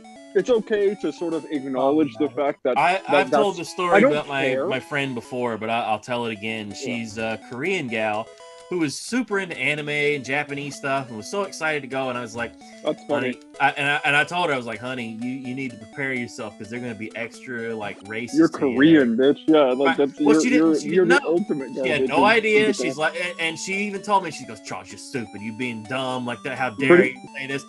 Got the phone call from her at like 4 in the morning because she didn't know because it's like time difference. Got the phone call of, oh my God, they're so mean.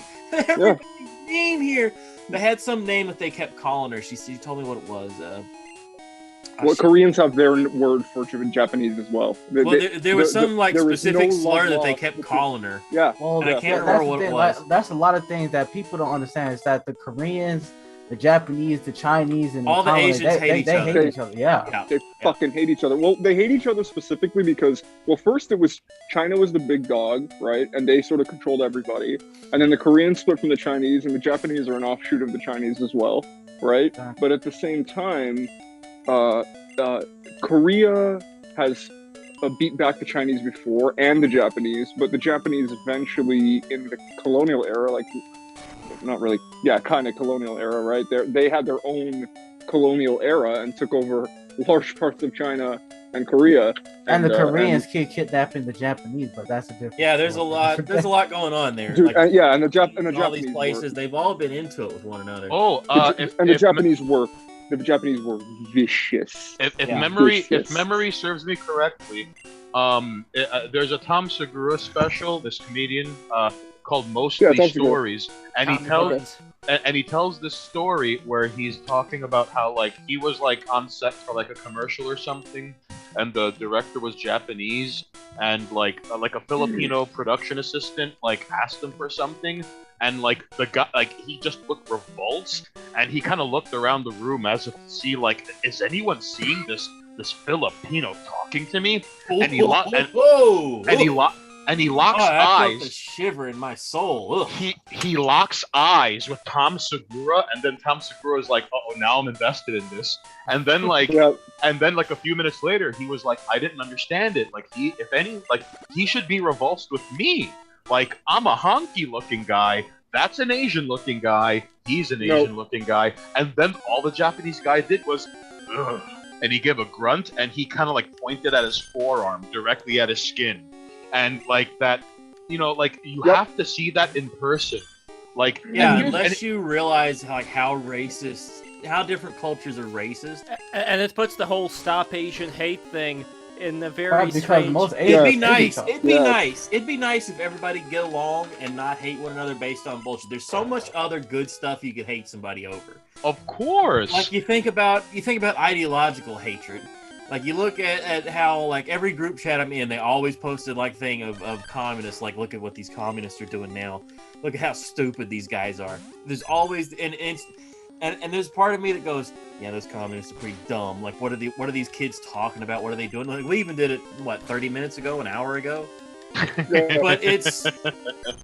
But we're not going out like we're not going out and actually hurting people or that sort of thing. Like, at least I'm not. One about thing, you fellas. One thing, like because like you can't speak of Asians as their one contingent block. Right. The same way, like take Latinos for example. Okay. Oh yeah, they all hate each other too. Right out Almost the gate. And many White- Africans hate each other too. It's like Right. Hell, Why do you think listen, Rwanda happened? Black Sage D. Like, Right. I think a perfect example of this is how, like, black on black racism and blacks administering the Morehouse paper bag test on one another, like, that is something that, like there's hatred Until directed... you've seen it, until you've hung around with guys and seen them start going off about, I don't like her, she's light skinned. Like, Right. Going off on this kind of stuff, or the opposite of going, she's too dark.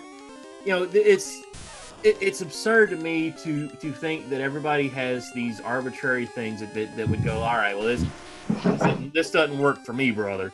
Right, and so like it's bad enough that people have preconceived notions of Getting a lot of feedback there, Martin. Hey Martin, are you okay? Yeah, Martin. Oh, sorry. Hey, how are you? just moving I around. was waiting I'm to good, hear I'm something good. from you, man. So you're also coming in from well, you're in. Man, I feel like such an asshole. Do you live in Norway? You live in Norway, right? Or in Denmark? No, he's in Denmark, I think. Denmark, right? Because you He's said that muted. you were hanging Is there out. something foul in the state of Denmark? I believe Martin is from Denmark. Yeah, but Oh, I I love remember Culture Barbar said that he was hanging out with Martin. I was like, wait a minute, but then if he's from But yeah, Denmark, how are they? I mean, how I far imagine is you it can- really? Like, aren't there? Yeah, I imagine you can get everywhere. I imagine you can get to Norway from Denmark You rather have- I'm severely. Norwegian. You have to You're cross. Norwegian. He's Norwegian. You're in Norway? Like my understanding Yeah, is those I'm in areas Oslo. are. Wait, who my- do we my- know my who's bad, from brother, my bad. Denmark? Is it Bones? Is Bones from Denmark? I don't know. can't- I know somebody from Isn't that where Denmark. Hamlet's from? Yeah, it I took place think in so. Hamlet. Yeah. Hamlet took place in Ooh. Denmark. He's the prince of the Denmark. Danes. Yes. But I'm Norwegian, and I do hang a lot with Techno Shaman, Kultur Barbar. Yes, Yes, he's great. pretty good Yeah, he friend. seemed like a fun guy. Like, He has a lot of very interesting fans. Sometimes they come on the stream Yeah, chat. we throw knives and rocks and swim in the frozen sea, stuff like that. See, that Nice. sounds like good old-fashioned fun. Like where you're just This is- hanging with the boys. Take some knives and throw them at this wall. Right. True. And listen. Like, I'd like to believe that there are like, dudes in Norway hurling like each with like they have a campfire a few feet away, and they're hurling knives at a tree and bullshitting and catching up.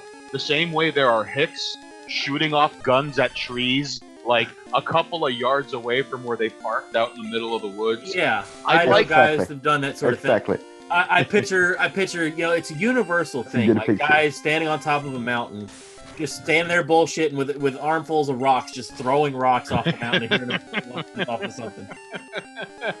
Like, there's something very fun about throwing stuff down there and just hearing it go all Or down. yeah, or water.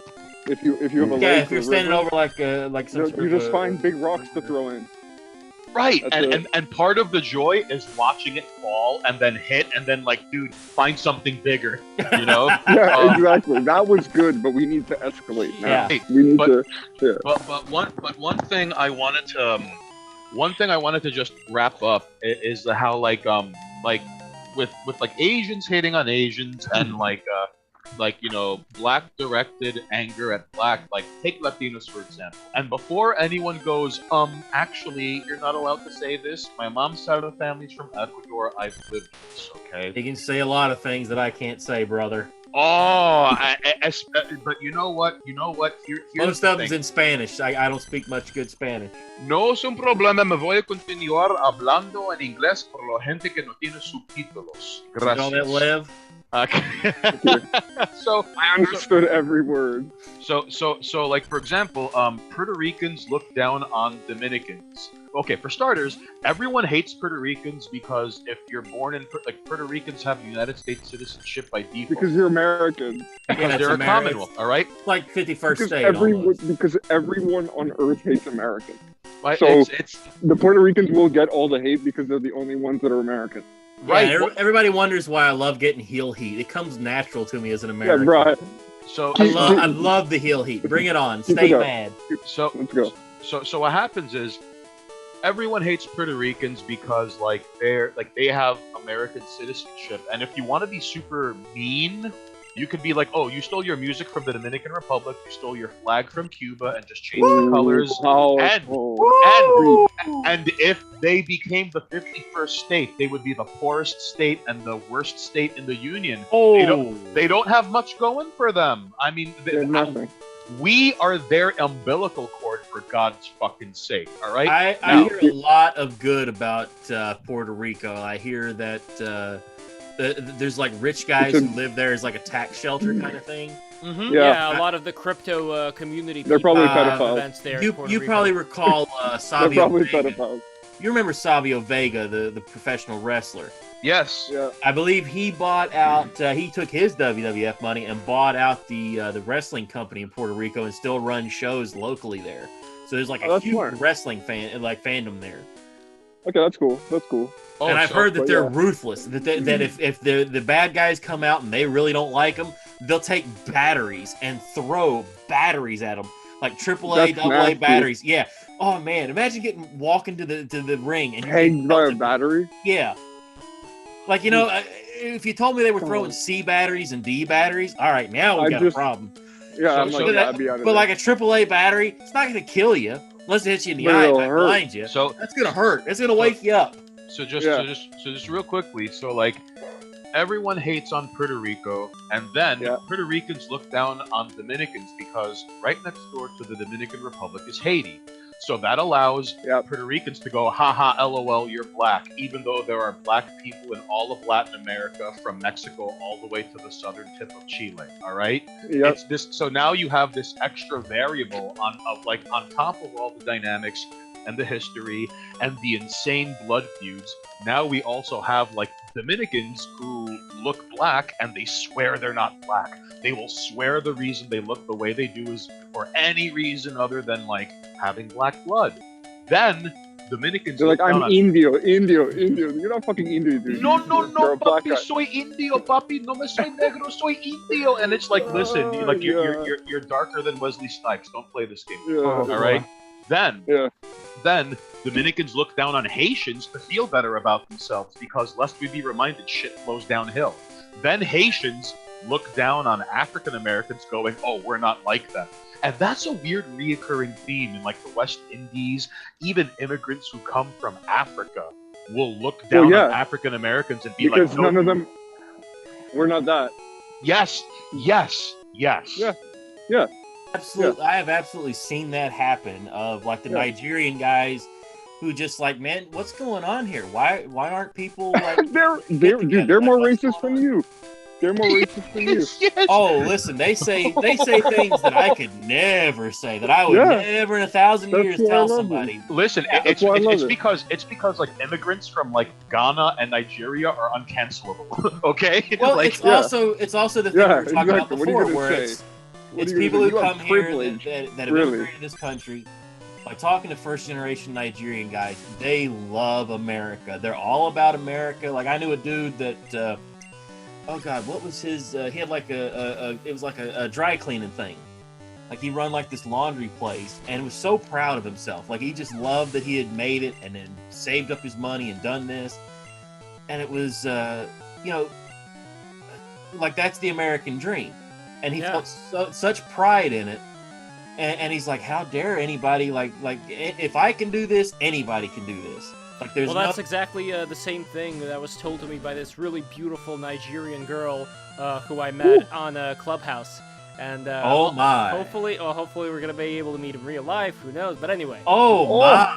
Wait. No. Get it, Lev! Get it, Lev! Anyway, yeah. # White Boy Summer. Anyway. The Russian king and his Nigerian princess. Lev! Anyway, she was. Vidania, baby. Why did Russia invade Nigeria? She was she was talking about how much how important education was to her family and how there was like this emphasis on like the fact that being you had educated. a chance to be here, like Yes. now is the time to make the most of yourself. But Right. what I don't understand though is that Nigeria itself does not look great. Like if you actually go to Google Maps and look at the villages and everything, it's like, so how did this happen? Well, Why is it okay, wait. Let's be clear on something. First of all, I think this incident to think of a dirt floor village and think of that as horrible is not necessarily the right thing. Who knows how their life is actually like? They might be pastoralists. They might have animals, right? Like that might be the right thing for. You have to understand that. You have to understand that most of these African nations were not necessarily harmed by colonialism, but pretty much basically all sorts of communism and dictators and warlords and shit like that. Yeah, well, in their current forms, right? Like, so. We were talking about that before you showed up, China. China's all over the Congo now, like Han supremacy. Yeah, dude, they're everywhere. They're everywhere. They're everywhere. Let it be known, the only thing worse than white supremacy is Han supremacy, ladies and gentlemen. All right, I would agree with that because. I'm done. So, Lev, go ahead. No, it's just, I want to say that it's still weird for me because if we're talking about, like, a certain base level of, let's say, certain kinds of creature comforts, and I understand, like, if people are pastoral, then they would do things differently. Well, bro, you gotta still remember, their climate is completely different to yours, dog. Like, what they're dealing with on a daily basis is it's like a different planet, literally. It's a whole different world, It's a but whole. Even, okay, hold on. But even with a different climate, though, have any of they're you ever still been there? I have not been there. No. Okay, I have. I'm the okay. Okay, so let me just speak on this. Okay. Go for it. So what is happening there is old conflicts that have existed for very, very long periods of time being directly influenced by outside powers. Yes, this is colonialism, but it's also the direct results of colonialism being pulled out like a rug pull, right? Like these people are in the middle. Let's put them of into like something like the Dark Ages, where they're in the middle of something that they didn't design, didn't really want, and they're put into it and just said go. Remus, can I ask a question? And just excuse my dumbass for visualizing this, but is it like this? Let's say there's like an American town, and it's like Hatfields and McCoys. One half the town hates the other half. Yes, it's exactly that. Here we go. Now wait. So, Walmart shows up, destroys all the small businesses, and then one day the Walmart is like, "All right, we're done. GG, bye, goodbye," and then they leave. That happens. That absolutely happens right here in Virginia. Yes. So that is see, this is what people don't understand about this. You're all being colonized. You just don't understand that you're being colonized. You're being colonized by corporations and banks and all of that. They own all the shit that you see, right? Remus, so, I'm picturing a guy in like Warhammer 40k armor pointing to his head going, "You're getting colonized up here, man." But you're right. Yeah, but you're right. You're not wrong. Yeah, right. okay. So what I'm saying is that's exactly what happens. So when the rug pull is done, what happens, of course, is strife. There's no. You're treated like children for so long, right? And that it becomes a state of being, and then you are given the keys. Isn't that what happened in India? They got their independence and then fought one another. Well, not only fought one another, but at least according to that guy who was doing the diary on his motorcycle, you know, the weblog, whatever you want to call it, he saw on the highway just like trucks just lying on the sides of the highway, just like they were driving, and then, you know, just one wrong turn and they're down. They're just lying there like truck corpses everywhere. So oh, wow. He basically describes India as like just being completely like disorganized. Like, don't they have like a caste system over there still? Yes, they do, but it doesn't. It only functions in the level that. The point here is that there was like a British Empire who went into India, who installed like all these trains and everything, and now it's like the tourists, they come back and they see like, you know, certain things work, but they don't work great. Like there's still a way to go culturally or civilizationally speaking in order to get to that same level. Well, that's a whole nother people and a whole nother like. India is much more complicated and for its own reason. The reason that I'm discussing. Is India where the guys are riding on top of the train, like 50 guys riding on top of a train? Yes. But so is Bangladesh, and so is China. Well, China's not like that. Just real quickly about India, this sort of builds on what Remus is talking about, and how like there are these like centuries, if not millennia old conflict that are now being like fostered and facilitated by like someone from the outside that shows up by like, predatory powers. It's not even that they're outside; it's that they're actively using those. It's like Cortez is the blueprint. He went to the Mexican continent, like Mexico, and was like, "What's up?" Met the people, found out what the deal was, and then just manipulated them and exploited them. Right. So like the British did the same thing in India, where like once upon a time it was all Hindustan. Like India, Pakistan, and Bangladesh. Well, no. Before that, it was not before that. Sorry, before the British, it was the Muslims. It was the Mughal Empire. Right. But that entire landmass was called Hindustan. Before the partition between the border of Pakistan and India and Bangladesh, that whole region was one gigantic country. So then the East Indian... But what you need to understand... Well, wait. This is the fundamental concept that Lev is trying to imbibe here. Is the reason that there's the word Stan is at the end of Hindustan is because of their Arab influence. That is not native to India. You understand? So the Hindustan part comes from Mughal influence. That's right. That's the people that you're discussing, right? So like before that, it would be, you know, Bharat or whatever the fuck they want to call India. Right. Because it's Hindu. It's a Hindu reign before. Would you say Bharata like Mahabharata? Well, Bharat is the land. Yeah.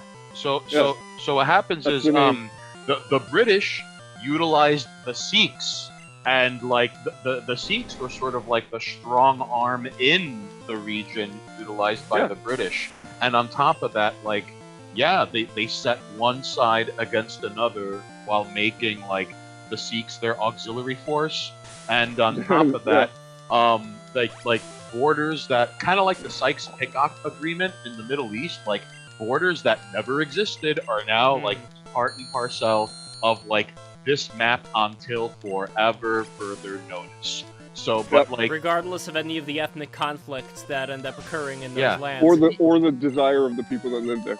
Right. Oh, by the way, Brutta, thank you for the Pepe dancing GIF. And thank you for watching. We are on D-Live as well, by the way.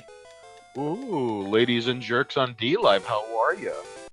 We are on D-Live, we are on Twitch, and we are on YouTube, and everybody subscribe who is listening to this right now. To D-Live. Yeah, it is pretty interesting, by the way. Like, I'll be honest, I think this is such an interesting conversation about life, about all the different peoples who exist in this life and what they go through and what the history is. But I don't really see this much stuff on, like, when I go onto Twitch and go to those live streams, what do most people talk about on video game live streams on Twitch? Well, they talk about okay. Well, it depends on what they're Just talk playing. about But most of them are stupid just going shit, to talk really. about. They're going to talk about the game, or they're going to talk about stupid shit, or whatever the fucking their dumb chat is, or they're going to talk about being fucking whatever the fuck they are. Charlie can vouch for this, but when my friend and I stream, twitch.tv/Monoxis, all right, that's my homie I make videos with on YouTube here at 718TV.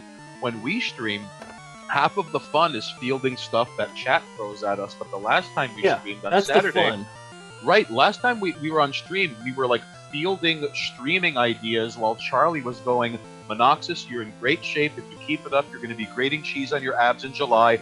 Why are you not in a little Mac pink jumpsuit on TikTok, banging it out on the bench press? I don't know if that's exactly the way I put it. I said what you need to do is, and I try to tell it. I always backseat quarterback produce it for everybody.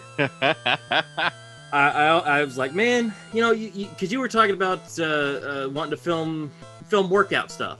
Yeah. And I said, if you could get 1 minute long clips of you guys like doing your thing, start throwing that up on TikTok, start throwing that up on Twitter, start getting that on Instagram stories, start doing the fleets, Snapchat stories, all the different places you can get.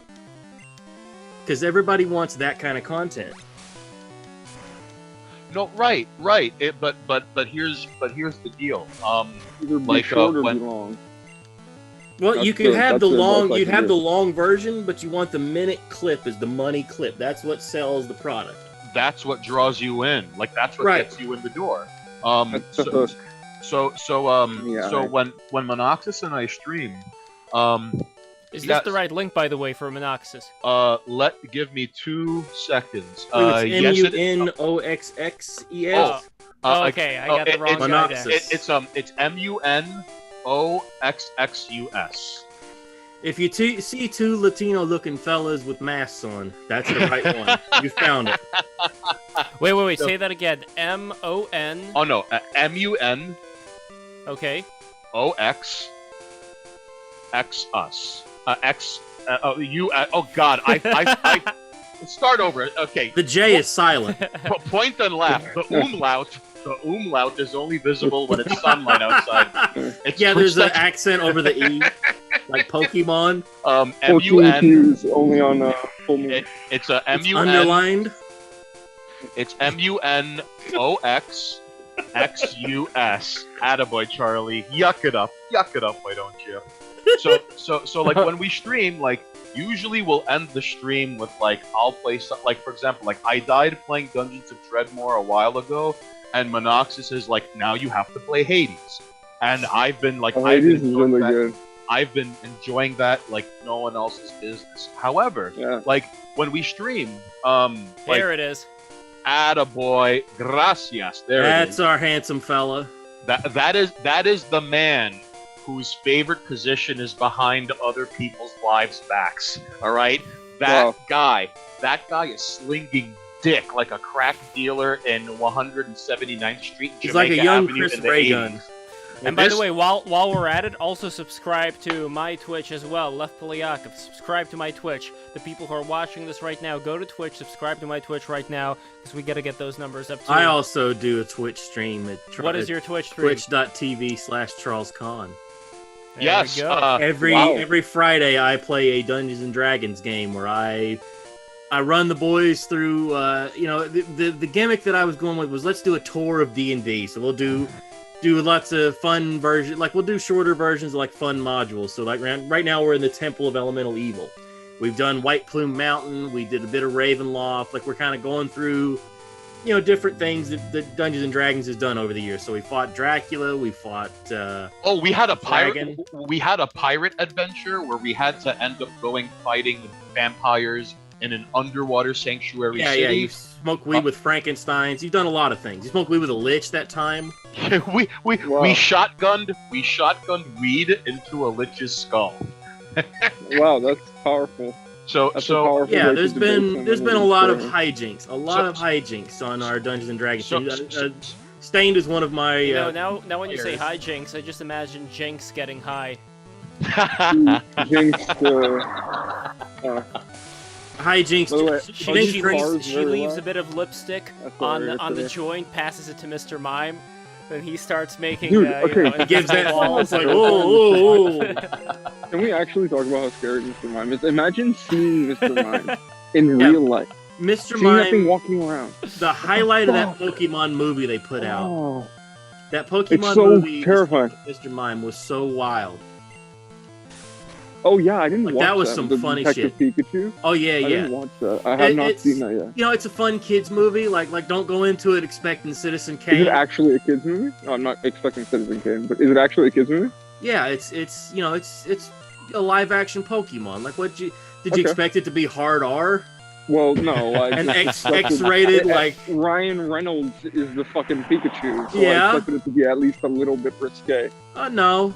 Like he's, you know, it's as risque as like a PG movie you'll get. Like, you know, he's Like Shrek. I don't get why they put the owl in that. That owl has nothing to do with Sonic. They just put the fucking owl in the universe. Again, it's like Americans are trying to add these What characters owl? that have no. There was an owl in the beginning of the Sonic movie. They should have. No, I mean, there was an owl. There was Mr. Owl, but he was better. He was kind of. I don't fun. know. I don't know. From the Sonic OVA. Have you guys ever seen the Sonic OVA? I watched it many years ago. There's a weird thing I that do they not remember do ever with seeing that. adaptations where they want to do like, oh hey, here's the Smurfs, but instead of having the Smurfs cartoon that you actually like, the Smurfs are going to the real world. You know, it's that kind of crap. Yeah, I hate that shit. You know, But here's the thing. I want to How- see Sonic in Sonic World. I want to see Sonic doing Sonic things, not Exactly. But here's the thing. Like I farting think around with some butthole. I mean driving like, in a truck. But how come something like The Muppets Take Manhattan is okay, but Sonic Takes Manhattan Because the is Muppets no take place in the real world. Exactly. Ah, by the way, The touche. Muppets By were the way- established as being in real world. Exactly. Terry Greenbeans has a comment about the hijinks. He says, "I have seen her. She has dreads."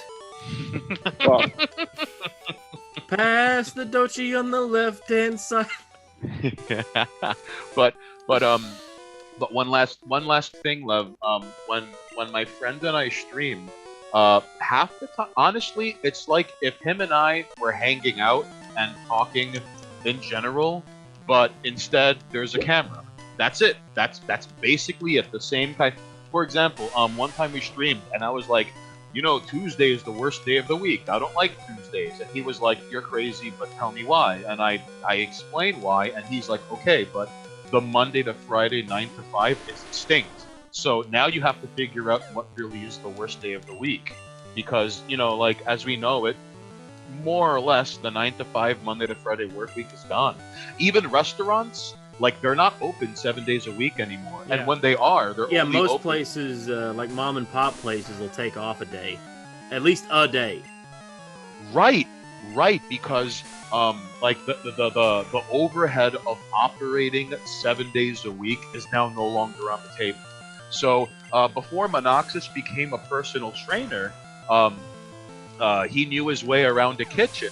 So he still gets like updates on Indeed about like jobs where, like, you know, for like a chef or a cook, and he pointed out to me like all of them are like 4 days a week, 10 hours plus a day, and the restaurant is not open 7 days a week.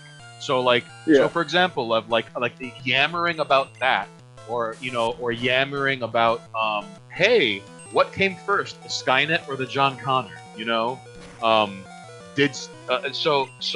honestly, I have no idea what other people are doing on other streams. I assume to some degree there's like titty show. Like, Yeah, we're there's not, titty I mean, girls. that's a lot of what Twitch is, but I feel like Twitch can be a lot of things. There's still a fair amount of people who are just gameplay oriented people, like Right. who are good at what they are playing, and that's why they're playing it, is so that people can see that they're good. Well, some guys there's are just pro fun players. guys. Some guys are just there's really just fun guys. personalities. Yeah. You know what I mean? I think like when if people tune in for me, like that's what they're looking for. They want the meme bastard who's gonna giggle his head off at stupidity and get into the worst, dumbest situations in a video game. But that's what people want. That's what people are looking for. Because I've talked about playing on mine, doing the oh god, I keep wanting to call it Nuzlocke, yeah. Nuzlocke, which is an absurd challenge. Have you heard of this shit, Stain? I have not, sir. What is it? All right, so a Nuzlocke challenge is something some jabroni can come up with. Where in Pokemon, it's to make the game harder. In Pokemon, you have these different routes in the world. You're only allowed to catch the first Pokemon that you encounter in each route. So whatever it is, you can catch that guy, nobody else. And you have to name all of your Pokemon, and you have to. And if a Pokemon dies, if a Pokemon faints, it's dead. Yeah, it's gone. like here. Yeah, so Cypress Hill in a Nuzlocke run would have officially been dead now. They would never get to play it again. That would have been the end of Cypress Hill. So it's quite the challenge. Yeah, that sounds pretty awful. And it could lead to some very emotional moments where everybody would mourn the loss of their beloved Boner King or Pecker Lips. Yeah, it's good for a stream. Yeah, I imagine it could be good for a stream. It'd be a fun thing because I've played through Pokemon's 10 times over. Like I feel like I'm pretty well like, you know, like as a 30-something-year-old man, I don't even know how old I am right now on this. 33? Yeah, 33. 33-year-old let's man. go with that. Let's go with that. 33. Yeah. 33. As a 33-year-old dude, it's like who cares, man? Like I by the way, Pokemon, shout out to Kyle. Kyle is listening to us here. He is an OG of Break the Rules, so welcome, Kyle. And he says, the internet quality, old days, pre-industry, it's all proximity to Sabbath. At that point, IG. Original Geodude's pride is very alpha. Yeah, what's up, Kyle? So it's the idea that, we've played Pokemon 10 times over. Like, we're adults. Like, and part of me is like, yeah, that sounds like a pretty fair challenge. Like, as an adult guy wanting to get a little more out of this thing that's like an enjoyable, fun thing, I think, yeah. If I could make the time to do it and have a stream cheering me along, and I would want to do it like Lev's doing this, where it's like I have people on to hang. Right. So I think that really helps keep a stream going. Well, yeah, I mean, just like talking by yourself, like it feels like madness. Like honestly, the only I never considered streaming until Monoxus proposed to me, where he was like, "Dude, it's basically going to be us, but with a camera and on Twitch. That's the only difference." Yeah. And make it a show.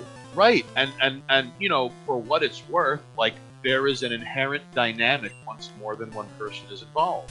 So Charlie, I think part of the appeal, and this is just my opinion, I could be wrong. Would you rather watch a guy who can beat Pokemon in his sleep, or someone who's never played Pokemon, who doesn't know the first thing about the game, is now like, ooh, that looks pretty. Let's see, what should I do now? And having seen my nephew do exactly that, never having played Pokemon, right? Playing the one for the Switch, I gave him mine. I was like, here, you can have it. And watching him play it with fresh eyes made me like Pokemon again. Right. How excited they were.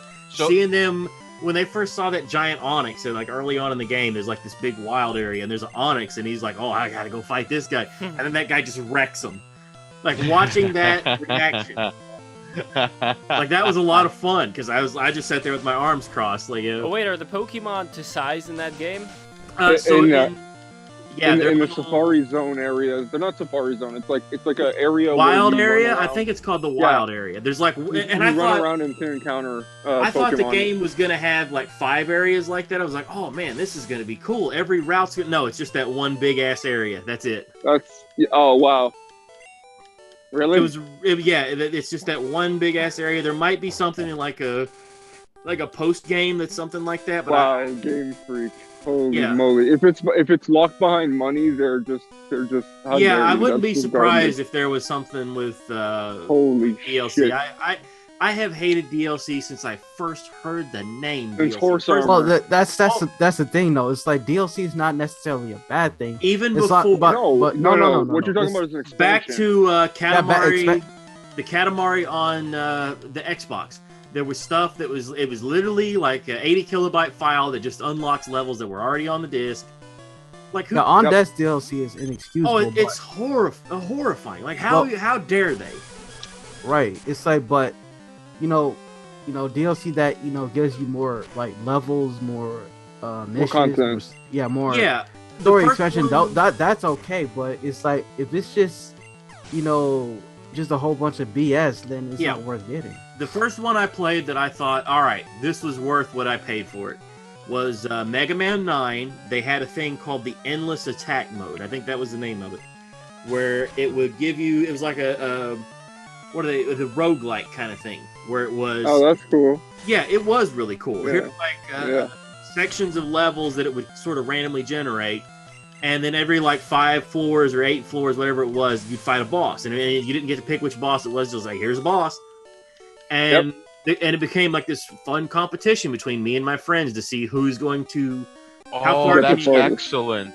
That kind of reminds me when you see like when you see people play games and like games done quick, it'll be like okay, like Super Metroid or like a Link to the Past, but one, it's randomly generated where the items are.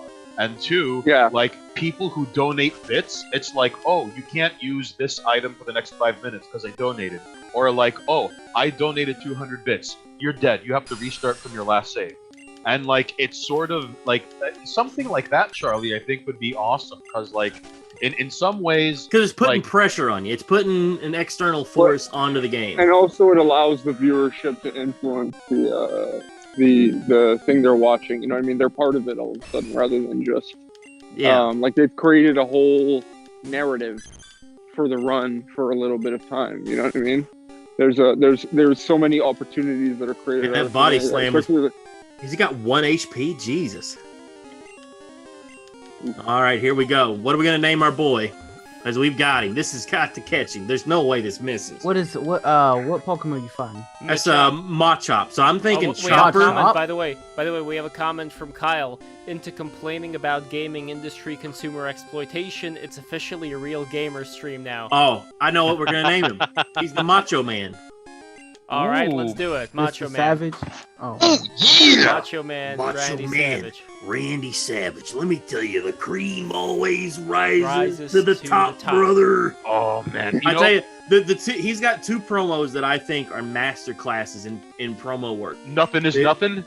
It's the cream rises to the top one, and then the other one is it was for the WrestleMania where him and Hulk were fighting, where he goes through the whole history of him and Hulk and Miss Elizabeth. Oh, and I saw it, brother. I saw lust in your eyes. Dude, it's like Shakespeare. Or like one time he shot a promo on Ricky the Dragon Steamboat, and the promo opens up with him sipping tea out of a tiny cup with his like pinky raised. Like, no, this guy was on a whole different level. Yeah, Macho Man was a real class act. Like, I hear wild stories about him, like his personal life and how defensive he was of Miss Elizabeth and how like paranoid he could be. And then I hear stories that are like Diamond Dallas Page talks endlessly about there was some pay-per-view where it was Randy's idea to put over Diamond Dallas Page. He's like, that put me on the map. Like, had he not gave him the rub, DDP believes that was what gave him a career, was Randy wanting to do that for him. Wow, really? Because he saw something his real name? Randy Savage, yeah. That was his real name was Popo. What was it? Was it Randy Popo? Randy Popo? I was gonna say, if his name was Popo, I would be like, that's not real. Real quickly, Macho Man unfortunately passed away because he got into a car crash while having a heart attack, and I've always wondered if the gods conspired to take him out, because one by itself would not have taken out Macho Man. So they had to double down and be like, listen, we gotta stop, we gotta pull the plug on his heart and make sure he's driving against incoming traffic. Let's do this. And then I had a uncle that had that happen to him, where he's out, he just had the heart attack in the truck, slammed the truck into the side of a mountain, dunzo. Sorry for your loss, Charlie. It was 20 years ago. That's fucked up, Jesus Christ. There's stuff like that makes me value life, that makes me want to be Mr. Positive all the time, like trying to push everybody to be better and try to get everybody going and get everybody riled up laughing. Right. Because I feel like, because I know, because I had another uncle that you want to talk about a crazy death story. So it was his brother's birthday, and they were working on motorcycles all day. Trying to get one running. rides the motorcycle up to the top of the hill, comes back down. It was a pretty good ride. And he's standing there and talking to his brother, and just the way it was told to me is that he just grabbed his chest and looked his brother in the eyes and sort of fell over right into his arms dead. Just right there on the spot. So he also had a heart attack? Yeah, he just had a heart attack and just collapsed into into his brother's arms, looked him in the eyes, like as he was going, like just sort of. How many brothers? 3? I believe there was 10 in that batch. Oh my God! Okay, that's a lot of kids. I would like to say though, when push comes to shove, Charlie has no qualms putting people in their place using the fewest amount of words, which is a skill in and of itself. But it's not often you see people like bring about positivity in a sense of like, listen, it's all too easy to talk about what you hate. But then on the internet, when you talk about something you love, you open yourself up to the kind of hate you normally find on the internet. Oh, yeah. It's been fun this week with the Godzilla stuff. Like, the King Kong fans have tried to come at me, and I just swat them away. Like, oh, that's trash. How dare you? How dare you? But I would like to say though that like Charlie is emblematic of the kind of things that, like, if people were a little less prone to being a dick on Twitter, I don't think it would immediately make brace for the worst. Like, Twitter is the only place I've ever seen someone like Stephen King, like, get it wrong about Jesus, and then Charlie's all like, Jesus was on everyone's side. Go read a book. Like, yeah. That's. I think in terms of joke writing,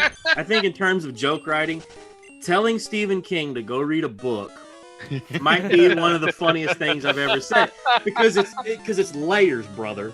It's it's here's Stephen King, the famous author of all these novels, and oh hey, go read a book, and then it's also oh hey, go read the Bible, you jabroni. Yeah, that's literally. It's and to phrase it just that perfectly, like oh, go read a book sometime. I felt like I really nailed it on that one.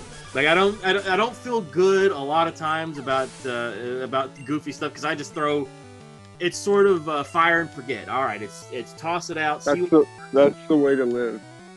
And I find sometimes stuff that I think is the funniest thing in the world just doesn't, like something that makes me just grab my face and just start heaving laughing, doesn't do any numbers at all. Nobody sees it. And I'll try to show it to people and be like, was this funny? Was that funny? Oh, yeah, that was a good one. Just, for whatever reason, people didn't see it, didn't take to it, didn't get it. Because I tried to explain the Stephen King to somebody that I know, and they're like, I don't get it. What is that? What does that even? And I tried to walk it through them, and I did the Bruce Pritchard voice. Well, because he's a book author, you see, and it's because of the Bible. See, and the Bible is the oldest book in the world. We kind of agree on, you see. Trying to walk somebody to a joke, it just doesn't work. But just one last thing, I just want to get fun to humble people. Like you think all these millionaires and check marks and journalists and celebrities like Stephen King, the fact that they're in a public square and that any bastard can just like Stone Cold the rattlesnake, I can just strike at any time.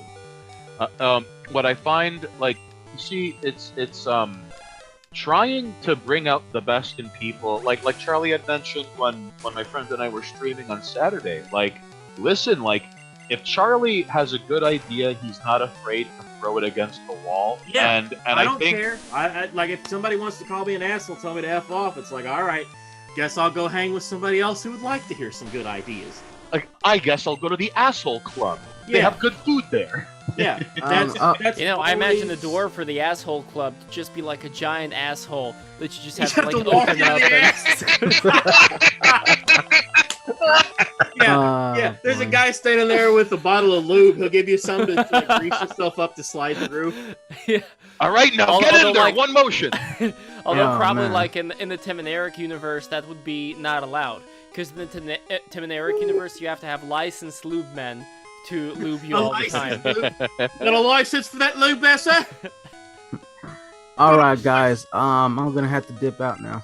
All right, Blacks HD, thank you so much for coming in. Been fun man. hanging with you, brother. And we're probably gonna do this until night, I Blacks reach HD. Lavender Town, which is after I get out of this fucking tunnel. So it's gonna be in the bed, and then we're gonna go because I also gotta go and sleep and start. Tomorrow we're gonna have a big stream. We're gonna have a stream with the real Xi Jinping. That's gonna be a lot of fun. Ooh, I hope it goes flawlessly, man. Yeah, I don't know Thank if you, I'm brother. gonna be around for that one, but I'm off all week this week, so I'm around the house. I know that. I'm I don't know excited if I'm Oh, gonna please, be there. please for come that. by if you're around, and I'm looking forward to that, and then I'm also looking forward to. I have a drawing stream right afterwards tomorrow as well. Oh, you draw? Yeah. Wait, is it tomorrow? Hold on. Oh god, hold now on. he's confused himself on his own schedule. Oh, wait. Hold on. I gotta take a look because that means I didn't promote it today. If I have a drawing stream tomorrow, hold You've on. been playing Pokemon, dude. Oh yeah. Oh shit. I gotta promote this because you know what? You know who's gonna be there with me tomorrow? Athena Hyatt. Athena Hyatt is gonna be there for the drawing stream. Well, you know what? That's I'm gonna cool. promote it in the morning. That's fine. I'm gonna promote that in the morning. My drawing stream. Yeah. Actually, if any of you guys want to join me for the drawing stream tomorrow, I would be more than delighted to have you on board. I can make an attempt to be here all week, and I would love you know, to. it's Draw me like thing that, like one of your French girls, Lev. I I always hope think to. like you know I would love to be online doing stuff all the time, but it's like normally my real day job schedule. You know I don't want to talk about that. It's you usually kind of handicaps me, but I feel like being turned loose. It's a very freeing feeling not having to go to work every morning and I can wake up at.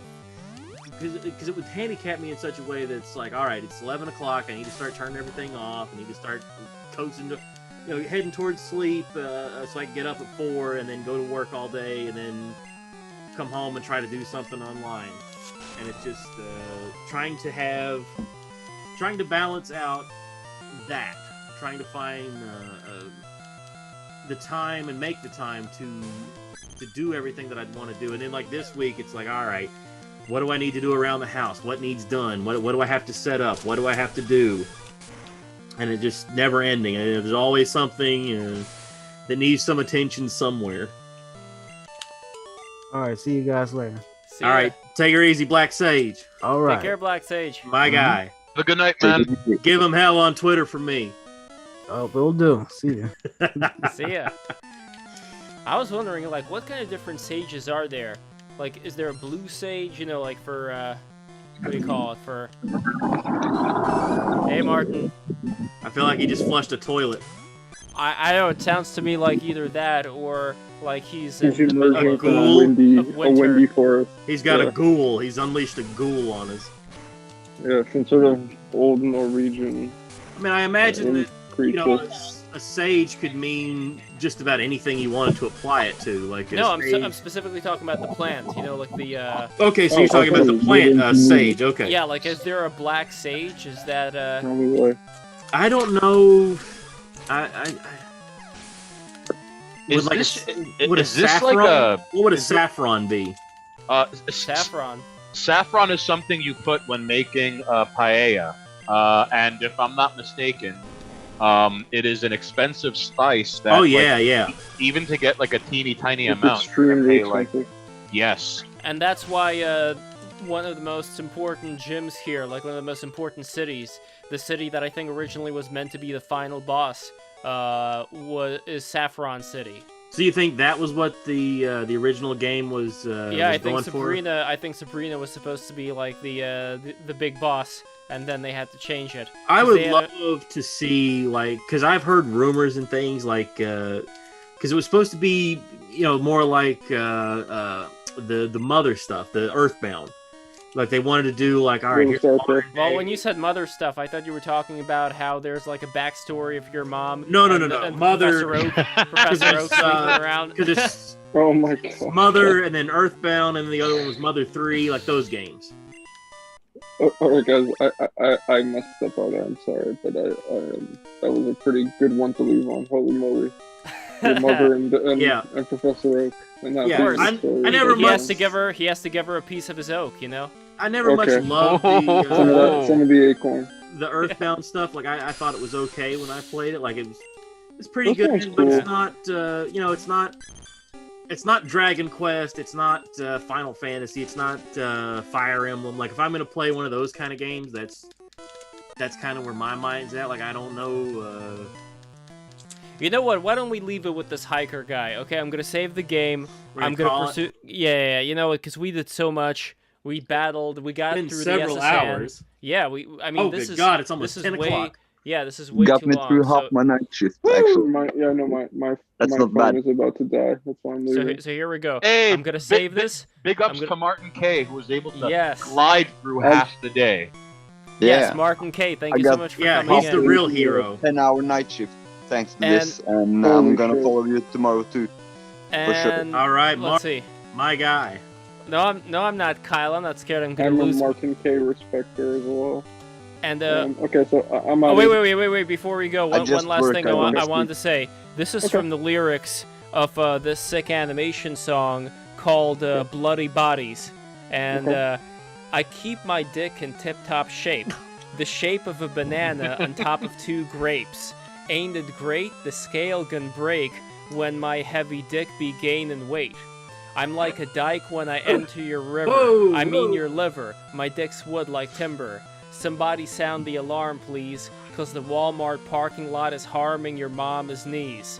I'm an animal, Hannah Montanable, eating girls out to survive like a cannibal. Looking hella good in the tanning room. You better let me go. I'm gonna tell on you. Wow, that was that, I didn't who's realize, Who's that directed to? Who's that energy directed to? A Nigerian princess. Yes. And with that, everybody, we're gonna go. Thank you guys so much. The wingman. Thank you guys so Holy- much for being here. I appreciate every single one of you. And Let's tomorrow, play Lock Off over on Zisha YouTube. Pig, Everybody like and subscribe. Everybody. follow everybody. Follow Charles Khan. Follow Remus. Follow, follow 718 TV. I love you guys. Mwah. Take care. Good night. Follow Martin K. Good night, everyone. Be safe. Bye. Later.